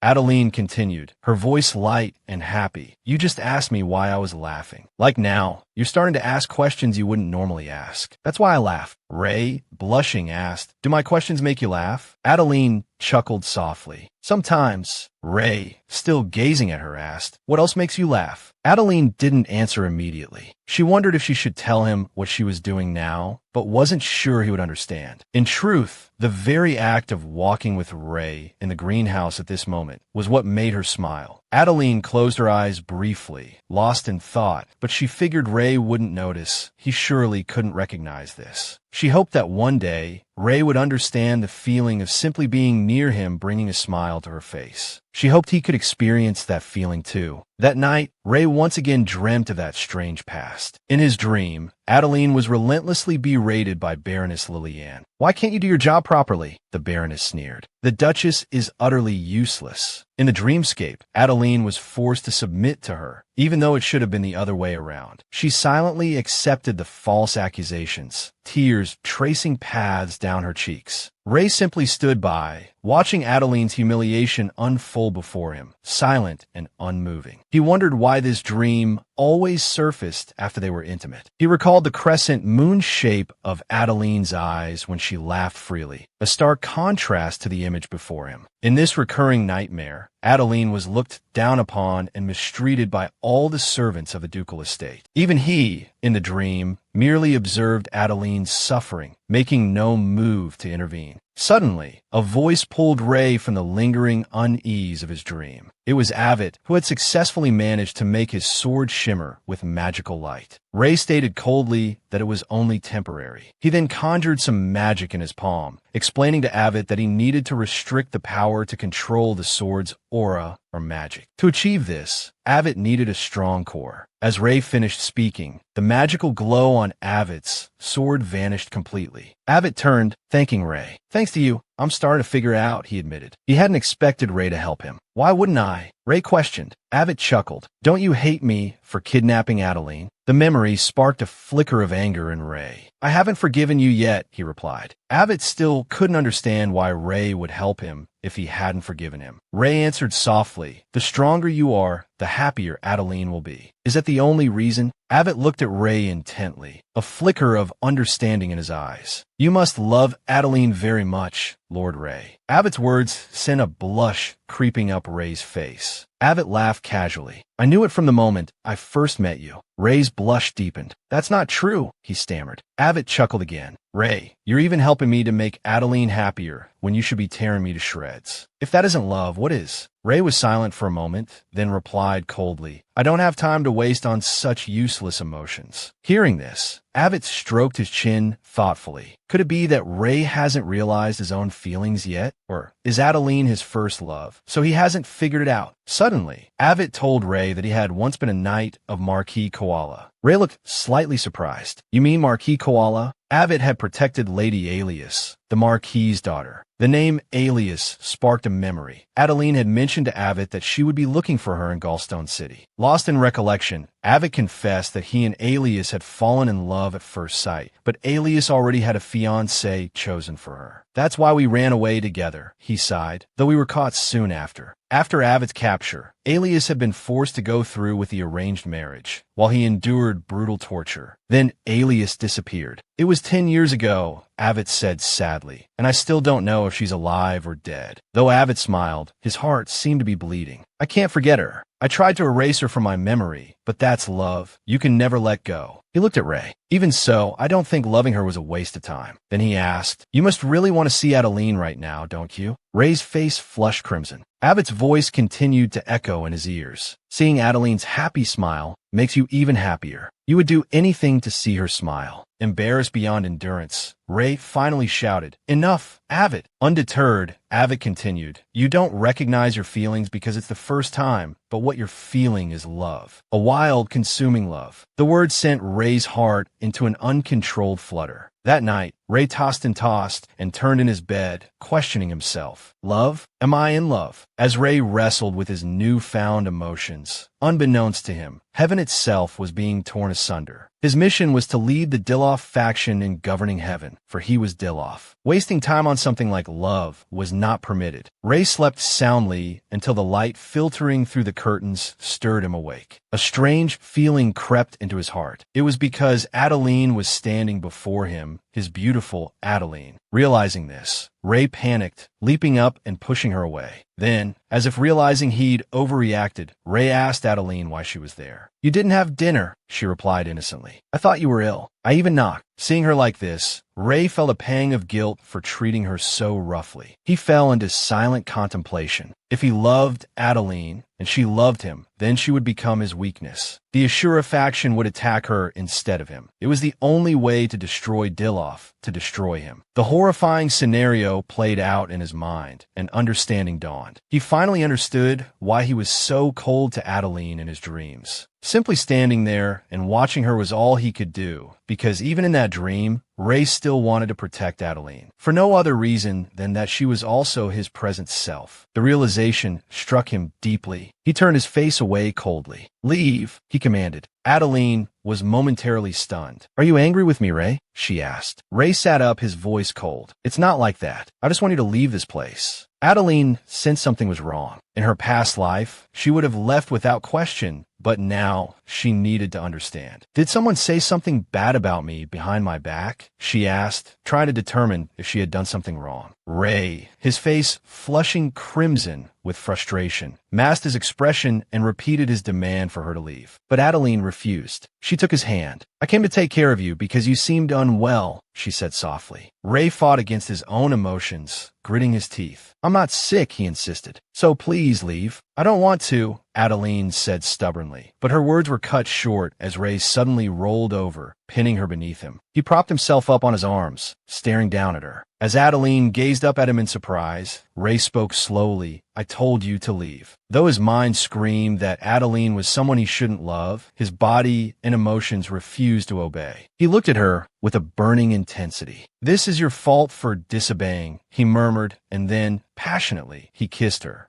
Ray knew full well he shouldn't be doing this. Not if he didn't want to hurt her, but his body wouldn't listen. He kissed Adeline's lips, truly kissed those soft lips. The kiss lingered, Adeline's face growing hotter and hotter. It was her first kiss. Then, abruptly, Ray pulled away. He covered his forehead, muttering, "Damn it." Adeline heard him, and her face paled. Why curse after kissing her? She sat up angrily, shoving Ray away. "You shouldn't be angry," she exclaimed. "You're the one who kissed me." Fuming, Adeline stormed out of the room, her voice still laced with anger. "Someone might think I forced myself on you." Ray remained slumped against the headboard, frustrated and silent. His silence only fueled Adeline's anger further. She whirled around. "Duke or Ray, you're horrible," she shouted. "You're a coward." Then, with a final stomp of her foot, Adeline left, leaving Ray standing alone in the room, bewildered. She marched straight to the dining hall. The sound of her approach startled Bruno, Asto, and Quakin. Adeline leaned against the table, her expression icy. "Tell me," she demanded of the three men.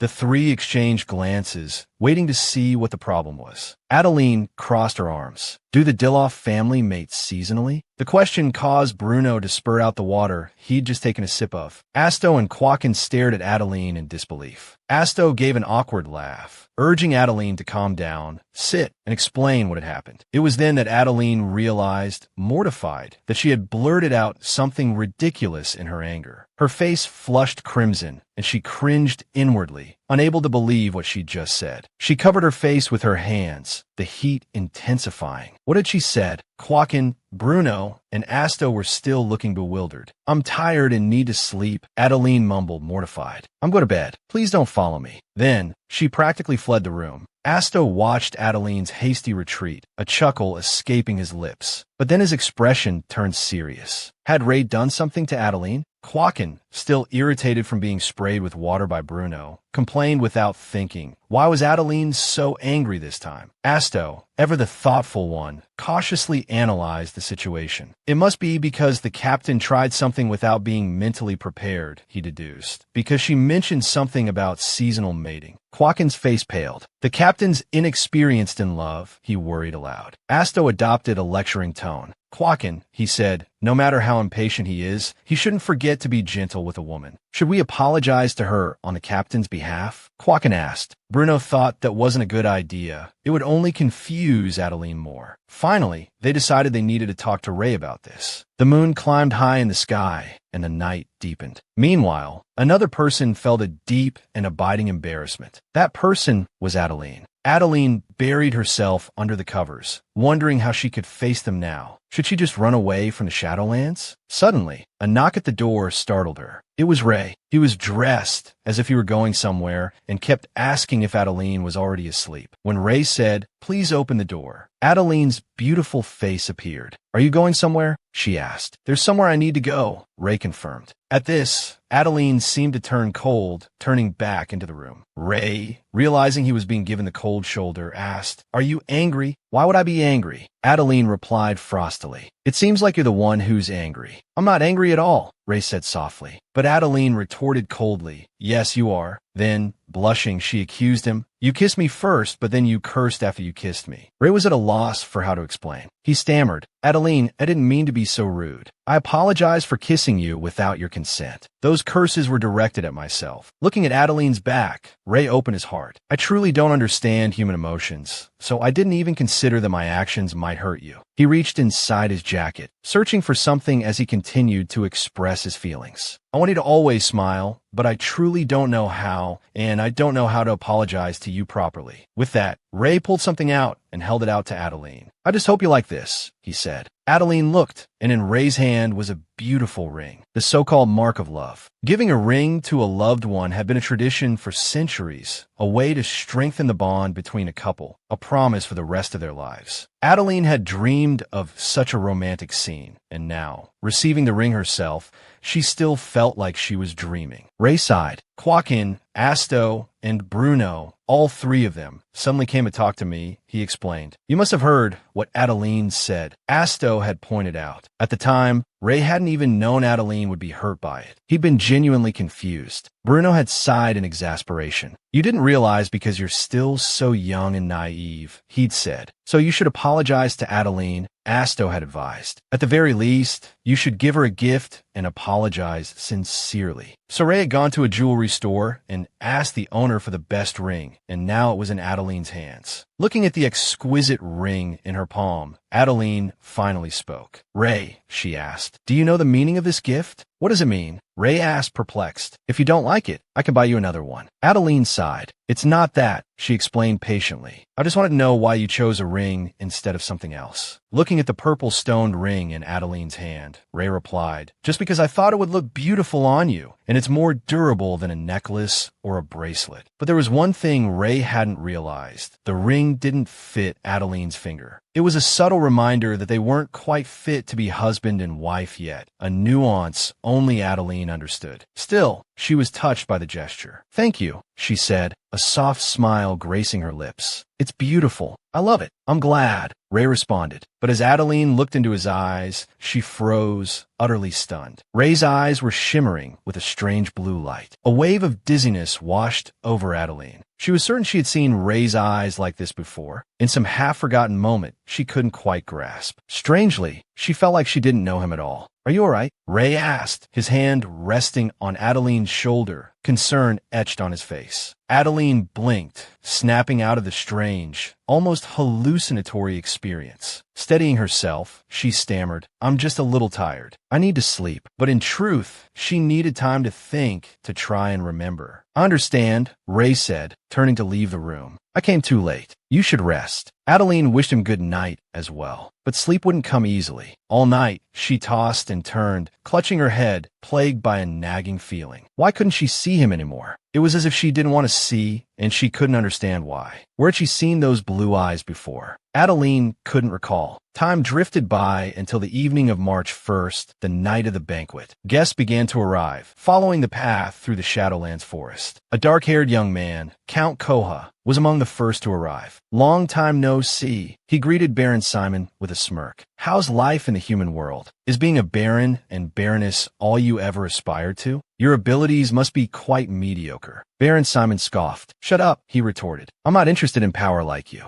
Being a baron is perfectly fine for me. The two continued their bickering. Have you tried contacting Filbert? Count Koha inquired. I tried, Baron Simon replied, but I really don't like him. I doubt he'll come here. Count Koha mused aloud. Isn't Filbert extremely concerned about the Shadowlands? I heard they only invited nobles below the rank of count. Were they planning? He continued to analyze his thoughts, hypothesizing, if Duke Bendak is an ordinary person, he would be afraid to deal with those of higher status at his debut. Finally, Count Koha wondered why Filbert cared so much about this palace. If he were human, there was no reason for him to care, and even if he were an angel, it shouldn't matter as long as the Tree of Life was no longer part of the equation. Suddenly, a collective gasp of astonishment interrupted his monologue. Everyone was stunned by a giant, shimmering tree, just like the Tree of Life in the garden of the Bendak mansion. Baron Hetzer plucked a small flower from the tree. Even angels couldn't do this, he murmured. Angels don't have enough holy energy to create such magic. What if they're mercenaries? Count Koha pondered. Baron Hetzer scoffed at the suggestion. Then, turning to his wife, he called out, Lillian, I'll forgive you this time, so try to seduce Duke Bendak. A glint of wicked ambition shone in Baron Hetzer's eyes as he crushed the flower in his hand. If you can uncover his secrets, he promised her, I'll give you some freedom. What did he mean by that? Meanwhile, in her private chambers, Adeline had changed into her formal gown. She was still pondering the momentary blue glow in Ray's eyes. It was similar to the glow of the holy sword, Nikagat. If she remembered correctly, Ray and Quaken's sword of brilliance also had a similar blue light. A realization began to dawn on Adeline. Could she perceive the power of angels? So, if she saw a red glow in the eyes of the invited nobles, it would mean this ability of hers could truly detect angels and demons. But Adeline couldn't fathom why she possessed such a power. She even wondered absurdly if it was because she had kissed Ray. Lost in thought, she didn't realize Catherine had already escorted Ray into her room. Catherine announced their arrival, but then she, too, was struck speechless by Adeline's extraordinary beauty. Even Ray blushed slightly at the sight of her stunning appearance. Adeline turned to them slowly, a gentle smile gracing her lips. She wore a breathtaking blue gown, its intricate details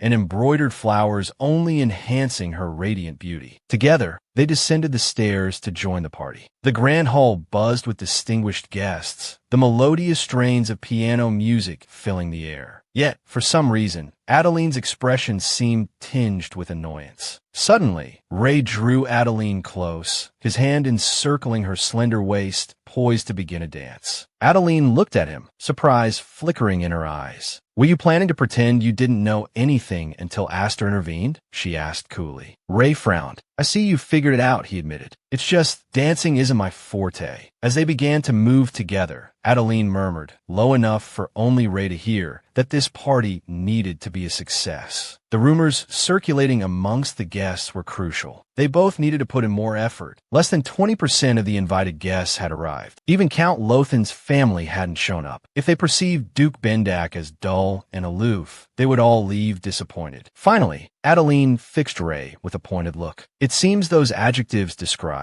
the way you're looking at me, she finished, a hint of amusement in her voice. Are you mocking me? Didn't you tell your friends to do something? The moment the music began, she knew he would just stand there, not asking her to dance. She had explicitly told him he should be the one to lead her onto the dance floor. The guests wouldn't begin dancing until their host had. Just then, a blonde-haired man appeared, a charming smile playing on his lips. Duchess, he said smoothly, may I have the honor of being the first to dance with you, instead of him? Immediately, Ray, a flash of anger in his eyes, pulled Adeline towards him. They stood embraced amidst the elegant scene of the party. A delicate blush colored Adeline's cheeks as she allowed herself to be swept away by the moment. As the music ended, they bowed to each other politely. Now, I'm going to greet them, Adeline whispered to Ray, a mysterious purple light flickering in her eyes. Looking directly at Baron Simon Hetzer, she said, I can finish this dance with them. Adeline's words caught Ray off guard. You just said you were going to dance with someone other than me, he pointed out. Facing Ray's slightly irritated and jealous gaze, Adeline sighed. Even an emperor would graciously offer the empress's hand to others at a party, she explained. Her voice took on a more urgent tone. I told you, I'm not here to play. I'm here to find the god of darkness attending this party. Ray looked at Adeline, his expression softening. Taking her hand, he said, You don't need to do these things. When I was preparing for this party, he continued, watching you, you seemed genuinely happy. I just want you to enjoy it. His words left Adeline speechless for a moment. You're right, she admitted, her voice sincere. I've been looking forward to this party. It was fun preparing for it, and I'm having fun now. Then, with a playful glint in her eyes, she asked, Do you know what would make this party even more enjoyable for me? Her expression turned serious. The fact that I can help you find your enemies here, so you can eliminate them immediately. Ray was taken aback. Adeline smiled. To do that, she explained, I need to get close to them. So, can you let go of my hand? Reluctantly, Ray released Adeline's hand. He watched her, his heart heavy with a mixture of protectiveness and resignation. He didn't want her dancing with another man, but he knew he had no choice but to let her go. After all, no one could stand against the will of the one they loved. Banquet tables laden with a seemingly endless array of delicacies were swiftly arranged. The steak, in particular, garnered unanimous praise from the guests, some even claiming it melted in their mouths. A murmur of curiosity rippled through the crowd, wondering who the chef behind such a masterpiece could be. Adeline, half her face concealed behind her fan, thought to herself, pleased that her decision to forego appetizers had been a wise one. She, too, sampled a piece of the lauded steak. The moment the succulent meat touched her tongue, she turned to Bruno. This isn't just meat, is it? He chuckled in response. I used a touch of magic in its preparation. A wave of astonishment washed over the guests. So magic could be used for such a purpose. It seemed its applications were as varied as its wielders. The ladies present seemed to be thoroughly enjoying the festivities, their conversations filled with exclamations about the splendor of the Shadowlands. Adeline's exquisite gown, too, became a topic of fervent discussion. Yet amidst the lively atmosphere, Adeline's attention remained fixed on a particular pair. Baron Hetzer and his wife had slipped away from the main gathering, their movements furtive and discreet. Adeline, after exchanging pleasantries with the ladies around her, excused herself and followed the couple, her steps light and purposeful. Within a small, secluded room of the Venzak estate, Adeline peered through the walls, her vision enhanced by a subtle spell. Inside, Baron Hetzer berated his wife, his voice laced with venomous contempt. He called her useless, his insults echoing through the room. I clothe you, I feed you, I give you a roof over your worthless head, and you can't even accomplish this one simple task. Adeline watched, a chill running down her spine. The Baron's cruel words were eerily familiar, mirroring those Lillian had confided in her during her past life. Lillian crumpled to the floor, felled by a swift kick from her husband. It's the Duchess, she sobbed. She's too beautiful. No decent girl could ever hope to satisfy the Duke. Baron Hetzer grasped her chin, his face contorted in a sneer. Your body still holds some allure, he hissed. I taught you a few things, didn't I? He straightened, turning his back on his weeping wife. Be bolder when you seduce that damn Duke, he commanded. Make him fall for you. Find out what he's hiding. Do this well, and you won't have to come home with me tonight. He delivered this last remark with the air of a magnanimous husband, before sweeping out of the room. The moment the door clicked shut, Adeline materialized within the room, startling Lillian. Baroness Hetzer, she inquired gently. Lillian, quickly composing herself, curtsied, her aristocratic facade firmly back in place. Your Grace, she stammered. When did you? Just now. Adeline replied smoothly. What is your name? Adeline asked. Lillian, she responded. With names exchanged, a subtle connection formed between them. Despite this, Lillian remained shrouded in a cloud of misery. I was just about to refresh my makeup, Adeline said, gesturing vaguely. I seem to have smudged it during the festivities. Would you care to join me? She offered. The invitation, so casually extended, held a silent acknowledgement of Lillian's tears. A knight recently gifted me some rather exquisite cosmetics he happened upon, Adeline continued. I haven't tried them yet, but I'd be curious to see how they look on you.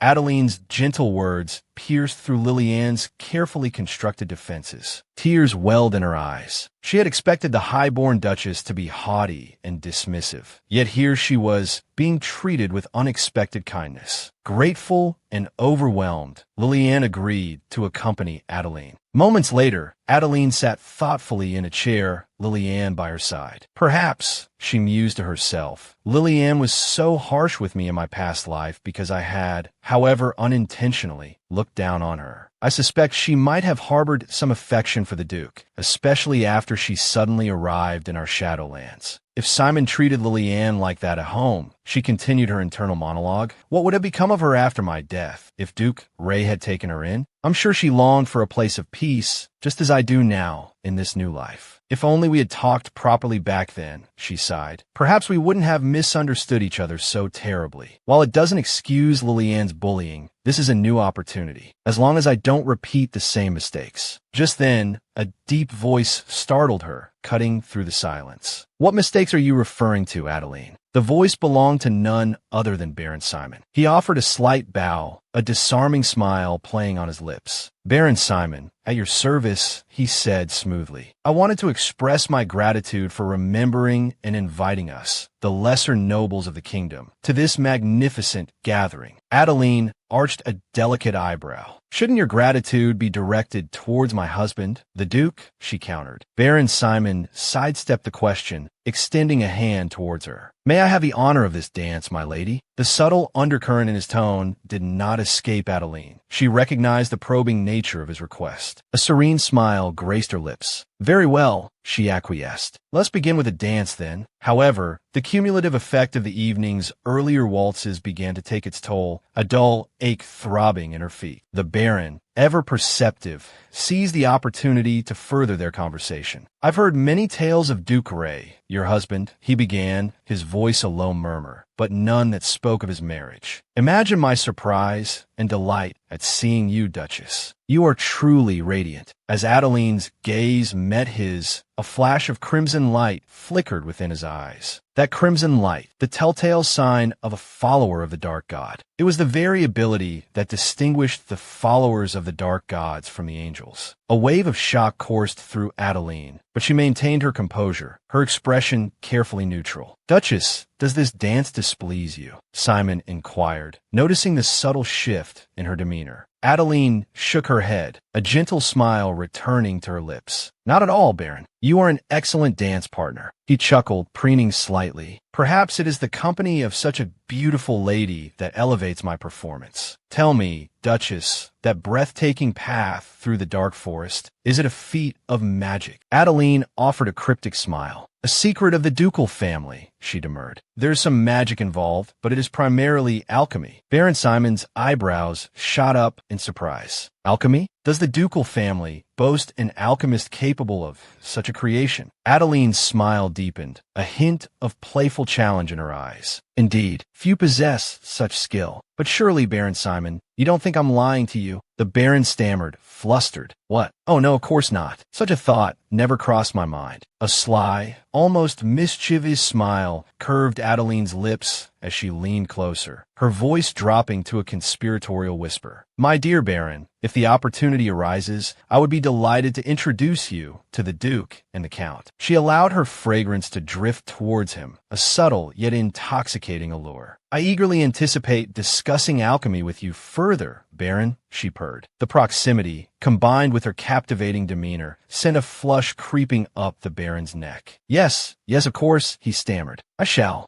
send a discreet invitation very soon. Back in the sanctuary of her chambers, Adeline released a weary sigh. She needed rest desperately. The evening's festivities had yielded an unsettling discovery. Two followers of the Dark God, Baron Simon and Count Koha, both identified by the telltale crimson glow in their eyes, both appearing to be around 20 years of age. She hadn't seen any other colors, but the very fact she could distinguish between angels and followers of the Dark Gods, it meant something. It meant she was one of the few who could see the true nature of the world. If she truly was the one who could see the truth, as Ray had said in her past life, and as Bruno had alluded to earlier, humans see us as gods, but we are merely creations of the Lord. Then this ability to discern between races was a gift bestowed only upon chosen leaders. The demon king of the demon realm, the angels of the celestial realm, and the prophet of the human realm. But Bella had been born the prophet, the leader of the human realm. Did that mean she, Adeline, was meant to be the demon king? The thought sent a shiver of icy dread down her spine. She slammed a hand on the table, shaking her head vehemently. "No," she muttered. "I am human. A normal human, born of a mother, unlike those ageless angels. The tree of life, burned to ashes in the war between heaven and hell. In the mortal realm, now under the sway of the demon realm. The state religion of the empire, worshipping the dark gods. The holy temple, once devoted to the angels, now a fading legend. Perhaps the Lord had granted her this power to restore the shattered balance. If she helped the angels revive the celestial realm, balance would naturally be restored. Neither angel nor demon could reverse the flow of time. The Lord must have brought her back to life to aid the angels. Indeed, the Lord was on her side.